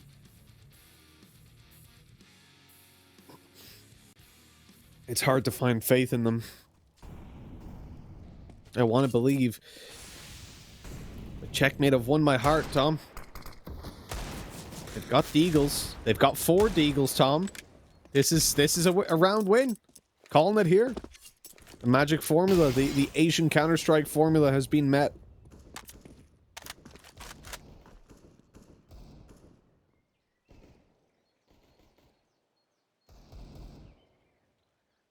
What I'm surprised about, actually, is both these teams have taken aggressive banana control a couple of times and never really had that one-man hold with an op. It's been pretty consistently like this. Even more aggression is sought after. In this round, they've got rifles to play with, but even still, they're baiting out that there's a player solo holding it so that May rolls can come in. It's worked, but I don't agree with that play. Because up against Eagles, that is one way to give them free kills if they decide to rush up banana.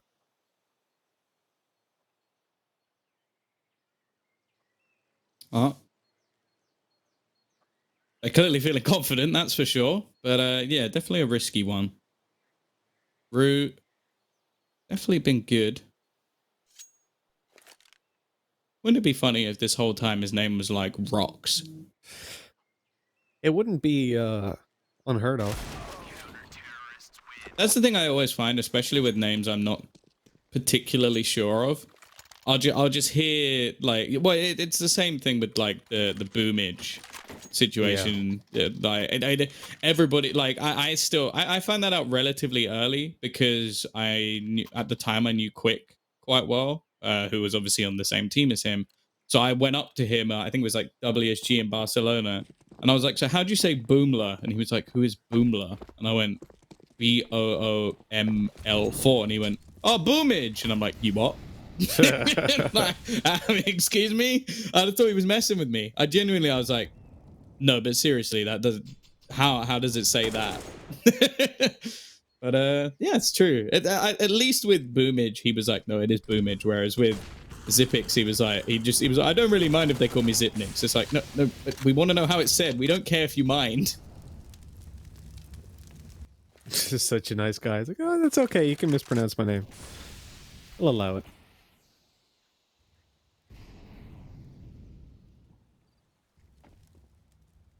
When we look at the position now, Tom, it's not looking too terrible, really, for Checkmate. They've managed 1-for-1 trades. They're looking in towards the A site. The bomb is still on bottom mid, which is concerning me a little bit, but they might want to split through and go B. And it looks like it. These T's sneaking their way into the CT spawn. Now, obviously, they're aware this is a possibility, but knowing that it's happened is a different story, and they've heard steps. Olivia knows exactly what's going on. He goes back to the op as he sneaks up behind. He's got a flank on the flank.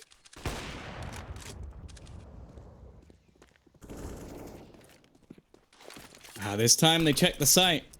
But to be fair, Techno did check last time. He just got killed. KMTZ, though, has managed to make his way through from Banana. It seems like they're giving up some fairly easy frags. And while that might be another one, Kaz trying to play around the edge of the smoke. It's left on to Rue. Try and hold on to this one. The Molotov actually not quite going to reach. Now, this might give them a little bit of a false positive that the back of the site is clear. This could work into his hands, but KMTZ is thorough. And with 4 kills in this round, Beyond start to build back into this one. Now, obviously, the bomb plant plus the loss bonus still gives enough money that they could scrape out an okay buy. Although I would say I might prefer just like go for some Mac 10s and utility in this round. Try something really audacious and then make sure that your next round buy actually has all the utility available to it.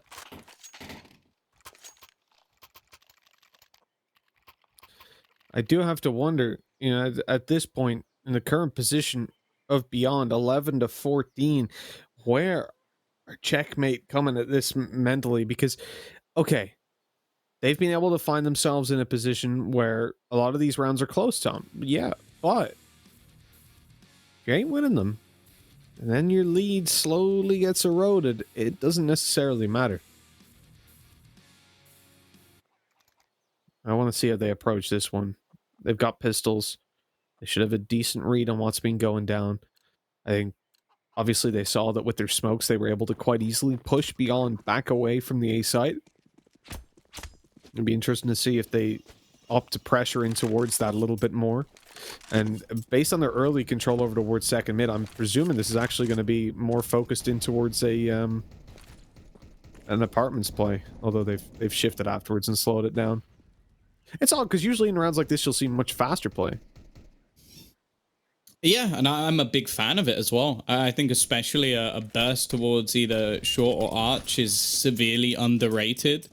I think with the amount of ground you can get, especially with a little combination in towards apartments, you can really catch teams off guard. And we used to see that with the sort of old school CZ pushes, which would just cause so many issues. In fact, I think Tyloo might have been one of the masters of the CZ push on the T side.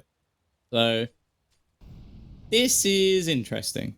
It's an unconventional position. It also, if they get rushed down, could give up 2 kills. So I like the fact that they've just decided to fall back into the smoke, use some utility. I was a bit worried that Beyond were about to try something super audacious, but they are still lurking around the edge of the smoke. Now, if there's a flashbang through here, it could catch them, but they're standing so close, it might not work. And well, everybody gets blinded, but it works out initially. The trades come through. They need to clear this man at the back of the site. They got a Molotov. They should just wait, but instead they peek into Olivia, and Olivia takes them with him. He may go down, but that doesn't matter. And sure, it's a little bit costly, but it doesn't really matter for the side of Beyond. Not bad for what was a minimal investment for Checkmate, but things are starting to get close. This is the problem.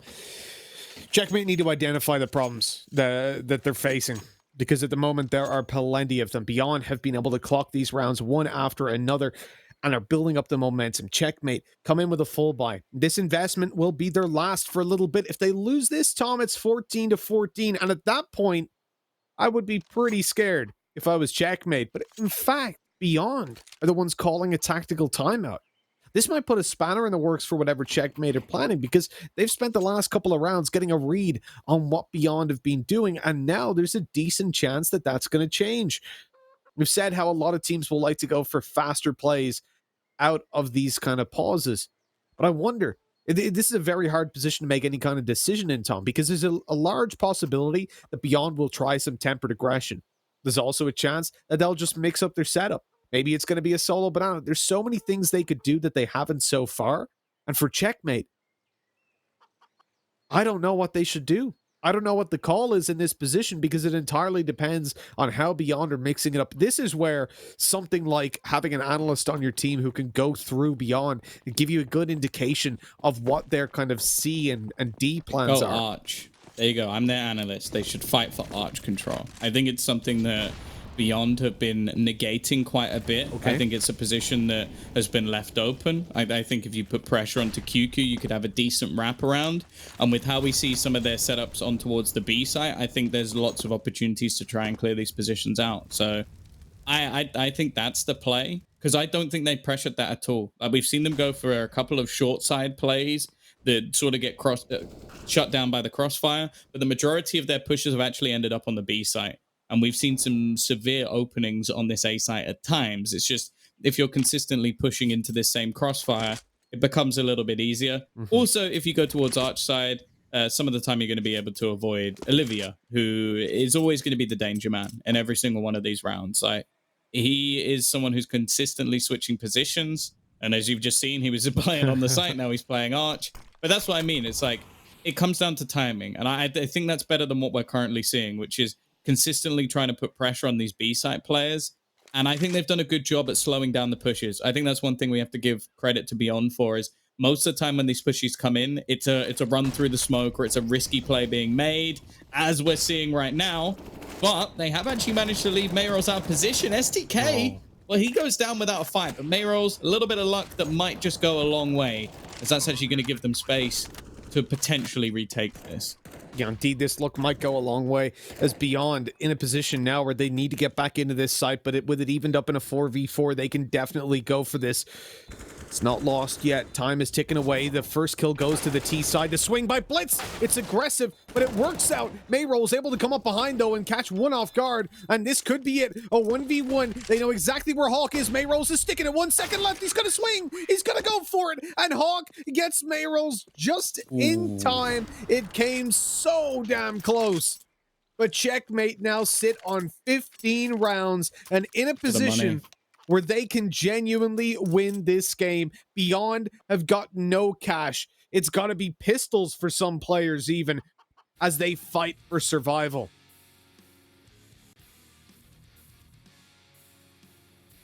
This round was so ridiculously close. Literally came down to the wire. Mayrolls putting in an absolute shift, but Hawk right at the end. He's had a pretty good game. Him and Kaz alongside, and I think Techno's had his moments as well. Olivia, again, 27 and 18. It's unfortunate. He was the only man in the last map. He's had a few players step up alongside him in this one, but maybe just too late to join the party. And unfortunately for them, the money's just not going to allow for it here. Honestly, I'd have at least dropped him a Deeg or something. The fact that he's ended up with just a CZ and a smoke going into what could be the last round of this series, and a series that Beyond were more than expected to win. I don't think there's Any question about that?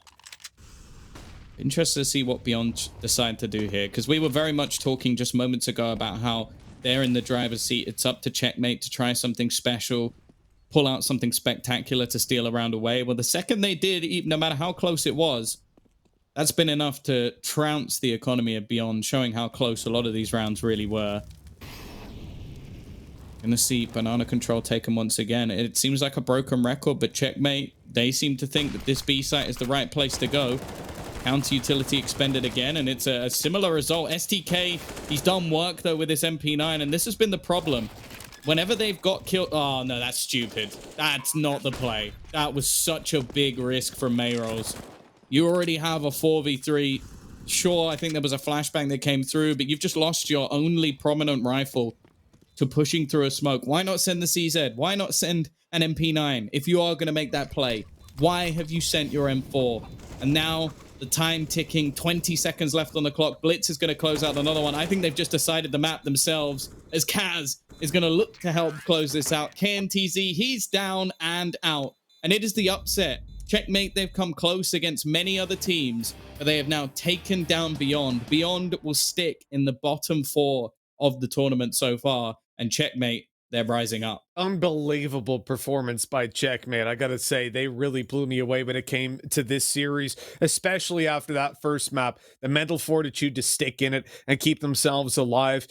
I don't know how they did it. I really don't. But luckily, Tom, it's not my job to know, and it's not your job to know, because we've got two handsome gentlemen who've been watching this behind the scenes. Boys, Checkmate, upsetting Beyond, possibly the biggest upset of the tournament so far. What do you make of that one? I'd say it is. I'd say it has to be the biggest upset, right? You're talking about a team who came in, we didn't know who these guys were just a week ago, facing off against a team who reached top 4 in the previous RMR, Beyond a team who are knocking on the door saying, hey, we're just below the top 3 teams in the region, maybe a 4th best team in Asia, and especially Dinko, for me, it was about the way the loss does too. Like Mitch just mentioned, right? The way they just grinded back into these 2 maps. It just shows a lot of resilience, a lot of skill as well. And surprisingly, for me personally, a kind of a traditional approach to CS, which we don't even see from some of the more known teams in the region. That's the weirdest part, right? Is the fact that they come in here and we talk about some of the best teams in the region, and Checkmate are playing better Counter-Strike than them. And I would say playing better Counter-Strike fundamentally than Tyloo earlier today. You know, they just don't have the superstar players, but they've certainly got players that are very capable of pulling off individual rounds. I mean, Kaz coming into this, what a beast, man. He is such a good player. Here in Inferno, we've seen good performances from him on this map before, and it's impressive that he's able to deliver on this map to this effect that he does. And I'm really impressed with this Checkmate roster. They were one of the only unknown elements coming into this tournament for us. From Mongolia, we're always like, okay, Mongolian team, surely they're going to be excited. They're going to have some mad young player. And I mean, Techno is that sort of standout raw aim ability player. We've kind of seen him have flashes, but for me, the most exciting player on this team is Kaz, right? He's the rock of the team. He's the foundation for the roster, and I'm looking forward to seeing what Checkmate can do. And they've just made our next series very exciting, Blair, because now it's kind of open who's going to be in the bottom. Beyond could not even make playoffs. Now that is just so strange to say. That would be just insane if that does play out that way. We had Olivia putting up a hero performance. He was a top fragger, I believe, in all the 3 maps Beyond played, although in a losing effort. On the other hand, it has got to be the man of the hour, Kaz, stepping up again. This guy has been solid indeed. Tom, one thing I have to point out here, at least one thing which I noticed while watching this game from the sidelines, would have been the fact that on that first half, considering how close this game was, the number of times Beyond got caught off guard with that boost over at B. I mean, at one point, you gotta be like, come on, like someone just spotted, right? Why are you like, bringing I this don't up, get Blair? it. Why are you bringing this up? You already know it annoys me. Exactly why I'm bringing it up. Mention it on the broadcast the last time that this happened. It is... I can't think of a more common boost in the entire game. So the fact that teams don't expect it at this point is stupid. It's very much a spot you can pre-fire. It's one that you definitely should pre-fire. So, yeah, it's annoying. And to be honest, I feel like teams that don't check the boost are teams that have poor team play. Because realistically, the first guy probably shouldn't be the guy checking the boost because there's angles on the site that need to be held.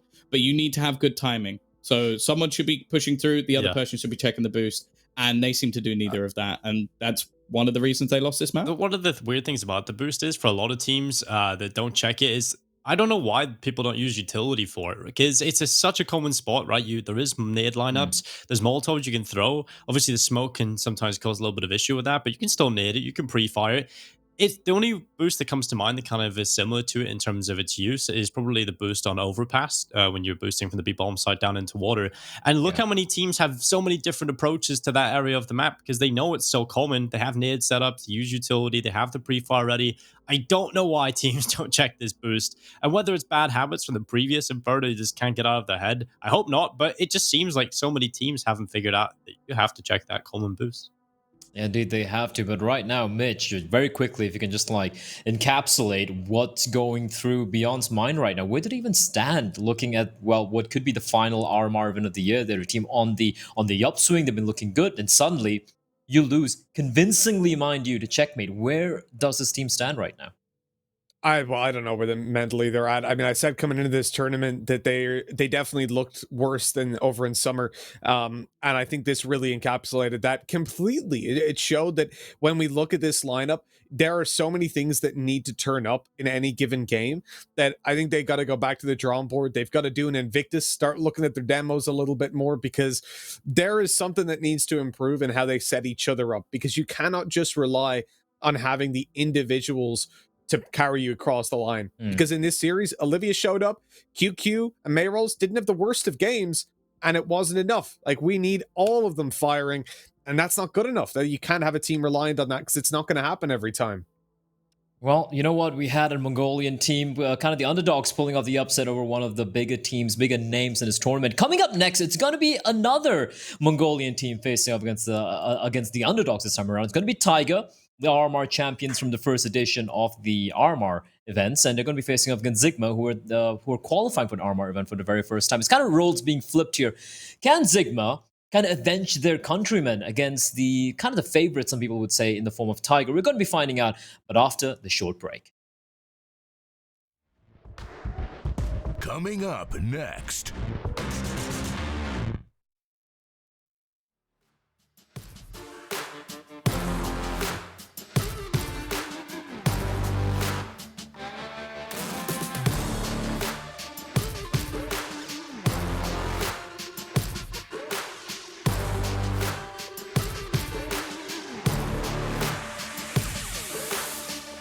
We play to win.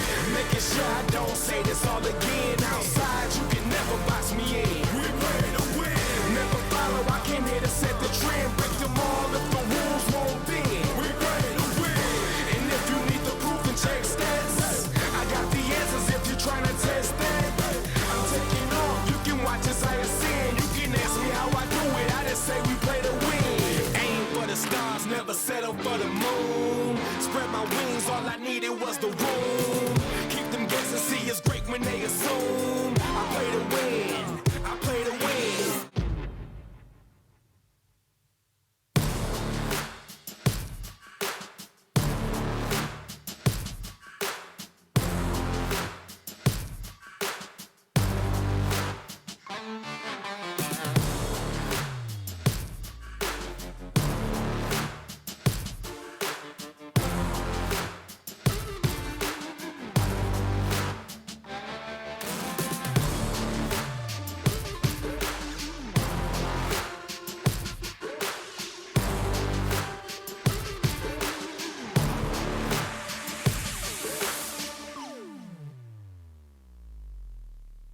We play to win. Making sure I don't say this all again. Outside, you can never box me in. We play to win.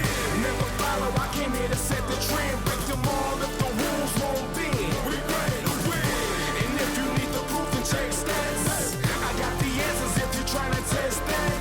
I'm taking off, you can watch as I ascend. You can ask me how I do it, I just say we play to win. Stars never settle for the moon. Spread my wings, all I needed was the room. Keep them guessing, see us great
Welcome back, everyone, to the final matchup of Day 7 of Perfect World Asia League 2020 Fall Edition. My name is Blair, and once again, I'm going to be presenting to you the action. Joining me, as usual, always, it's going to be Tom, it's going to be Dinko, and Mitch hasn't ditched us this time around again, so congratulations, Mitch. But jumping into the final matchup of the day, it's going to be another all-Mongolian Thai affair. However, it's going to be Tiger, an RMR champion, facing off against Zigma, who for the very first time have qualified for an RMR event. Now, let's start with you, Tom.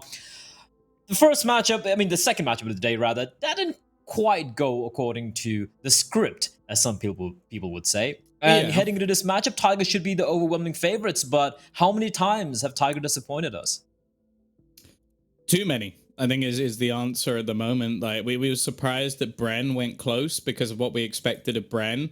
Since then, they then lost to Checkmate, who have just pulled off another upset, so maybe we're slightly undervaluing Checkmate in that comparison, but at the same time, that is not the display we expect to see from one of the champions of a previous event and a team that came in with the goal of beating the likes of Tyloo, Vici, Invictus Beyond.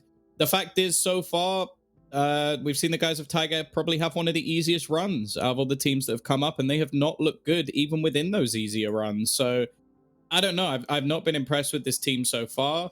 At the same time, Zigma are another one of the teams that we expect to be at the bottom. And that's the thing, like, realistically, out of the matches that Tiger have played so far, they should have maximum points. They shouldn't have even dropped a map versus the teams that they're playing against, because these are pretty much all qualifier teams. If you look at the likes of Beyond, sure, they've not been playing that well, but at least we can go, oh yeah, well, they've lost to the likes of an Invictus or something like that. But if we look at Tiger, literally, after Bren, Checkmate, and now Zigma, if you go into this tournament, I would have told you those are the 4 easiest teams to beat.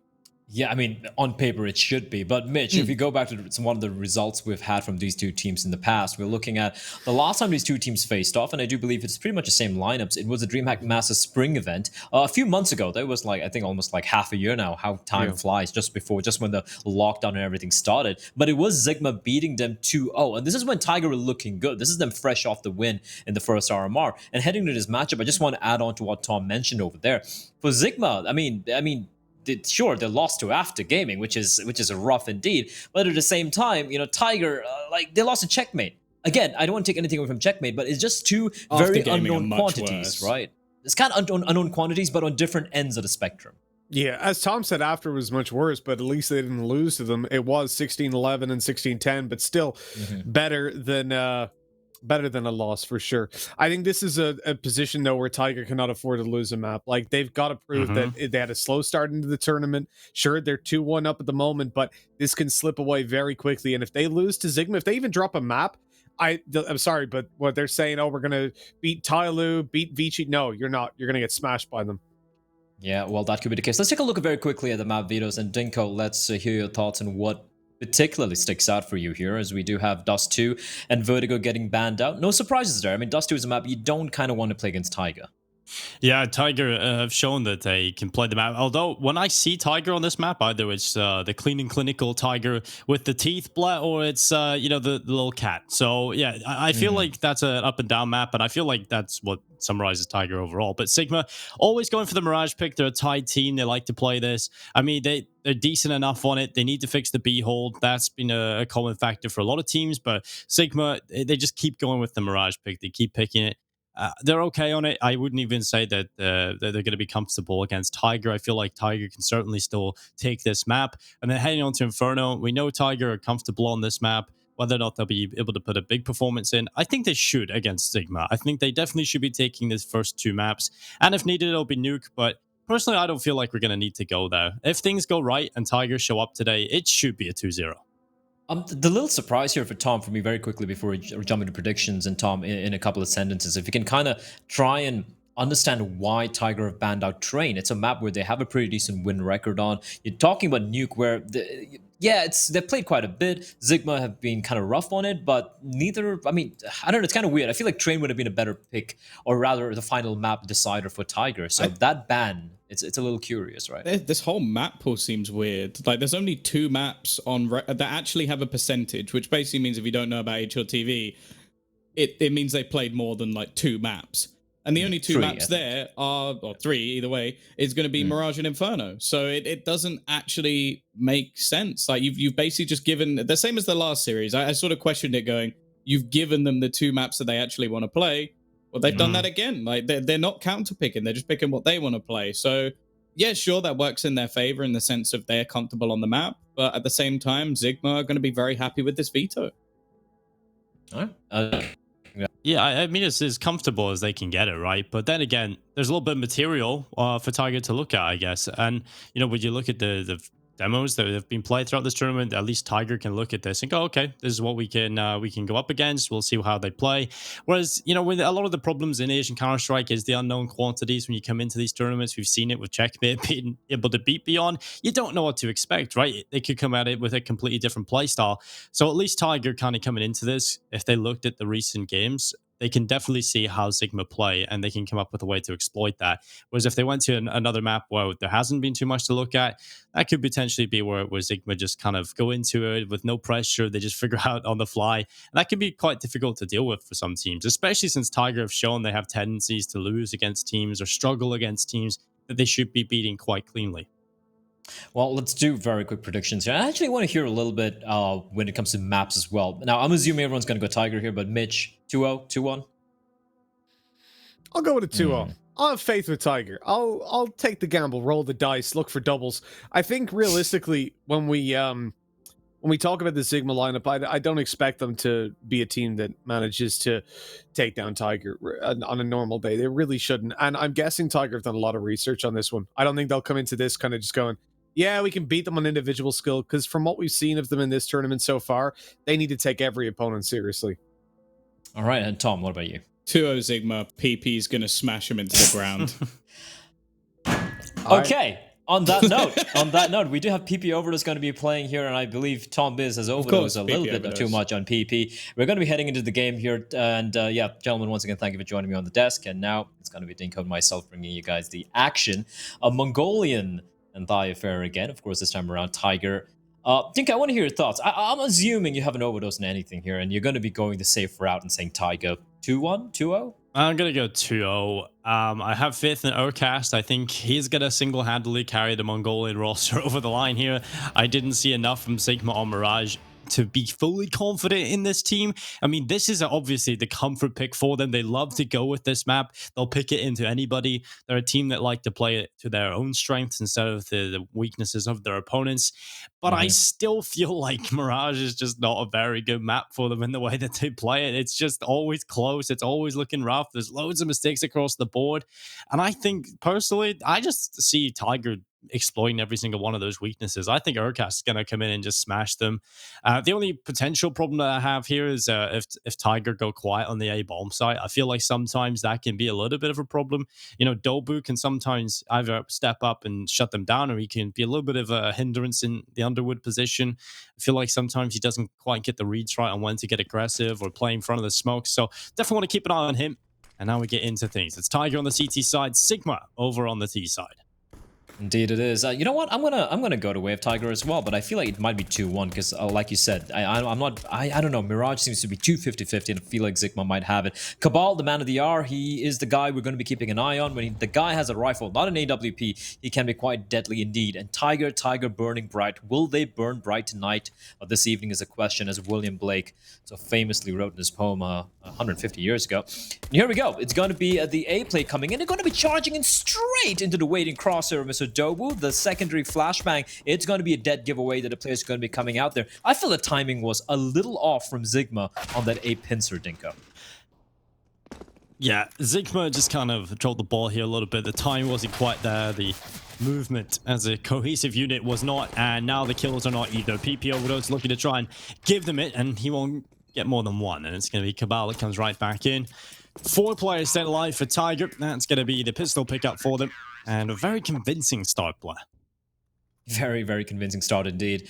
And I like the initial posturing from Tiger. They took the fight towards B apps. I think it was Cabal over there. And the second they knew there was no one there, they immediately started rotating back towards an A bomb site. And again, timing being a little off for Zigma, I felt there. Dobu getting a couple of kills standing on top of the toll booth where he wasn't really getting counted by anyone. The flash came in a little too late. The 2 players coming out from ramp were a little too late. And Dobu doing a smart thing again. He takes a duel, he wins a duel, Dinko, and he falls all the way back towards CD spawn, waiting for backup to arrive. And then it was just a shooting gallery for the Mongolians. Tiger off to a blazing start indeed, and it is going to be the hero AK-47. Okay, we don't see this that often, Dinko. It's going to be Reality Jesus handing over an AK over to Mr. PP Overdose. He's bought himself some Kevlar, no head armor, but 9 is going to get the opening kill. That's going to be the dual loss towards apartments. And it's done nothing. Back in the hands of Jesus. Can he work a miracle with it? Oh, Reality Jesus. What a name. What a spectacular name. This one, then we have PP Overdose, we got Wang. I love Asian CS under names, man. Rip Pablo Escobar, of course. And well, 9, take it away, Niffy. It's a pretty good start for Tiger, and a statement has been made. It's a statement of intentions as we go forward here on Mirage. Tiger will be looking to try and win this cleanly and dominantly. It's a must-win game for them. I actually start to fear for Tiger greatly if they don't win this. I really start to question whether or not they'll even make the playoffs, because they've already lost to Checkmate. If they lose to Zigma, come on. They don't deserve to go to the playoffs. Well, Dobu getting a headshot. It will be another kill. Finally, blood has been drawn, and it's Tiger losing 1 player. It's Dobu that goes down, but the round is won by the Mongolian side, and Zigma, they're going to be protesting up, finally getting their AKs out. Reality Jesus. This is an exact example, Blair, why sometimes in life it's best to be selfish. He threw over an AK, and now he's left with a Tech 9. I mean, yeah, just like his namesake, you know, he gave everything for his fellow man, but he got nothing in return. He gave it to PP Overdose, but he got nothing in return. 9, he got 4 kills with an SMG. So that's a lot of money for him to work with, and then off out. No one spotted him out. That is just weird. And he's gonna be repositioning himself. That's smart, not peeking out wide. He's got the opening pick. There's no need to overextend. He has a player that's Cabal holding towards the ladder room. And this early mid-aggression from Zigma just getting taken down very early on. They have the real estate, Dinko, but they're not able to really make anything of it. Although, Rolex sneaking out. The timing is pristine! Dobu, head plucked off. So a trade does come in, although a different player and on a different part of the map, but they at least equalize things. It is a 4v4. That's what I was talking about, though. There is some often weaknesses for the defense on the A-bomb site for Tiger. And they definitely need to get that sorted. This position from Dobu, I don't know if he was transitioning to another spot, what he was looking at. He shouldn't be going down there. That's just unfortunate. And well, 9 trying to get out of dodge. This is such a huge investment. He can't afford to just throw it away without delivering impact. He's got 1 kill, but that's not enough. That does not warrant this investment just yet. Luckily, Cabal taking down Niffy. There's a 3 versus 4 man advantage in play here for Tiger into the retake. You can look at the setup currently. 2 players inside of the bomb site with a long flank coming through from Just Cause. He's rotating all the way over to short to play this post plant. And well, they're not going to be expecting that. He's coming in from behind. He might just catch a player here. Rolex has already shut down Urcast. And now the post plant position is solid. Just Cause, trigger discipline, not giving up his position until this point. And he is going to find NCL. That has to be the save call from 9. Backing away from the site. The time too far gone. And the round won by Zigma. Tiger had the man advantage for quite some time there into the retake. Too slow. They were just far too slow. And Rolex, it felt like he was just able to take 1 by 1, you know? Tiger were so disjointed and they were not cohesive at all. It's like they didn't really think about how they were going to go back into the site. Yeah, they could have been way more aggressive with that. I felt like they had a smoke. They had 2 smokes. They had them all the top. He was caught in the transition. Unfortunate time for Dobu. Okay. So it's a 4v3. You saw the flashbang towards Tetris, and there was no one peeking for it. So I don't get what the flashbang was for. Was it to draw out something from Zigma? Because Zigma weren't going to peek. I mean, they can't peek. It's a 4v3. As Cabal out in the open, what are you doing, Cabal? What is that? That is... Oh, that's so bad. Suicide, and it's not even Dust 2. What is he doing? The spray is even worse. Okay, the positioning and the idea overall is terrible. The spray just is like the cherry on top of the mud cake. Well, Well, here we go. 9. Aggression is the name of the game, and it's going to work out. He knows he has to deliver with this AWP. It's the most impactful weapon they've been able to have in this round. He saved it over from the previous, and the investment needs to pay off. So far, so good with the trade kill, and Urcast in the connector catching PP overdose on his own. Zigma starting to crumble a little bit. They still have a chance to win this round. It's still within touching distance. There's 49 seconds still stand on the clock. It's going to be a play over to the B-bomb site. And I like this call. This is a good call. There's only one player over here. It's NCL. And he's only got an MP9. If he gets one kill, though, Blab, because it's a 4 versus 2, that should be enough. It's considered 9's push up towards apartments. I think rotation's gonna come out fast. NCL is completely white, but he still gets the kill, gets another one, and the final player, Nifty, is on 17 HP. Dinko, one bullet from this is gonna be enough, and he is gonna come pre-firing on the corner. NCL caught out in the reload, but you know what? They're gonna be okay with that, considering the buy they had there, considering they lost Cabal so very early. I like the re-aggression from 9. I like that re-aggression from Urcast, even catching out PP overdose towards Connector. This was lovely. really well played. Yeah. I love that And for this as 9. well. He realizes he has a situation where he's got the most impactful weapon in play. He has to be the player that does something with it. When they're a man down, he pushes through the ramp, he catches off one. And what I like, he doesn't stick around, right? It's too often do we see players kind of go, okay, nice, I got a kill here, I'm going to stay around. He falls back, realizes the hard work is yet to be done. And the round is picked up over on this B-bomb side by NCL. I love that he's gone right back to the MP9 again. He could have afforded a rifle, and now with the MP9, this could really work out. They start to dive down into the B-bomb site. Good lineup from Cabal.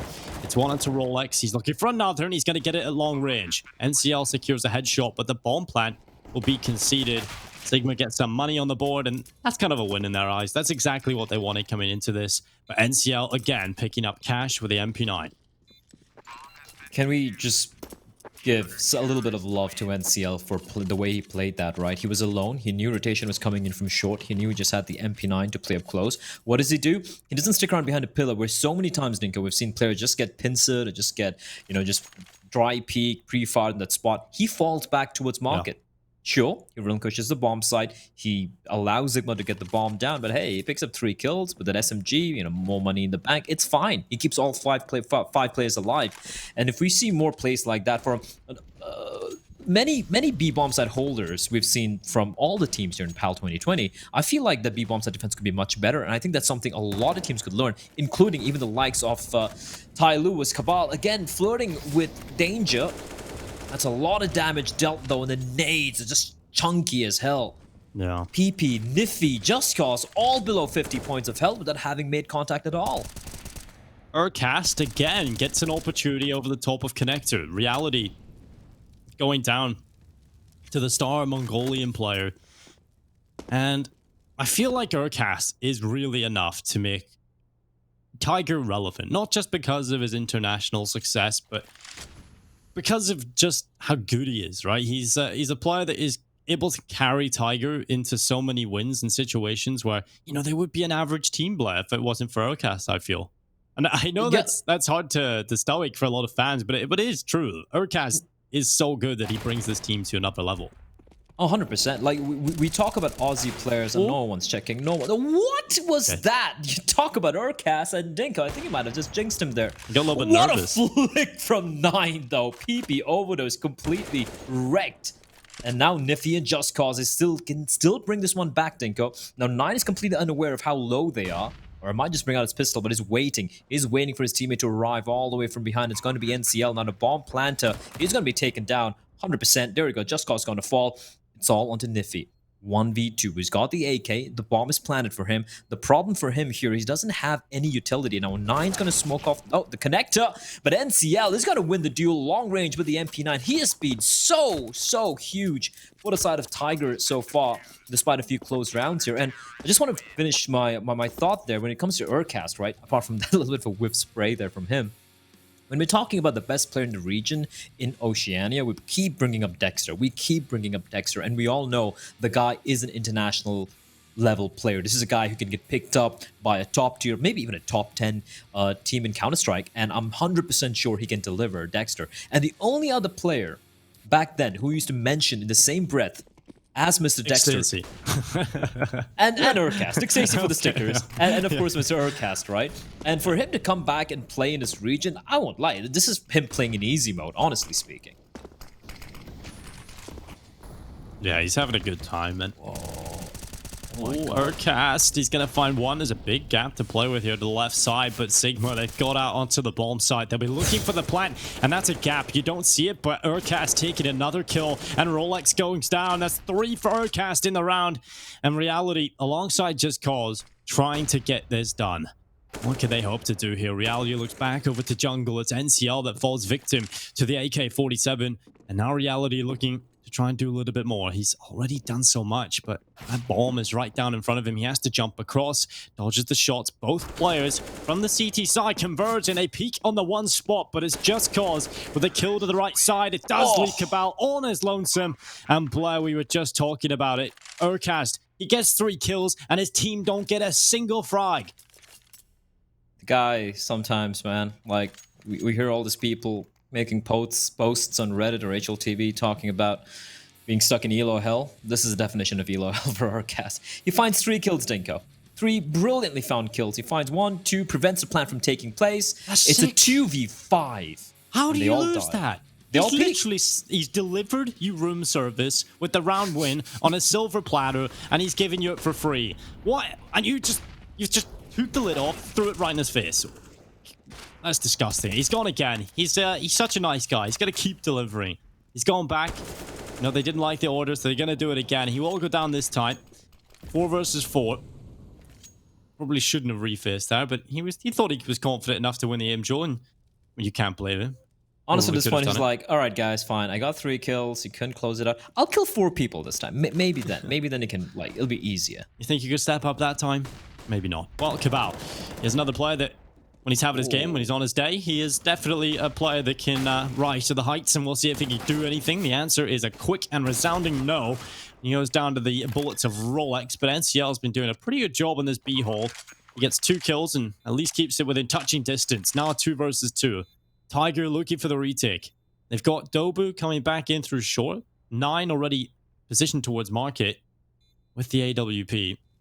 But this is going to be a very difficult approach into the bomb site for this Opera. Always very precarious situation to be in once you're trying to leave the market scoped in. It's not going to work out. Dobu now having to win, and he's going to get 1. He can't find the follow-up. It's going to be Zigma with a 3rd round on the board, and Reality delivers 3 kills. Well, this is the very definition of Jesus take the wheel, and he's doing it. He's delivering. 2 rounds back-to-back. Reality.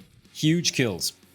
Huge kills. And yeah, this was a little bit of overextension from Urcast. Yeah, I mean, you can definitely see why in that situation. So many people have done it. You can definitely understand in the mind of a player when they're feeling it, feeling confident. You want them to take fights. You want to take duels, but I feel at that point it was too much of a risk, right? You've got that opening, and Urcast not really ready for that. He was looking for the underpass push, but it never came through. Instead, he was pushed from behind. But this round should just be a goner. 5-4. Zigma should be just one away from tying things up.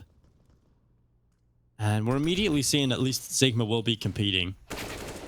If he's going to walk forward. Nice quick kills here, Blood. Getting this over and done with. Not wasting much time. Cabal trying to be a little sneaky in the smoke. Clean round from Zigma. And despite the start Tiger had, it has slowly whittled away. Although Vi will be coming in again for Tiger. But yeah, I have a feeling that round they lost in the 2v5. I have a feeling, Dinko, it's a little bit of a, itch in the back of my mind that it's gonna probably come back and haunt them later on in this particular map. Yeah, it's a map that these Thai teams really like to play, and you can't allow them back into the map. Yeah, as soon as you kind of take your foot off the gas slightly there, that is definitely one of those moments where you could have kept hammering Zigma into the ground, right? But there's a situation now where Tiger might have just given them that opening they need and that confidence, but Reality making a solo play. He will get 1. He goes down to Urcast, who is now elsewhere. 9 shuts down PP Overdose. 4 versus 3 man advantage in play for Tiger, as they will look to hold on to it. I mean, if they pick up this gun round, Blair, and they need to keep, I would say, everyone alive right now, you want to try and close this 4 versus 3 cleanly, well, they can recover going into these next 2 rounds. They can maybe get back to that dominant start that they had. But Zigma, going to send a player into jungle. 9 has a good spot for this, but he's not peeking. Instead, just maintaining control. One goes down here for Zigma. And they're going to be another kill down to 9. Now it's pulled right back into a 3 versus 3. Urcast shuts down Just Cause. And now, well, 3 versus 2 retake. But look at that window push from Urcast. It's going to be shut out immediately. Nifty was completely ready for it. He now has full mid control. He can play with Connector. And this post plant's exactly what he wants. This round is not going to go well here for Tiger. They have no utility left. That smoke being used up. Goes down. It is onto the bomb. But I believe Doba might be sticking out a little bit, and Nifty's going to shut him down. That's a round again where Tiger have the advantage into it, Blair, but they just can't get it done. And that's it. That A bomb site, I swear, it's the worst site for Tiger right now. It is such a weakness. Yeah, and I'm not a big fan of how Urcast, like, yeah, we've spoken about how solid he is. How does 9 not get that kill? He wasn't even looking his direction. Also, just, I don't know why he comes away from watching jungle. I don't know why he goes around the corner, right? Maybe just waiting on a teammate, mate, because we're not privy to the comms in the team, but I'm definitely sure that if he had held that angle, he would have at least had a better chance of winning that aim duel. Like, straight off the bat. Indeed. And one more thing, well, one more very important thing about like how you approach these rounds, when you have the advantage and when you have the map control, I can completely understand why sometimes you slow things down, right? That's something which we keep telling, like, stop facing, stop over facing, play it safe, you know, you've done your job. At the same time, there are moments where like it's a fine balance between playing it safe and smart and over aggressing. And for the side of Tiger, it's just like they're playing it too safe. And at moments where, you know, they have complete control, they have the man advantage, and they have this tiny little window which they give Zigma, and which allows Zigma to get back into the site, get the bomb done, get into post plants, and then Tiger show themselves, or they get picked apart in the process. So it's just been some very strange decision making coming out from Tiger here, as Urcast not able to land a single bullet onto Mr. Rolex. So will find himself a pretty comfortable headshot as Zigma. Dinko, they take the lead here. T-side of Mirage on their map pick. Yeah, impressive stuff from Zigma, especially given the circumstances as to which they started Mirage. Tiger were definitely looking like they were coming out swinging. Couple of mistakes though. A bomb site certainly a weakness. I think Zigma, any success they've had really has been on A. You know, they just go A over and over again. They will always get the kill on the A-bomb site player. There's never going to be a big shutdown from Tiger on that A-bomb site, it seems. They just haven't really quite figured it out. The B-bomb site going to be charged down. Urcast is just letting Nifty run up short. Luckily, the information passed on. Cabal able to take Nifty down. The man advantage in play for Tiger. And if they lose another round, Blair, where they get an opening kill and they maintain it, they don't get traded, I'm going to be so disappointed. I really felt the fact that Urcast led them through, I thought that would make, you know, they wouldn't know Urcast was playing close up towards the ladder room. He could have actually peeked out towards mid and got a free kill. But you know what? I'm okay with that. I'm okay with him playing a little bit more safe, right? We talk about unnecessary risks being taken.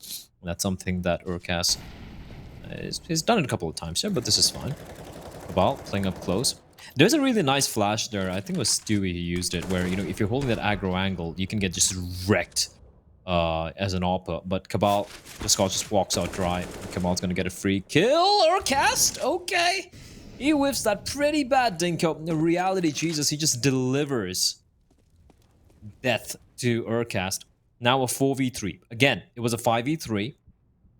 And these are the rounds where I start to fear for Tiger, where they just kind of play so passive that they just give that advantage away to the side of Zigma.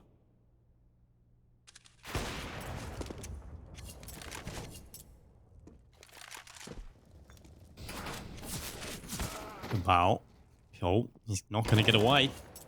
NCL goes to the murder hole, catches out reality, and we're right back into a 2 versus 2. Rolex going to reposition in behind the van. A good kill from 9 has just pulled this into a clutch scenario for Rolex. A 1 versus 2 clutch required. 9 with the AWP in the market. He spots him out into the apartments. Risky game, but the info is gathered. And now they move forward. The man advantage should be good, but look at the utility available. The nade goes in, the Molotov should follow, and that should cause a few problems right now here for the CT side. They have to get off that. That's now down into the 10-second territory. They have to get on it shortly. That's the kit down. NCL goes down as well. Rolex, what a clutch. 1 versus 2, and he plays it to perfection. It was a 5v3. It was a 5v3 again, Dinko. And I said it at the start. I said it at the start, and I'm disappointed, Black. He had a kit, Dinko. There was no need for him to, like, maybe it was a panic setting in because it was ticking away pretty fast, but he still had 3 more seconds. Like, at least 2 seconds. Maybe we can take a look at it. You know, slow down the replay, see how that one played out. He had a few extra seconds too before he ran into the flames. The 10 seconds, Dinko. 10 seconds! He could have waited 3 more seconds. He could have stuck it. If he waited 3 more seconds, then his teammate could have got off the truck and held a more passive angle, and he wouldn't have to, like, face him directly. They could have potentially tried that. Instead, he panics with over 10 seconds remaining, runs into the flames, even with a kit. And Tiger, oh, man.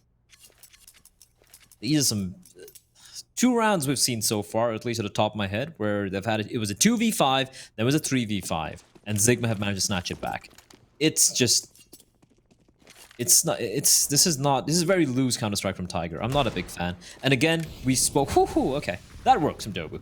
But still, we got to go back to the interview they gave where Tiger mentioned how, oh yeah, we need to beat Tyloo and we need to beat Vici and Invictus and these guys. You can't lose rounds like this to a team like Zigma and then, well, basically hope to stand a chance of beating the top 2, top 3 teams in the region. It just doesn't work that way.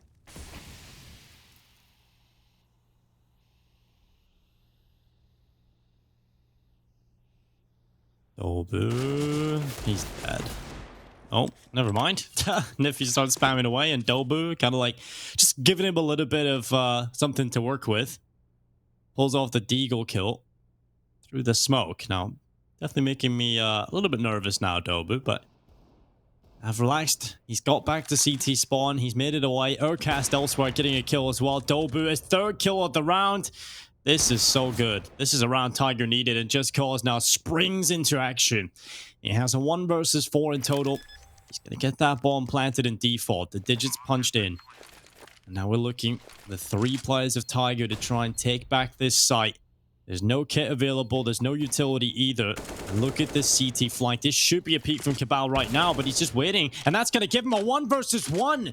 Okay, Just Cause now has positional advantage. And CT and Tiger, are you going to do everything to give him a chance to win this? He's in a 1 versus 1. NCL's on the bomb site. He goes back and taps. Just Cause has to go around the corner, but he's not buying it. He's not buying it at all. He knows he's off the bomb. There's no kit. Tiger, how have you done it again? It's 1v4. Oh, what a well-played round there from Just Cause, though. But again, Dinko, these are unlosable rounds. You can't throw these rounds away. What was Cabal doing not facing when his teammates were taking the fight? He's just sitting there on the bin. Oh, I guess that's where the trash goes. Oh. Let's take a look at this. Let's take a look at this, right? Oh, okay. We'll probably see the replay later on. Thank you. We're never going to say it again, but swiftly move on from that. Let's forget that round that ever happened. My God, Tiger, that's just some abysmal rounds they've lost so far. It's not even like Zigma having a fantastic T side. They've done decent work. Again, don't get me wrong, they've done decently. The individuals have popped off, but this is just scrappy Counter-Strike. Just Cause, just teasing Cabal, trying to take out a shot. Out the flash comes. Oh, that's a flash I'm talking about. That's a flash I'm talking about. It's brilliant stuff, and Cabal's got to hurt himself. Cabal, what's gone wrong with you today? What is wrong with you today, mate? I'm even turning Australian with what he's playing. That was just so weird, boy. It just came out of nowhere. But yeah, the mind boggles. And well, NCL, he gets rid of Rolex. 3 versus 4. Tiger, they've even lost the B-bomb site now, courtesy of Cabal. And now Urcast go try his best at big double. They don't even check short. It's just giving easy kills, and now PP overdose. Walks around the corner with his knife out. After knowing Urcast was right there a couple of seconds ago. And Tiger right back on the scoreboard with the round win. Can we ask PHL, maybe for later on, if not now, can we show the flashbang from the apartment's flash? Yeah, this flash. Maybe from the player through its perspective. It's such a good flash. I think it was Stewie who used that flash for Liquid earlier. Kind of feel bad for Cabal there. Yeah, he's blinded, he's tagged, and then he's just stares into the flames. He's like, yeah. He just had two bad rounds in a row. Well, Urcast, he's going to run straight up top middle, and Smoke is going to go down. The old Astralis tactic, but you obviously widen top mid, so it's not as effective to do that now. It used to be where that smoke could just smoke off the entirety of top middle. You could just take top mid completely. But now there's a bit of a gap. But I guess you can neutralize that with a Molotov. And well, Rolex only got himself a kill on 9. What's I doing out there so wide? It's so risky. That's what I'm talking about. This A bomb site is just so bad from Tiger. They're gonna lose this half buy, aren't they? Well, not really a half buy, but like it's not really a great bit buy. of a mix. Yeah. Yeah. I mean, they get the 2 kills on A, and then they're going into B, but the full rotation hasn't even come in. Tiger haven't rotated one player off, but reality's up here on the stairs. It's going to be a nice kill, at least from Dobu, but the push is coming into the B bomb site. Cabal has an AWP. Tombiz is loving this, I'm sure. And what Cabal now looking to hold on. They're coming around the corner. They're down below him already, and he doesn't get anything done. NCL, luckily, picking up 1 kill on the Just Cause, but they're a man down into this retake. It's going to be a Molotov that heads to the back of the bench. It shoves Niffy into the corner. The bomb has not been planted yet. So there is still a little bit of time for Tiger to play with. And all this has done is allowed Dobu to get over with his teammates. So they're actually giving themselves the best chance here. As Tiger want to get back into the site. As PP Overdose holding a good angle with the AWP. Dobu just slowly walks around the corner into the open, giving him that shot. And PP Overdose will secure a second. Zigma finding Mirage, and boy, it is certainly looking like your lack of faith in Tiger and potentially understanding of how Zigma can pull off a Mirage win seems to be coming through. I was blindly following Tiger based on surely, you know, given recent results, statistics, Urcast's tenure, how good Cabal can be. I was thinking absolutely no way, but this has been pretty dire. We kind of forget that, you know, Counter-Strike is, after all, you know, a 5v5 tactical shooter. It is a team-based game. But I love the discipline. Like, look at the way Zigma played that 3v2, right? Man advantage, they didn't push ahead. They were calm, composed, got the bomb down. Just very controlled, measured Counter-Strike. When you look at Tiger, 2v5, 1v4, 3v5, I've just lost count. How many rounds have just thrown away? And here comes Hit coming into its A. And look at Zigma. All 3 players waiting towards CD spawn. They have a long flank taking place, and that is of course going to be Just Cause. Bomb not yet planted. It is finally going to get planted here. 9 pushes a little too deep for my liking, Dinko, and it's going to be he's going to be punished for it. But it's going to be just a shooting gallery towards CD spawn. They know another player over there, and they're going to come charging in. PP Overdose will overdose and bullets in the face as Rolex is going to be left alone in a 1v3, and he's got a lot of players to find. I think he's managed to just thread the needle, the timing on that window crossing on over. But Urcast, more than capable in delivering. And Tiger, they win the all-important pistol round. In fact, I believe they've won both the pistol rounds so far. They have indeed. They got off to a pretty dominant start. Very convincing stuff going into the first half. And kind of all just capitulated. You did say, Blake, you brought it to point. Now that 5v2 they lost, that's going to cause a couple of problems. It did. And it definitely crumbled by the wayside. Have you watched what's the movie with Channing Tatum and 21 Jump Street? Yeah, it's 21 Jump Street. Korean Jesus. Remember that? Yeah. Well, we got, I don't know what, I mean his thigh, but reality Jesus. He's his own. I'm just gonna detach him. Myself from this. No, I know. I just imagine him like just flexing in real life over Tiger over here. As the eagle shots ringing out. Niffy hiding in the smoke. He's gonna use his own smoke to extinguish that Molotov, but he's gonna come pre-fired by Dobu, but gets taken down. Cabal with the quick trade. And once more, that smoke, as long as it's there, Tiger are going to be paranoid, so they're going to wait for it to dissipate. But when they do that, Dinko, their own smokes are going to dissipate. And now they have one flashbang remaining. And again, the Deagles, the scouts in the hands of these dive players can be very deadly indeed. They're going to peek together. A little bit of TK coming in, but Urcast spins around. 90-degree shots. Just Cause finds a kill. That got very, very messy. But in the end, it's once more going to be reality looking to deliver for his fellow men. But in a 1v3, USP and Scout in hand, this is looking a little unlikely for me, Dinko.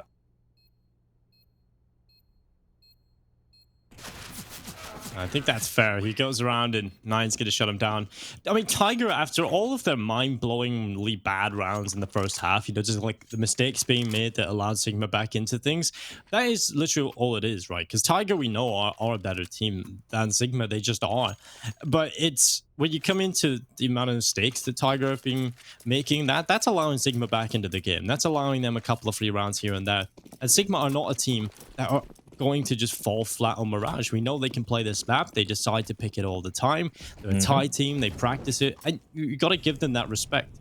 But coming into the second half, I have to say, if Tiger can keep this up and they don't have as many mistakes, they can definitely close this still. They can still recover what was a 9-6 deficit. And we'll see. It's a push into the B-bomb site. Cabal, you open up things with an opening kill and a second kill as well into Rolex. Walking right through the smoke is just cause into the winning arms of 9. And that's a 9th round for Tiger. That's tied up. And they can start to forget about all of their problems, right? Just remember not to do the mistakes that you did in the first half, and you'll be able to most likely come back and win this. I definitely have faith in them still. It's just they make it so unnecessarily hard on themselves. They do. Look at the scoreline right now. It's tied up. It's 9-all, right? The anti-ecos were clean coming in from Tiger. They played it well. Clean pistol round win as well. And now you go back to the 1v4. Again, from the heroics of Urcast, they get a 2v5, throw it away. Adobe with a 3k on with just a Deagle, a 1v4, they throw it away. And then we had a 3v5 as well. If those 3 rounds had gone the way of Tiger, which it should have, this should have been like 12-6, 13-5 for Tiger, easily. Yeah. And that's the annoying thing, right? They're underplaying their potential. Well, Rolex is going to throw the smoke out to the left side, repositions. Reality's got the opening kill onto Dobu. So it is a man advantage for Zigma, followed up by Rolex. And he can tell the time. And it's looking like it's going to be Zigma's round. He goes into the smoke. 2 HP. Rolex just hiding in the smoke. 9 has picked up another kill elsewhere. PP overdose, just waiting for his time to strike, and it's going to be easy for him on the first kill. Not so much on the second, but it's Reality and Rolex that sweep it all up. And yeah, Rolex, it's like clockwork. He gets it done on the B-bomb side. That was so well done from Rolex. Like even the duel he won against Cabal. I mean, at that range, Dinko, you'd expect the Mac 10 to win, right? Considering how close range he was, but he lands the headshot, instant headshot, and then he hides in the smoke because he knows someone's hunting for him. And in all the confusion, now Tiger have to wait. They did spam through the smoke, almost took him down, but now they realize he's still alive. They had to wait for the smoke to dissipate. That's the time they needed. That's the time Zigma needed to come back into this. As Urcast with the AWP, he had to spawn. He spots a player dropping on down.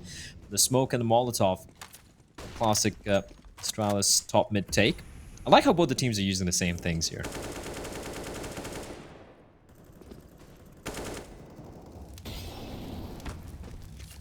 Ooh, Molotov gonna get rid of Rolex as he backs out of the apartments. Oh! You never really see that happen. We've seen it twice so today. often, and yeah, it's so weird. It's so weird, Blood. You never see it, and we've seen it twice. That's insane. I don't think that's ever happened where in a day, like in one tournament, in a day, that spams happened twice. And this was from T side, from B apartments to the bomb side. And earlier, was it a second game? I think it was a second game. Or was it the first game? I forget, Dinko. But the Mirage game we had earlier, it was a wall bang from the B bomb side inside of B apps, which got the kill. And I think it was against Tyloo. Yeah, it was the Tyloo game earlier today. That's crazy. What are the odds? Very slim, and what? 35 seconds now in play. They've got the squad of Tiger now gathering themselves into the connector, wanting to impact on this A-bomb site. You could double up in Palace, but the positional Plays from Nifty might just work out here as he starts to leave his spot. Reality, oh, he's got one bit of damage deployed, but it's only kill from Nifty. And Cabal and Dobu, they've picked up 2 for the T side. PP Overdose has done a little bit of work, and now Rolex in middle. He's not going to be able to take that kill just yet. He's still alive and has a chance. But look at PP Overdose trying to make some space.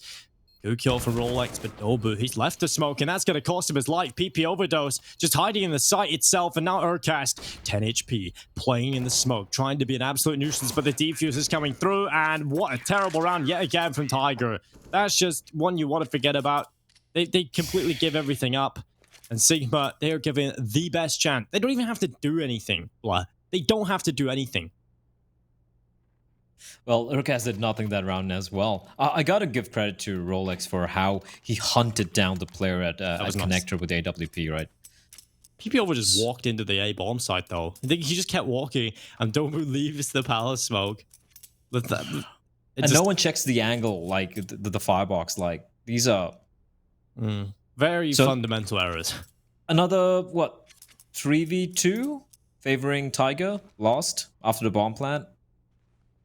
I mean, credit to Zigma. That was a nice retake. Like, they're very, very proactive. They didn't just sit back. They didn't get checked, and they punished Tiger for it. So I'm not gonna, I'm not gonna take anything away from the Thai side. But Tiger, man, like, again, it's about painting the picture as to where these two teams are. Zigma had never been able to qualify for an RMR event because they weren't able to take down their countrymen in the form of Beyond Lucid Dream.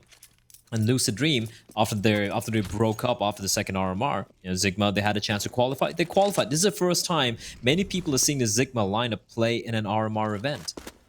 Or anyone, for that matter.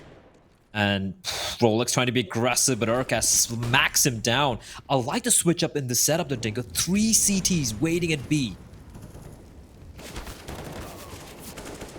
Oh no, that's not a just cause. He pushes in alone, Dingo. That's so unfortunate. I thought they'd face him together. Well, Urcast is going to go up into Connector. No one here right now. Nifty up in the apartments. The rest of the squad from Tiger is trying to come on over. PP Overdose playing behind the ticket box. He has been kind of an unsung hero, I feel. He's had a lot of moments where he has delivered important rounds for Zigma.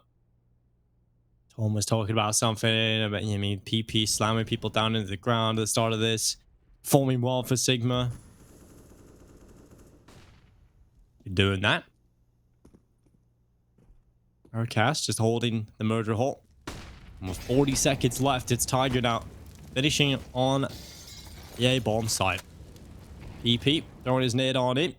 Underneath the wood, and Nifty's got himself behind again.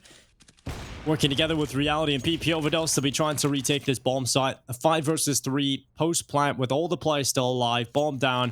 This should be around for Tiger. The one that should be impossible to lose. And Urcast is going to take them one step closer to a 10th round. And I think even though we've had so many mistakes from Tiger, you can be fully confident in this round going their way. And if he starts to come out of Palace, he'll find one headshot. They swarm the site. In reality, he's got another kill, Blur. No. Smoke goes down on the bomb. Urcast is in the connector, and he's taking significant damage. They're tapping away. They've got a nade available as well. In reality, gets another kill. If it wasn't for the time, who knows what would have happened there. But Tiger, they do get the round win. It's 10 on the board. Zigma, and will bring it close and do a lot of damage towards the end there. But just the time being a bit of a nuisance for them. They didn't have enough to work with. I didn't think they thought they had a chance of winning that. That's why it kind of took so long, right? They were coming out of Palace, a little bit tentative in their approach into the retake.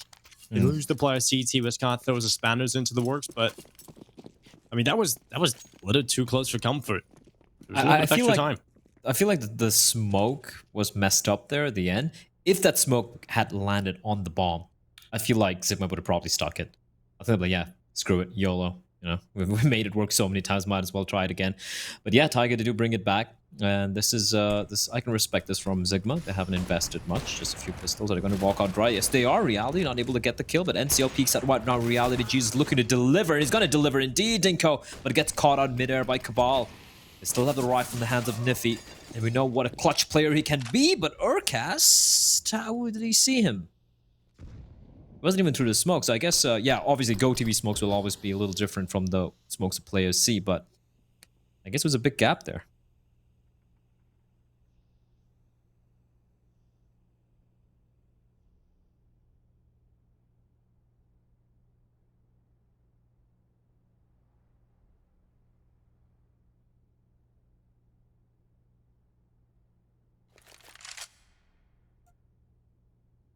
Man advantage.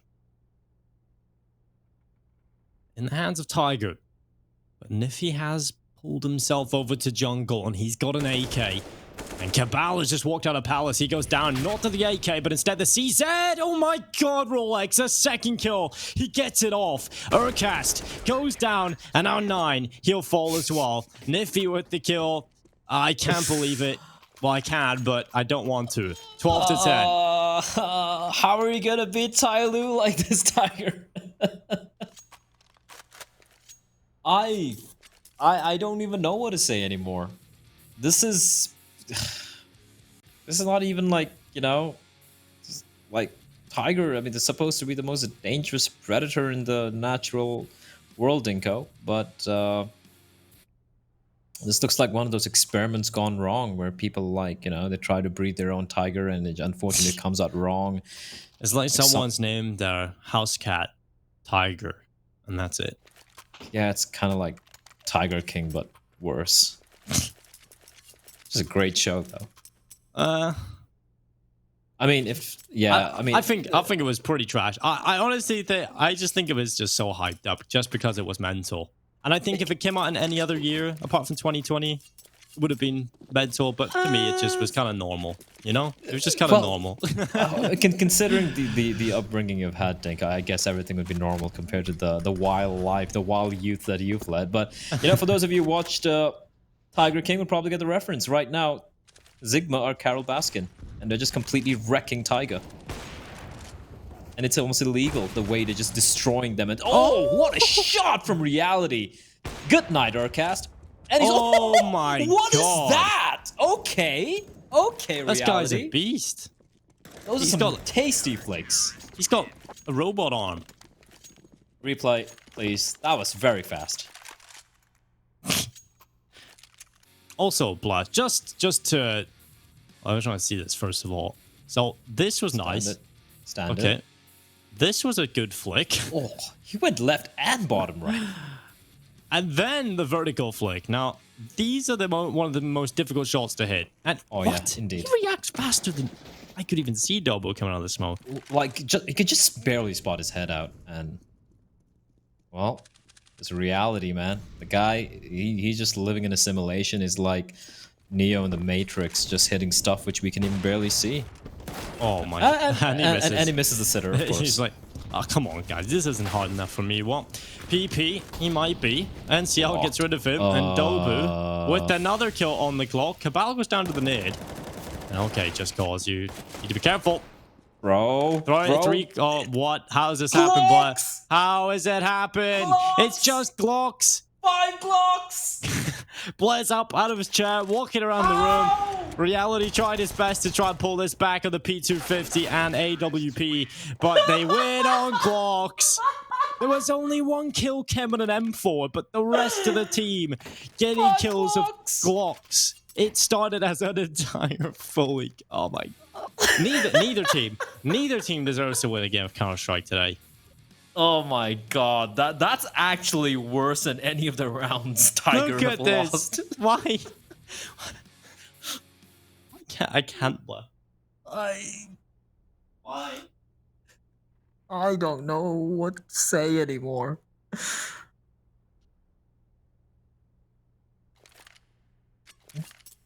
Moment of silence for Counter-Strike.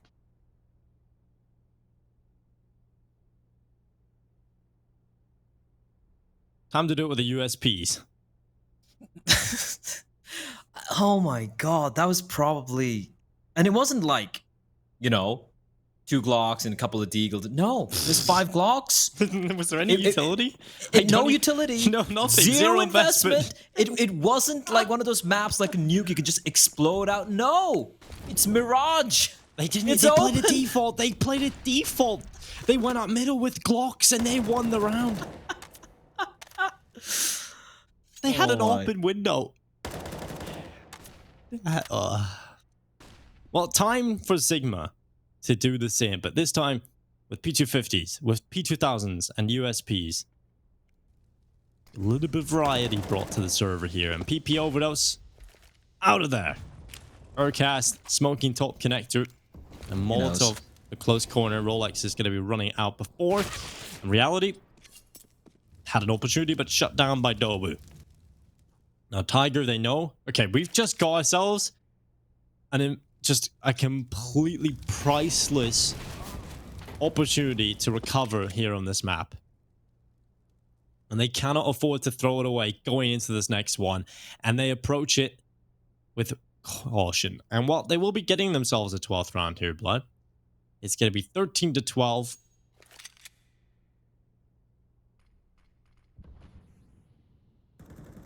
I'm sorry, I'm broken. The What? thing is, Tiger, imagine What is this aim? It's like so quick.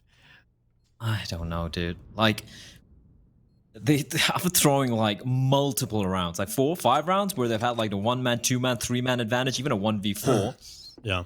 And then they win the round with 5 Glocks against a full buy, and yet they're still trailing with a round. I mean, assuming they win this, which should be the case. I don't see Just Cause pulling this one off. 15 seconds, no kid. Absolutely not. Well, here we go. It'll be 13-12. Every player stays alive from Tiger. And now we are 4 away from victory on Mirage. And I just want to point out something to the Twitch chat. You can notice the long-term effects Asian Counter-Strike has on the mind of a human being. That when they're in a 1 versus 5 with a deagle, 15 seconds left, no kit, no utility, Bless still has to say he shouldn't win this round. Because if I just run into the side and just stick it, and Tiger just whiff all the shots, because why the hell not? It could happen. Chariots of Fire starts playing. The slow-mo, just watching him run from CT to the ball. Definitely could see that happening. Well, PP Overdose, good opening kill. Opening kill, no trade. Why is he not expecting a player dropping out? Why is he not expecting a player from Palace? Why is he expecting no one to peek out and just running with his back turned? Like, I don't get it. And now Urcast knows where one player is. In reality, Jesus, he's in a rough spot here. And Urcast is doing a fantastic job trying to stay alive for as long as possible. But the rotation has arrived. And out of T's, they're going to be heading straight towards B without wasting any time. But there's a gap in the smoke, though. The flashbang's good, but in reality, he just looks up at the heavens and just times it right. Rolex now, he's been a beast on his side. He knows where one player is. He knows where the second is coming in from. There's no way they're going to be able to recover. But 9 still gets the kill. 9 gets another kill. And suddenly, it's a 2v2. How does this happen? I want to see that from Nine's perspective, because that looked quick. And now he's pulled it right back into a winnable position. Tiger, they get the Molotov down into the market. The bomb not yet planted. The bomb not yet let van. They know that if they're being watched, Cabal can't actually cross right now. So it's going to be there for quite some time until Cabal realizes got to go, and he's going to run onto the bomb site. He's made it towards short. He can get this bomb planted. Now they just need to cover the cross. He's going to peek out to the right side, but it comes down to the timing. And 9, they've crossed over to the bomb site. Cabal has a chance as they cross the corner. It's 9 again. He's not missing anything in this round. And reality looks to close it, but 9 is so damn quick. What a round from 9. I need to see all the kills from his POV, because all the 4 kills, unfortunately, were from the POVs of everyone else who died in front of him. And that should have been it. That should have been it. Rolex, who had been so good towards the B bomb site. Whew. Fast kill. Okay, second most standard, Just Cause overextending there. And then, of course, these are all more standard kills. But just his positioning, his awareness, and Cabal played it to perfection, mind you. He did not need to face. He didn't need to face. He had to be the turret that is 9. And now Dinko, the money is broken again for Zigma. We have Deagles out, a couple of P250s. And for Tiger, well, finally, Lady Luck kind of smiling their way. And, well, you know, they can potentially, easily find round number 14 here. Maybe. Hopefully. In an ideal world.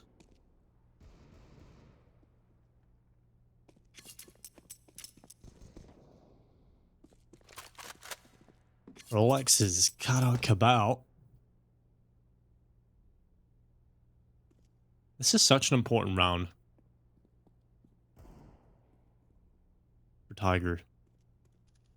For their sanity, for their potential to go on to win. They have to pick this up.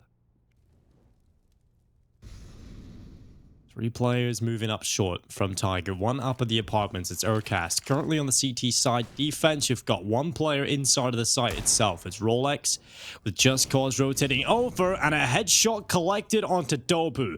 9 looking to be the hero again. He's got 1 onto Just Cause and now the push comes through. They've got to deal with Rolex and they get rid of him quickly. Urcast shutting him down but gets caught in transition with a nade in his hand. PP overdose with the first kill. 9 though is doing everything again. That's 3 in the round for him and PP overdose. A 1 versus 2. He's in the site. Are they aware of this? They seem to be scared and aware, and PP overdose has just been spotted. They know where he is. 9 looking for the kill, and it's NCL that shuts him down, but too close again, Blur. How does it keep coming this close? Zigma just a little bit unlucky. They couldn't get it over the line. If Urcast doesn't get that kill onto Rolex, I feel like the round's probably going in favor of Zigma there. I don't see a way in which Tiger can get on the bomb site because Rolex should have realistically have found more than 1 in that situation. They weren't ready for him. 9 has just been a hero. The hero that Tiger needed all this while. And NCL as well has been playing pretty well. I mean, he's had a couple of moments here as well in these important rounds. You know, 9 obviously getting the big multi-kills. And yeah, he has been a god, but NCL, he's picked up a few towards the later stages of the rounds as well. If it wasn't for them, Blah, imagine the situation we're in. Imagine being Zigma.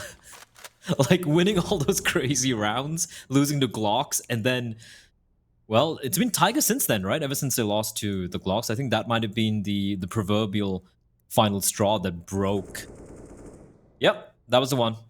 It was 13-10, and then it's just been Tiger all the way ever since then. 4 rounds in a row for Tiger, and it was the Glock win. Which, Don't bring it up. Don't bring it up. I kind of wish it was Mitch and Tom casting that round just to hear them. I mean, they're already broken, but just to see how much more they can break.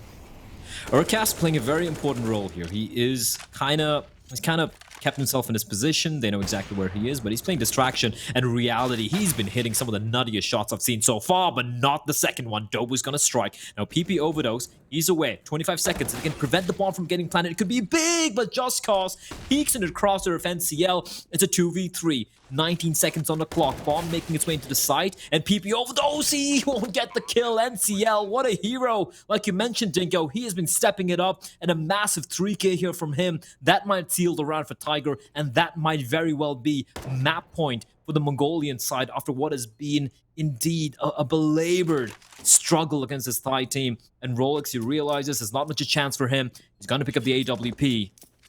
And like Iron Maiden sang, he's going to run for the hills. A good song.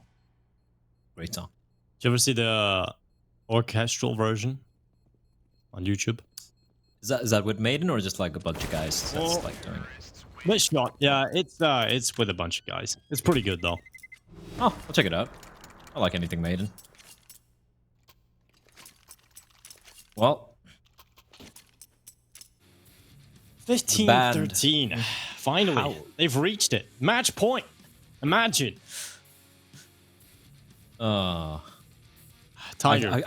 I feel for Urcast, man. The amount of rounds he opened up the first half. Thankfully, NCL and 9 have kind of given some back to their captain. Oh, not as their captain, but to Urcast as pretty much a star player. I do believe NCL is still calling for this team right now, but 15-13. It is a Hail Mary buy for Zigma. 5 FAMASs, and they're looking to take the fights here. Urcast just kind of jiggling around in the smoke, waiting for it to dissipate, waiting for the timing. But Just Cause is going to catch him off guard, and it's a P90! for Cabal. He's on the site, and all Orcast had to do, Dinko, was just do whatever dance he was doing over at mid, and that's all the distraction that Tiger needed to strike, to pounce on his B bomb side, and this could be it. This could be the round, and of course the map going the way of Tiger. Yeah, this is certainly looking like it, and Cabal swings by with a P90 though. Dobu takes down Nifty, and now Reality looking for his way back in. He has an opportunity, but he's shut out. It should be over with, unless DP Overdose can handle two. He's going to go forward, looking to tap the bomb, but they're not giving him anything. There's no time to win the round now. He goes for the kill. It's all about padding those stats a little bit. And he is going to smoke and run into it. 16-13, Tiger take the win. It was not a clean game of Counter-Strike. I said a little bit earlier on in the game that neither team really deserves to win this. There's a lot of mistakes from both teams. But it comes down to that one round where Tiger win with 5 Glocks. They may have made a lot of mistakes in the first half, but that round, that changed everything. We've got Mitch and Tom here watching on the sidelines to let us know their thoughts on this Counter-Strike match. Interesting to say the least. I feel like Tiger really need to get the ship in order at this point, and we're seeing a super loose style of play. When it comes up against a team like Zigma, there's no way they should be dropping this many rounds. I mean, it comes to a point where Zigma looked, I don't even want to say like they were going to take, like they looked like they should have won this game when it was they had a massive lead coming into the second half, and it was the streak of rounds as well. Tiger won both pistols, both of them. If they lose even one, this game goes to Zigma fairly convincingly even. The crazy thing for me, Tom, is like Mitch just touched upon there. They won both the pistols at Tiger, and they even won a round with Glocks. 5 Glocks, which broke me. Which have honestly, you seen the show You've Been Framed? No. It's a show in the UK. It's basically like the fail montages before fail montages existed. Okay. And so what I would like is for someone to take this game and put it to like an almost comedic version of, I get knocked down, but I get up again. And then it's just them all flopping in every single round. This was a challenger for one of the worst maps of Counter-Strike I've ever seen in my life. If anyone's watching this on Twitch, on YouTube, especially if you're watching on YouTube 4K gloriousness, please, if you are an editor, or if you know how to like use Sony Vegas or Adobe or whatever, please do that. Just please make a fail compilation clip from this game, because it was just too much. It needs that music though. I get knocked down, but I get up again. Isn't it called Top Thumping? Keep me down. Tom's really enjoying singing today. He is going all out on It's this. I'm keeping loving me it. through. It's going to get the everybody games. DMCA. It's just so good. It's perfect. Losing to Glocks, you're losing 2v4s, 2v5s. Like it was just a bad game of Counter-Strike. I think that's what you can really say. If you look at the MVP, I mean, NCL, he really showed up at the end there once at 9. Nobody. We're skipping the segment. Except Urcast. I want to give the MVP to Urcast. No, not even NCL. I want to give it to Urcast. PGL, give it to Urcast. I think he deserves it. I feel bad for the guy. I feel so. There we go. I like how we can just choose our MVPs. It's like, you do it. No, not. It's all how many Sakai. rounds? No, Mitch, how many rounds did Urcast like give a 2v5, a 3v5 for his team, and it just like flushed it down the crapper? Like, how many rounds, man? This poor guy. When Australia kicked him out, and then his team's more like, yeah, well, we're just gonna keep throwing everything away. I feel for him. Like, can we have a GoFundMe for him or something, just for his mental, for his sanity? Pay for his visa. Just get him back to Australia. Just get him back to Australia. Dexter's going to be leaving anyway. Cloud9's probably going to pick him up. Just £2 a week, and you could save Urcus for having to play with Tiger. Sounds like a good deal. Have a heart this Christmas. All right, Blair. I think about time for a break, Blair. I think it's swiftly moving on here. Yeah, let's look at the game map coming up next. It's Inferno, and I'm even more worried here. We do head into the second map of the final series of the day. Zigma, their map pick not quite going their way, despite all the opportunities being thrown by Tiger their way. And heading into Inferno, well, it should be Tiger. You know, it's a map that they're usually very comfortable on, but hey, it's Asian CS. We never know what's going to happen. We're going to be finding out, indeed, what's going to be happening, though, after the break. Don't go anywhere.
Welcome back again, ladies and gentlemen, to the Perfect World Asia League Fall 2020. My name is Blay, and once again joining me is the almost broken Dinko as we continue on our journey here today. It's been a lot of Mongolian versus Thai CS action so far, Dinko, but the previous map, Mirage, that has to take the cake. That was some of the most ludicrous Counter-Strike we've seen all day, and maybe even all tournament.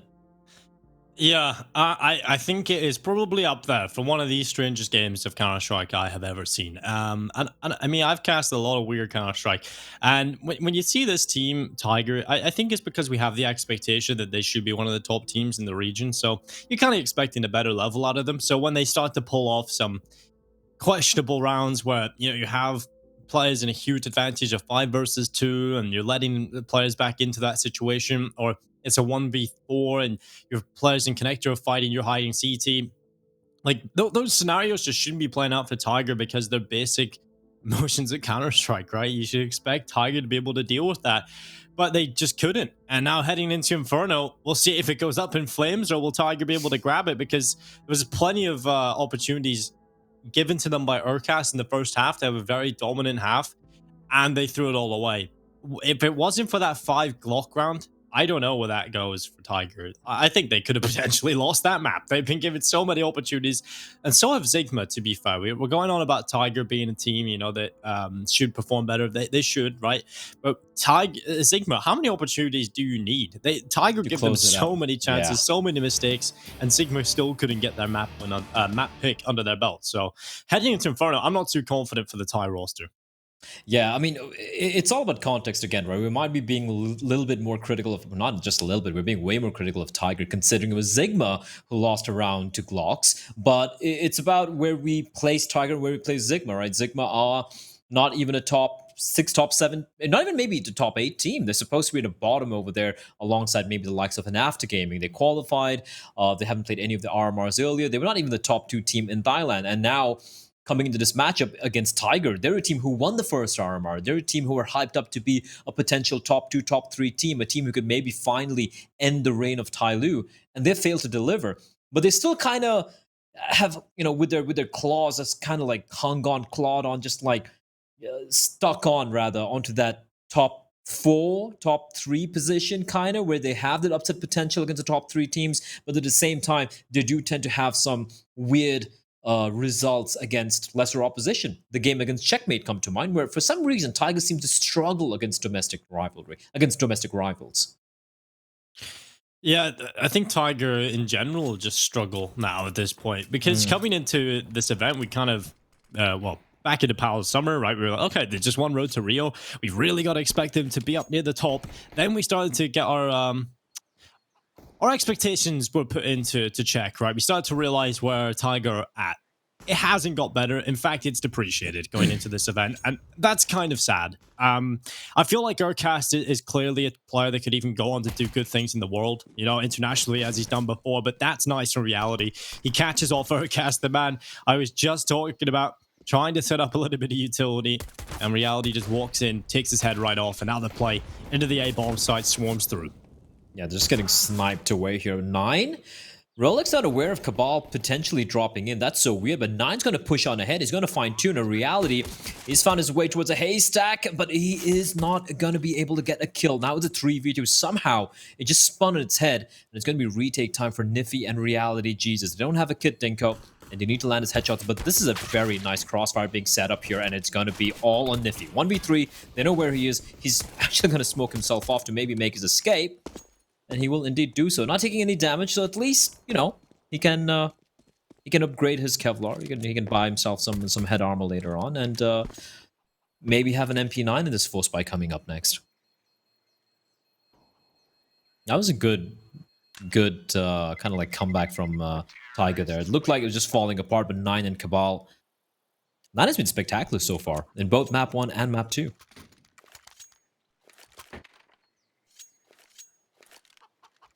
Cabal? Definitely not Cabal. 9. But Cabal was just like, Yeah. I don't know. His side is so good. Or yeah, I mean, kinda Cabal is... Yeah, Cabal made a lot of mistakes in previous map, but he does have that incredibly high skill ceiling, right? And so we know he can be the X factor for this team. I think 9 is a player that he can have these impressive performances, and there seems to be a series where he's going to play well, which I'm very excited for. But if Cabal could play well alongside Urcast, well, that coupled with, or you know, having a Cabal play well with you, that's going to give you such a huge advantage. And we know we can. We know we can play well.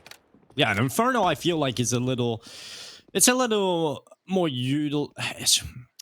I'm going to say linear, right? Because there's not really too many approaches you can take on this T-side play. You know, you're going to know how to play. You have to use the system that's put in place. Whereas Mirage, there was a lot of space and a lot of possible outcomes that just ended in chaos.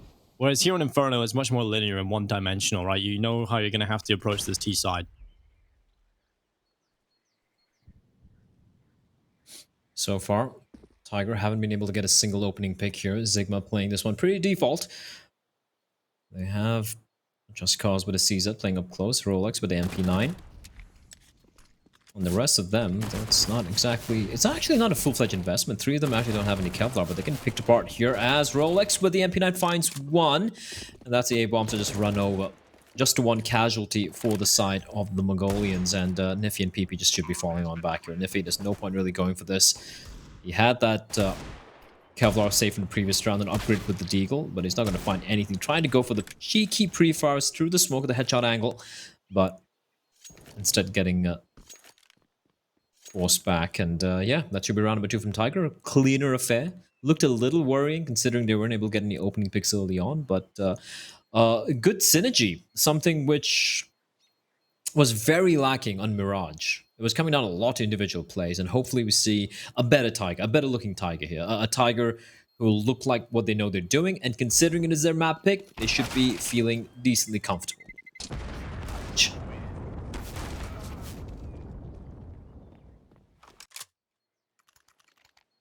Yeah, good start. They had that on Mirage though, so obviously I do like to wait until we see the first gun rounds start to come in before I make my assumptions of or predictions for how the half is going to go. But right now, this is looking pretty good for Tiger.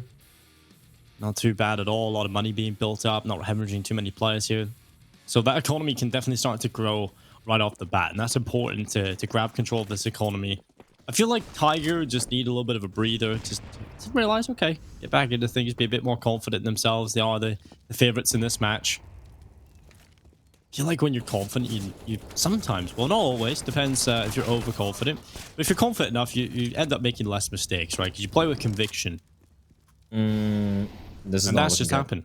Yeah, that nice just little happened. nade kill, P250 kill, and Tiger have lost 2 players. You know what, Blair? No, it's not going to happen again. No. I refuse to believe it, Dinko. I refuse. I like this from Zigma as well, by the way. They get the 2 kills. They're not able to retrieve the weapons, unfortunately for them, but they immediately head back towards 8. Now they have a 3-man stack over there. They have PP overdose. 2 kills already for the man. Still going to be favoring Tiger, though. I mean, if you look at the pistols they have, there's no like big ones apart from Just Cause and his CZ, who is unfortunately playing. Yeah, they should still win this one. They're heading towards B. There's only one player defending it. It's Reality Jesus with the USP.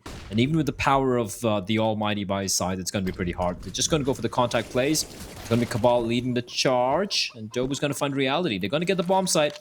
And yes, they have the man disadvantage still, Dinko, but a weaponry advantage firmly for the T's.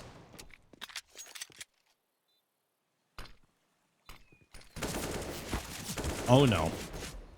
Dobu up on top of first orange is looking down in towards CT. The retake attempt starting to run on in. Sigma trying to get it done here. They're pinned in the backside. They're switching weapons here.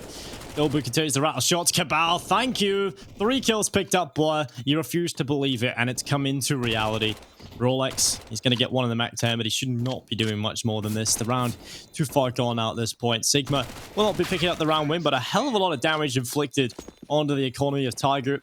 I was talking about that at the start of this round, but you know, all the money they've got right now, you can say, okay, they're fine. They're fine for cash. They are. But what I'm saying is all the money that they've got right now could have been in reserve, right? They could have had that for the next couple of rounds, where this damage from Zigma is pretty solid.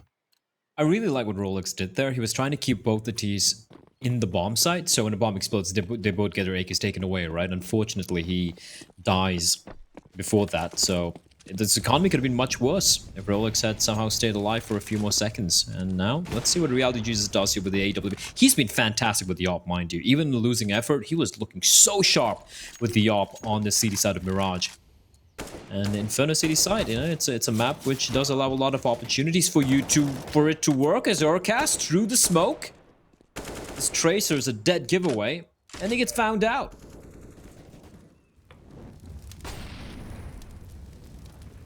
Ooh, Molotov.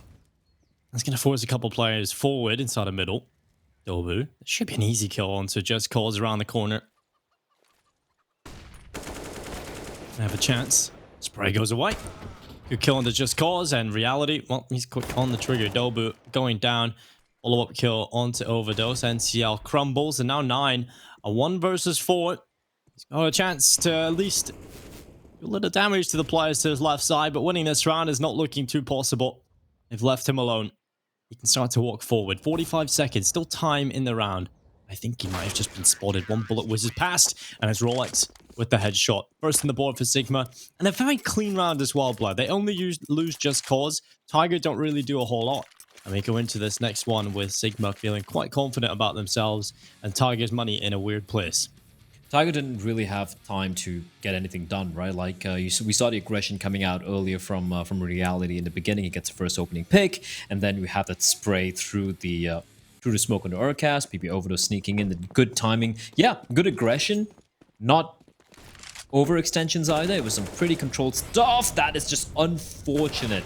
Rolex and Reality desperate to get the trade in because there's no one towards A. They found both the players, and that's the opening. That is 100% the opening that Tiger needed. And Just Cause comes running in, trying to salvage something for the side of Zigma, but it's over. There's nothing they can do. They can't retrieve anything. The bomb's going to get planted. It's a 4v2, and PP Overdose and Niffy, looking at the money that Zigma have, they're just going to have to go for the save. That was... Look, I like aggression, but that was completely unnecessary to go for the re-peek from Reality. I know he wanted to get that, but... You got to do the math. You got to do the risk analysis, and you don't need a degree from some college to do that. You're like, if I peak and I get a trade, well and good. If I die, we've pretty much lost a round. There's like an 80% chance we're going to lose a round because Tiger is just going to pounce on that A bomb site, and I have no one over there.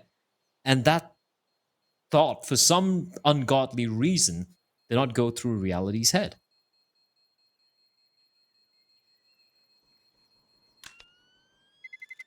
Oh, that's a rough way to lose, man. Yeah.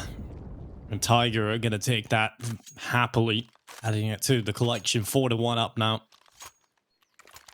Op out for 9. T-side, you know, he was so impactful for them on the T-side of Mirage on that op. I want to see if he can get it done again here. It's going to be far more difficult to be as impactful on T-side of Inferno with it, AWP, but we'll see. He has been playing lights out. He has not been missing shots, bless, so... him being on the op is a scary prospect nonetheless, especially when they don't have one to rival him.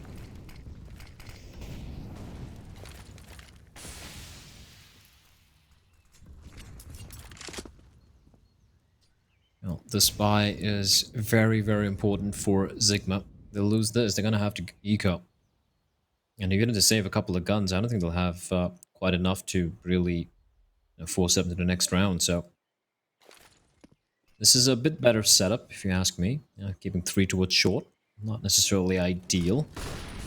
It's all about the timing, and Cabal's going to lead the charge, unfortunately. They're not going to spot him. He's going to just bunny hop his way towards Arch, and they're going to be wrapping around. They know there are at least a couple of CTs over here, and Just Cause trying to be aggressive. 9 just destroys Reality. He just destroys him through the smoke, and Dobu strikes back, and that's it again. This A bomb side defense, Dinko. It's getting shredded to pieces, and... Agreed, that shot from 9 was just truly ridiculous, but still. Tiger are just making it's just mincemeat of this A-bomb side defense, and now they're on the hunt. They know the money is very slim for Zigma, and they can take away these 2 guns. It's going to be Eco City for the Thai side.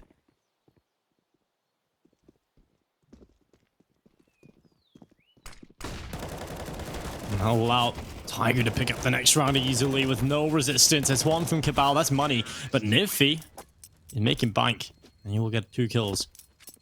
Dropping them on the floor, but look at Sigma's money. It's going to be either, well, should just be a couple of deagles in here, a little bit of Kevlar. Sprinkled in with maybe some P250s.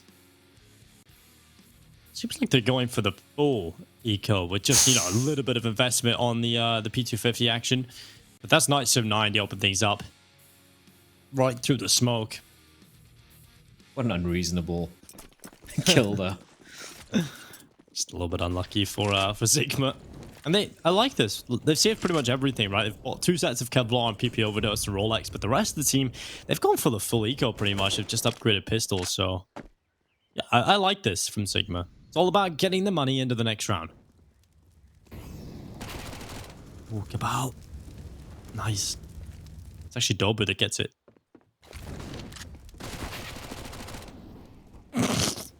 Okay. I love the approach that he's using with the Mac 10 right now. It's just like running up the stairs, using the mobility. It's working out for him. Follow-up kill as well on the Rolex. It's now just Niffy and PP Overdose left alone into a 2 versus 5. And PP, he peeks out towards long. He's getting another chance, but he will eventually go down. And now it's Niffy trying his best with the CZ to get at least one. But this will be a round on the board for Tiger. 6-1 up, blood. Money's in the bank now for Zigma. The Thai side, they've got plenty to work with going into this next one. Do you see a world in which Tiger don't walk away with a relatively one-sided or comfortable half? Yes. Yes, the answer is yes. I see different worlds where we could easily see multiple different worlds where we Zigma could come back and win this. This could go to overtime. I even see a world where, Maslai joins a server and we might have a game between Maslai and Tiger, because why the hell not? That's how. It's just some sort of trip dream. Like, just have no idea what's going on. What's good, though, is that for Tiger, they're leading 6-1. They've built up the bank as well. So they have given themselves a little bit of margin of error to work with, right? Even to lose a couple of rounds, they have money in the bank. With Zigma, this is a big investment. The first time we'll be seeing the double Zoom bangers coming out, and it's going to be in the hands of Mr. Reality Jesus and PP Overdose. And Reality just spinning in a circle, just channeling his power.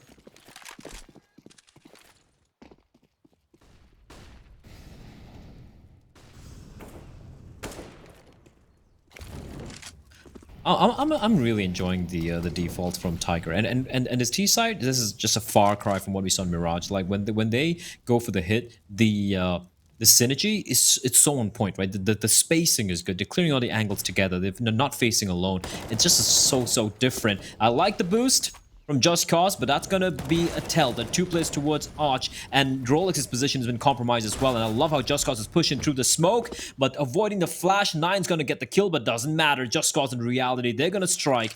And this has been such a good round from Zigma, a much better round, as they should get round number 2 here. Cabal, he's gonna be looking for some exits. He's looking to take away a few guns, and every gun he takes away, Dinko, it's a hammer in the coffin of the economy that is Zigma's, because look at the cash. Every player to lose, it's a huge blow to the future economy.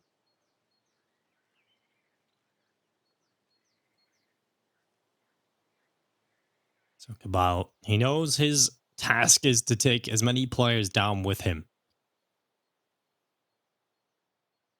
33 seconds. Hasn't left the apartments just yet. He's just waiting for Zigma to make a mistake, and it's not going to happen. I'm actually playing quite disciplined, but there's a kill. Cabal gets 1. Expensive. Instantaneous peak here. That is expensive. That's very expensive, but at this point, at least they save the double op setup. That's a huge save. But yeah, they're going to have a weak enough buy coming into this one blow. They're going to have to go with a FAMAS. They're going to have a lack of utility across the board. But it's all about getting the round wins at this point. When you're 6-1 down, you desperately need round wins, and they've got their first on the board in a little while. So if this double up setup is going to be what's winning them rounds, at least they've been able to save that over. At the end of the day, you got to look at the bright side. Right now, the way Tiger seem to be just running away with this, it's definitely a win they're going to take.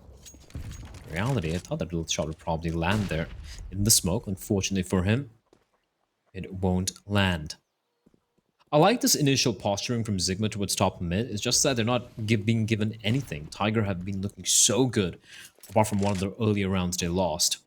Now they're like, all right, let's try B now. Let's try our luck over here. As PP Overdose rattling off shots, giving away his position. He does have Niffy sticking around. They still have quite a bit of utility to work with as well, although not for PP. It's only for his teammate, that is Niffy. He's got the a smoke and a flashbang, but it's all they have.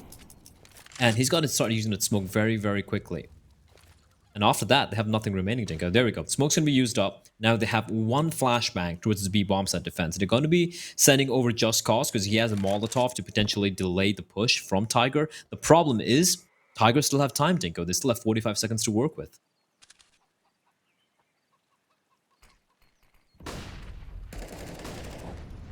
Well, PP Overdose stuck to the back lines. It's going to be a nice shot from PP Overdose. A second as well. Delivering.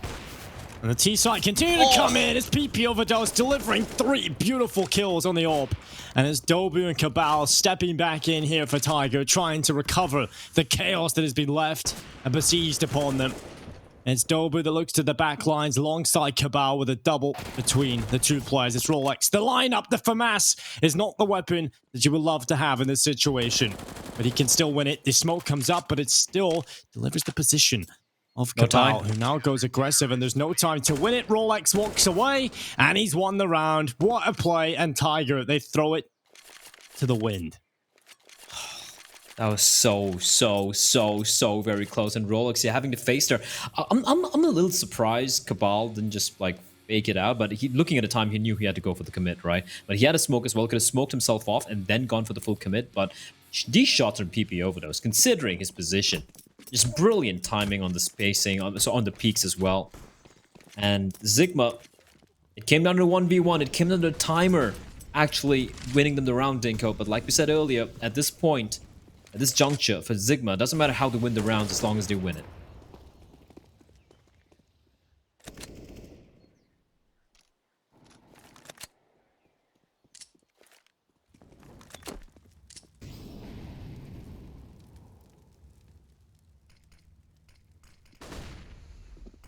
Utility being used up towards top middle. It's Cabal that runs on by.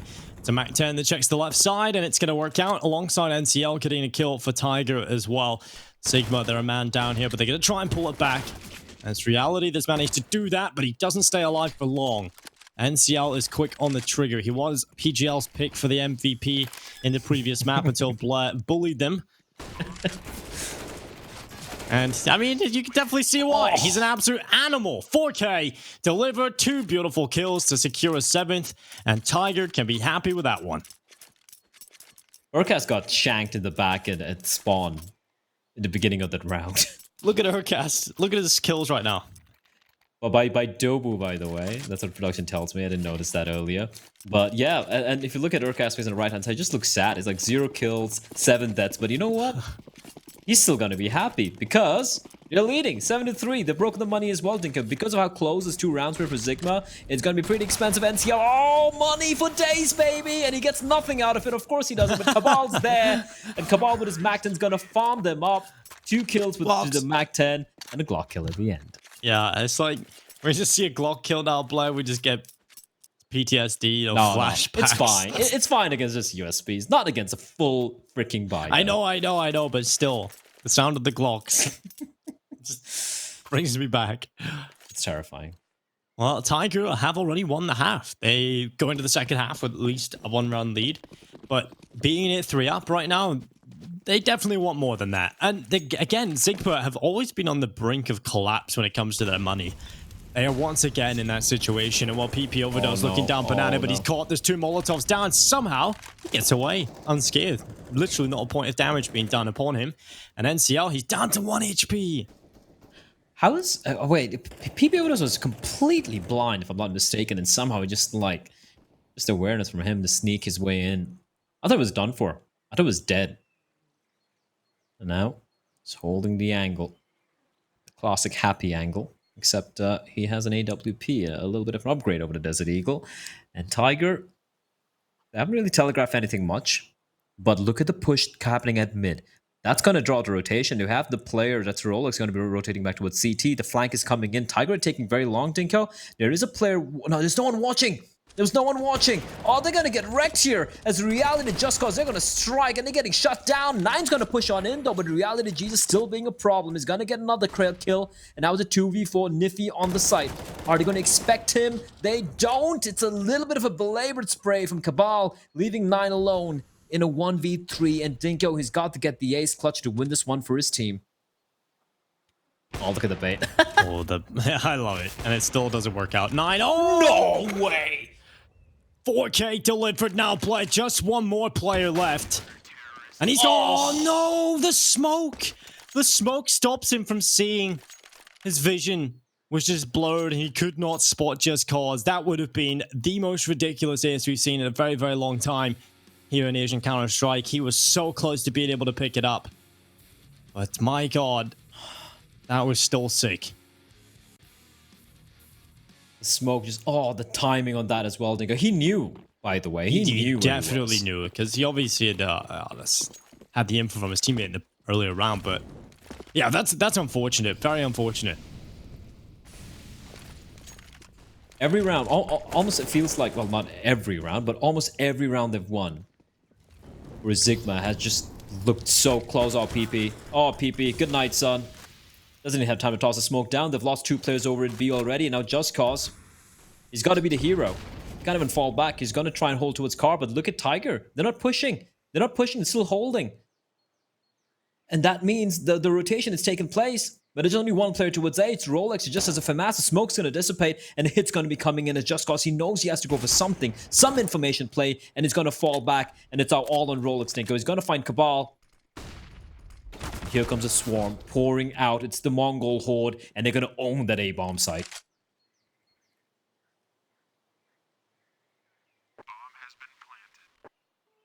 They just maul the defense.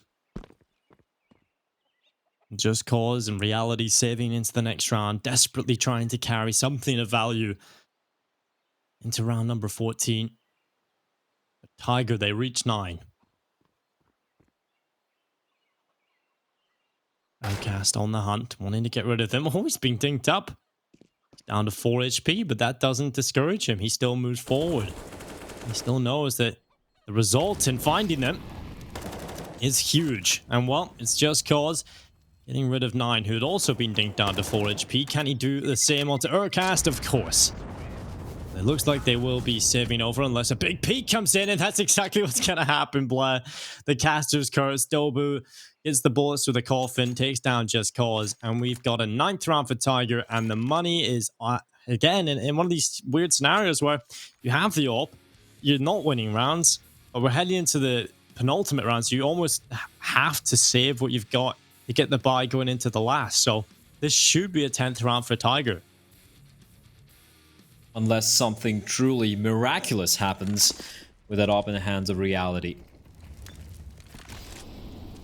I mean, Tiger, they're giving him no vision. Jesus is known for the miracle plays. We'll see if Reality can do it as well. We'll see if he looks down in towards Banana. It's Dobu with the headshot. Just Cause. And that's an opening kill for Tiger untraded. They could be happy with it. And now they slow it down. They know where the AWP is, so they really should be heading towards there. But the more time they take, that's going to allow Reality the opportunity to sneak back towards that A-bomb site. Now, they found both the players at A. Of course, me Tiger don't know what we do. But Reality being with an AWP towards library, he could still cut things off. And they're actually expecting the rotation to take place. So this has been such a well-played round so far from Tiger. They're taking the sweet time. They know that the only thing Zigma have is a big green zoom banger in the hands of Reality Jesus. And look at him being forced to rotate back and forth, Denko. It's just going back and forth like a pendulum. And the bomb's going to be heading towards A. They're going to go for a fake against what is an eco round for Zigma.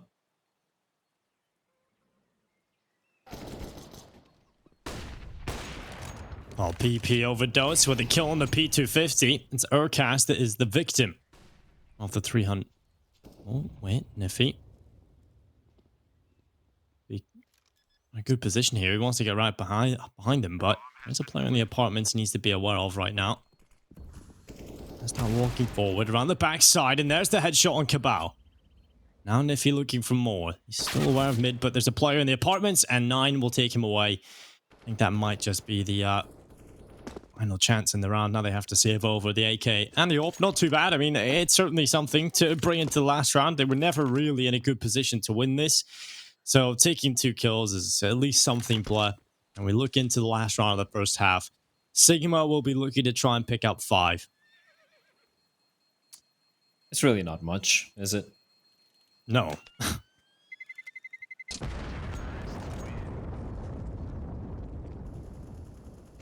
Also, in related news to Counter-Strike, it looks like the ESIC findings for the coach bug is going to come out on Monday. Fun times, Dinko. Yeah, I mean... Something to look forward to on the Monday. Look forward to. I mean, it's not exactly a pleasurable experience purging a lot of the community, but you know they deserve it, and also like it's gonna be a monumental day for Counter-Strike esports. Sometimes, you know what, the purge ain't a bad thing. As we do see the final round of this first half, and this has been a complete 180 from what we witnessed in Mirage. Tiger looks so much better. Oh, reality! He misses the shot. That should have been a guaranteed frag for him. He got the angle. He had the right weapon as well. And somehow, the player survives for the side of Tiger. And now they know where the AWP is as they slow things down again. Dobu on the angle. And Tiger, they're looking like they want to just head towards his A bomb site. They found a success everywhere, to be honest. So they can pretty much head towards B or A, whatever their fancy might be. Here we go. Smoke's going to be raining in. Dobu should be wary. Reality. Crosshair trained, but his attention diverted with his teammate getting taken down just cause his fall, and Molotov is going to force him out from the position. Flashbang is perfection. That is clinical from Tiger.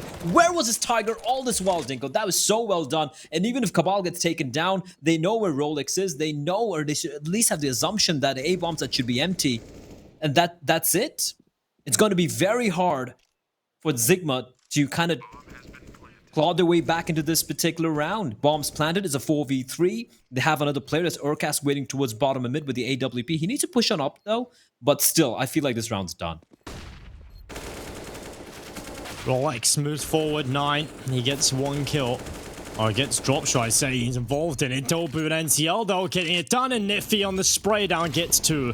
The time ticking as he tries to win this 1 versus 1, as he's now just up against Urcast. When I say just, he's the clear star. And the Tech 9 will get it done. And he's 3 kills, Blatt. 3 kills here on Inferno. And that was one of them. He didn't need to. Poor guy. I mean, I really, really hope that after every week, Tiger send Urcast to like a massage parlor just to get his back, you know, checked, because carrying so much could lead to spinal compression, could hurt your, you know, your nerve damage and all of that in your back. So I think he's decided to just sit back, relax, and the rest of his team's like, hey, you know what? We know what to do in Inferno. It's our map pick. And despite all the criticism we had for Tiger and Mirage, Dinko, this Inferno T side has so far looked so brilliant. Like, it just looked textbook. And apart from a couple of rounds here and there, I haven't really had too much criticism for them. They just look like clearly the better side, and they look so much well prepared.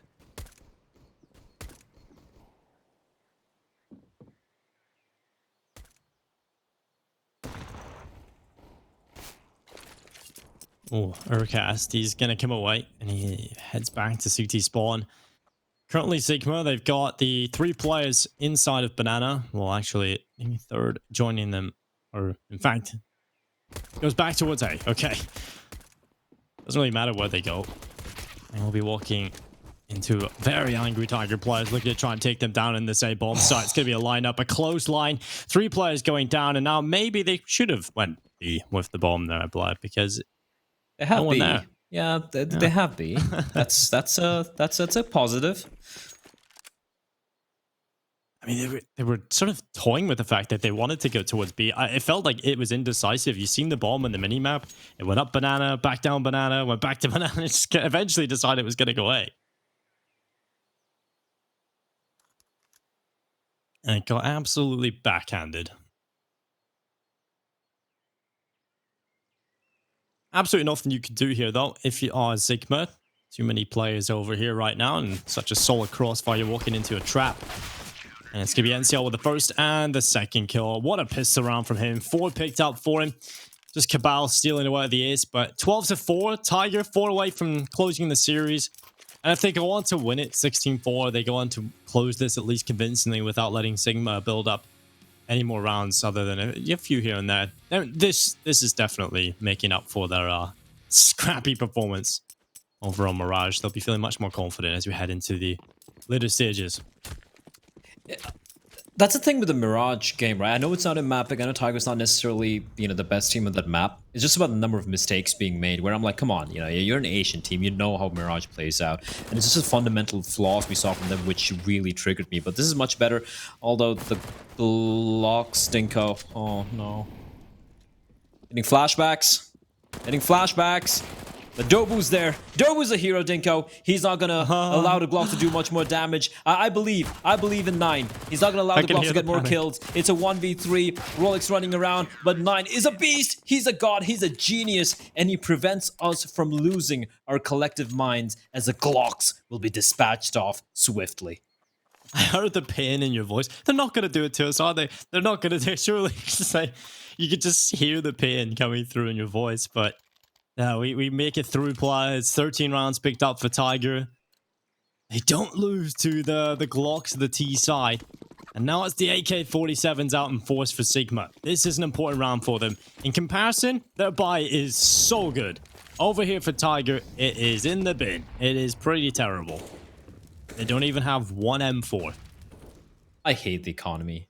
And people who are like, oh no, the new economy is better than the old economy. Shut up. Both were garbage, but this is worse. This is actually worse, I feel, but I love that setup. I love that little setup from Dope and Cabal. Shuts down Rolex up close. They knew that the weaponry wasn't that great, and I love how the AK-47 has been retrieved. Cabal stealing it from underneath the nose of PP Overdose, and he can't even push ahead. They're flames, they're waiting for him.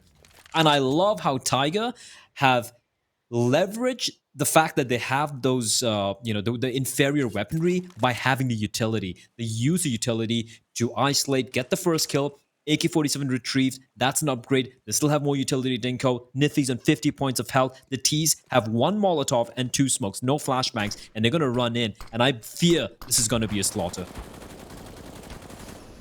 Well, NCR up in the boost. Tom was talking about the fact that teams don't check this, and he's whiffed his opportunity. They didn't even look at him. He only gets 1 kill, but luckily Dobu is right here. The second through the smoke. A 3K overall there for him in the round. And now it's 14 for Tiger. That was the important start to the second half for Zigma. That was the buy round they needed to win. And the fact that they don't, well, just unfortunate. NCL definitely should have done more from that. He definitely should have done way more. Doesn't matter when Doe was going to be hitting shots like that. That was a death knell. I could hear it. I could hear the death knell for a Zigma right there. The bells have tolled, Dinko. And Tiger, they are looking spectacular right now. Yeah. If Tiger ends up winning 16-4 and Urcast is still on 4 kills, I just question everything. It's like, yeah, this guy carries Tiger all the way. They actually, okay, last game they win, but barely. Or last map, should I say. And then we head on to the second one, and it's everybody but Urcast stepping up. Now that's what I like to see as well. Obviously, adding Urcast into the show would be nice, but the fact that we're seeing the rest of Tiger actually do something is incredible. 100%. I would rather have Urcast bottom frag every game as long as Tiger play like this, you know? At least playing the system rather than relying on Urcast to just carry them every single time, having a hero performance as we do enter what could be the end stages of this particular matchup here, Dinko. This could be it here. Oh, all 9. He's going to look for the spray. There it is. Just beautiful. The CT side has been so good from Tiger in terms of the crossfires. They've had different setups. I love the aggression in the previous round in the apartments. The rotations were on point. They had the right boost. They had the right timing on everything. All these crossfires have been so good. And I love this from Tiger. This is the kind of CS we know they're capable of. And which is why it's so frustrating when we see them make stupid mistakes. Because we know they're such a good team when they play well. Here's an interesting fact for you, Dinko. Like, if you go back to the previous map, it was 13-10 for Zigma. Oh, no. That's unfortunate. I liked a little bit of cheeky angle there from Urcast. Little off, throwing off Reality's aim, rather. It was they're feeling it. They want to finish it off. I think Dope is just going to run on in. Rolex It's at least ruining your chance trades. to make a point. Yeah, the point I'm trying to make here, which I'm going to make very quickly because this game seems like it's done. It was 13-10 for Zigma, and then they lost to Glock, Stinko. They lost to Glocks. Now, including the round that they lost, Tiger have so far won 25? No, no, let me get it. 21 rounds. And Zigma have only won 4 since then. So out of 25 rounds after they lost to the Glocks, they've only won 4 rounds. Of course, this is across 2 maps, but it just goes to show that Tiger, they've had enough. Urcast showing up at the end to close it out, and that is going to be a very convincing showing from the Mongolian side. A very far cry from what transpired over in Mirage. And, well, Mitch, Tom, maybe that explains why this Inferno pick came in, because Zigma looked completely lost, but that T-side from Tiger, I gotta say, Tom, that was some pretty impressive stuff. Yeah, they made that one look very easy. That's what we want to see from this squad. I think that in terms of like going into depth and breaking this one down, it's going to be a little bit tougher because from start to finish, what Dinko said, excluding a few mishaps, it basically looked like just pure domination out from Tiger. And that's what we expect to see. Cabal played the rifle. It went well. Can we keep that as a trend? That would be nice. He's played fantastically within this series. So that's one of the things that still tilts me. I don't think he's a good AWPer, but he is a great rifler. Urkus wasn't needed as well. And if you'd come into the series today and said he wouldn't need to perform in the second map at all, I would have said you were mad. Because if you look at the first map, he was one of the only players really doing anything in a lot of the early round situations. So the fact that he wasn't needed at all is a good sign, and more of a good sign for them going forward. The problem is, even though they've won this, we're not going to be singing their praises. They've beaten a team that I expect to not make it to playoffs. I expect them to be probably within the bottom 2. So realistically, they've done what they needed to do, which is great. But that first map still worries me a bit. Mitch, anything to add to that?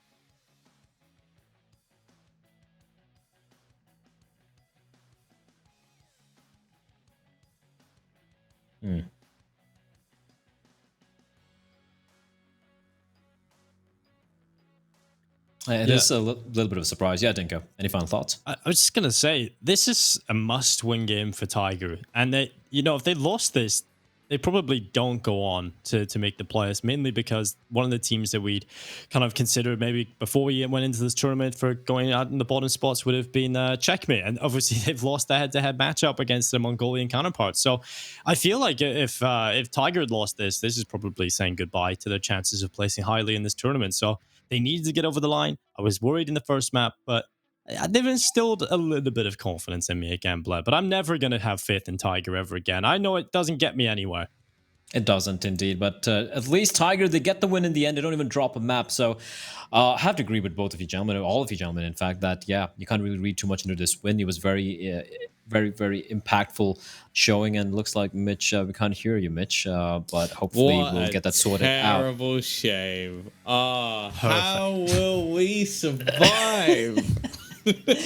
Well, all right, Mitch, if you know sign language, you can probably, this is your time to shine here, lad. But let's look at today's results. I do believe we have that for you guys. It has been surprisingly a quick day. It looked like it would be some longer matchups. It was actually the game between Beyond and Checkmate, which surprised a lot of us. That was a big upset coming in. Checkmate taking the win over Beyond 2-1. That too pretty convincingly on Train and on Inferno. That was a big surprise. Tyloo was his Bren. Lopsided. That 6-12 scoreline, don't let that confuse you. I don't think Bren stood a chance here. Yes, they won a few rounds here and there, but Tyloo were in full cruise control. And then heading into this matchup, that Mirage game is something most of us want to kind of forget and never talk about ever again. But then Tigers show up on Inferno and they make it work. But let's take a look at the standings now. I think maybe you can just like talk us through where we stand, the group standings overall with the points accumulated. Hopefully that comes up. There we go. Yeah. Take me through this. Yeah, Vici, top spot. I mean, it should be Tyloo, actually, who are now at 12 points. To Tyloo will be taking that top spot. I mean, in general, that's what we look for, right? The top teams near the top, Tyloo, Vici, they're going to stay there. The teams towards the bottom, beyond, that's the most interesting one for me. The fact that they've come into this tournament, and to be honest, I honestly thought they looked better than they did in Pal Summer in their first matches because they were playing against the likes of Invictus and Tyloo. But when we've seen them play against some of the weaker teams, and now I've confirmed today, they are looking in a weird spot, right? Because they play good against Tyloo. They're so close to taking it over the line, and then they lose to Checkmate. So I don't know where Beyond are at, and the answer actually is not a good place right now. In terms of the table as well, that they could actually be in a situation where they don't go on to the playoffs. They're going to have to win every game on in here, and I think that Vici versus Beyond game, when they eventually have to play Vici, that's going to be a very important match for them. I think that will kind of decide whether or not Beyond will be able to go up there and compete in the playoffs. When you look at some of the weaker teams in the tournament, White side towards the bottom, obviously deserve to be there alongside After. These are the two worst teams in the tournament by far in terms of performance. We know they have individuals, but the way they approach the game just isn't quite at the same level as everybody else. So I think the table right now makes a lot of sense. Just a few outliers in terms of, mainly Beyond. Well, we have reached the halfway point right now between of the group stage, right? We're now like in day 5, 6, 7, day 7, and I don't know. I'm losing track. I think we're almost halfway there. I think Friday would be the halfway point. But as the schedule stands, there we go. We have the updated schedule, updated standings again. Tyloo being on top, justifiably so. They have won all their matchups. Vici second, tied with Invictus. We have Tiger, who was starting to have a slow resurgence, but then again, it's against some teams like like we just saw right now against Zigma, although they did also lose a Checkmate. And of course, we have at the bottom Beyond 7th place. That's a rough, man. That's very rough indeed, alongside the likes of After Gaming and Huadza. Let's take a look quickly at tomorrow's matchups, though. We should have a few interesting games here for you guys tomorrow. And Tom, what in particular stands out for you apart from game number 1? Apart from game number 1, that's no fun. Why are you excluding fine. games? Taking game number 1 as well. Go on. We get to find out who the worst team in the tournament is. I am thoroughly looking forward to that one. I'm hoping that Ronan, he eats his Weetabix in the morning and just comes in firing. I think that should be fun.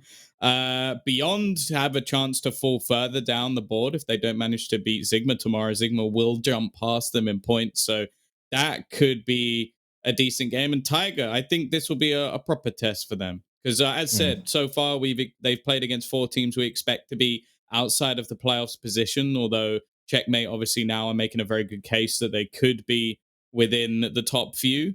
And obviously Tiger are in a position now where they've got to kind of prove themselves versus the likes of an Invictus. It's definitely hotting up. I think obviously we've still got Tyloo, Vici right at the top, but then anything else seems fair game. And even for Invictus, like they are a team.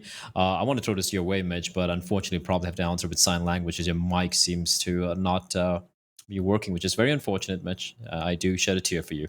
But the question here is going to be, Dinka, I'm going to give you this one. Invictus, right? And this is probably the last question for the day because we're kind of wrapping things up here. Invictus have shown that they are no longer the Invictus we saw in the second RMR. They have looked kind of flat, and the way that they lost to Vici, the way Vici just trounced them, it's gonna be an interesting matchup. And I feel like for Tiger, this is the best opportunity to take down a Chinese team, which is Invictus over here, because this is them at their weakest. It looks like. Yeah, things are definitely heating up with that matchup, or potentially in the future, as we have Dumb and Dumber down here. Having a good bit of fun. But yeah, so yeah, Tiger coming up against Invictus, that's going to be probably one of the matches I want to highlight the most when we eventually get to it. Because Tiger obviously have started a little bit of a resurgence today coming out of Inferno. If they can keep that performance up, which is relatively unlikely. But when we see Invictus, they have completely fallen off the face of the earth. Bottle, on paper is a good addition to the team and upgrade to Oi, but it hasn't quite clicked yet. They haven't got things going. They're looking really rough right now. So yeah, they're in 3rd place, but that's definitely not going to stay that way if this type of performance continues, right? And Tiger can definitely go ahead and take that spot. All right. Looks like Mitch's mic is working now. So Mitch, anything to add? No. He just had a really bad day, didn't he? Literally nothing worked. Yeah, did it even work today, man? Like, I don't know. He's frozen. No, No, he hasn't. He's just sitting still. He got I it. can see a little bit of movement Oh, now. we're just having a little bit of fun. Yeah, this has been a disaster of the day. Everything's breaking. My PC blue screen, then it crashed. Didn't blue screen. It just kind of just turned off and came back on. I don't know what's happening. It's My Paddy house O'Shea is gonna fall inside a apart. machine. It's a ghost in the machine.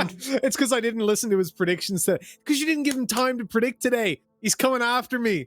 You got to give him time. You didn't next give time. him time because you didn't show up. Well, that's true. I know. That's true. Also, well, he had some banging predictions for Tyloo. I You do were here during that enjoy point. our dysfunctional family we have going over here. But on that note, we will have to bid all of you adieu. It was a great day for some Counter-Strike. And again, thank you for tuning in. And again, shout out to PGL for making all this possible, making everything work. And shout out to my wonderful co-hosts and co-casters as well. And that's it from all of us here at the Perfect World Asia League 2020, the fall edition. We'll see you bright and early tomorrow.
Outside, you can never box me in. We play to win. Never follow, I came here to say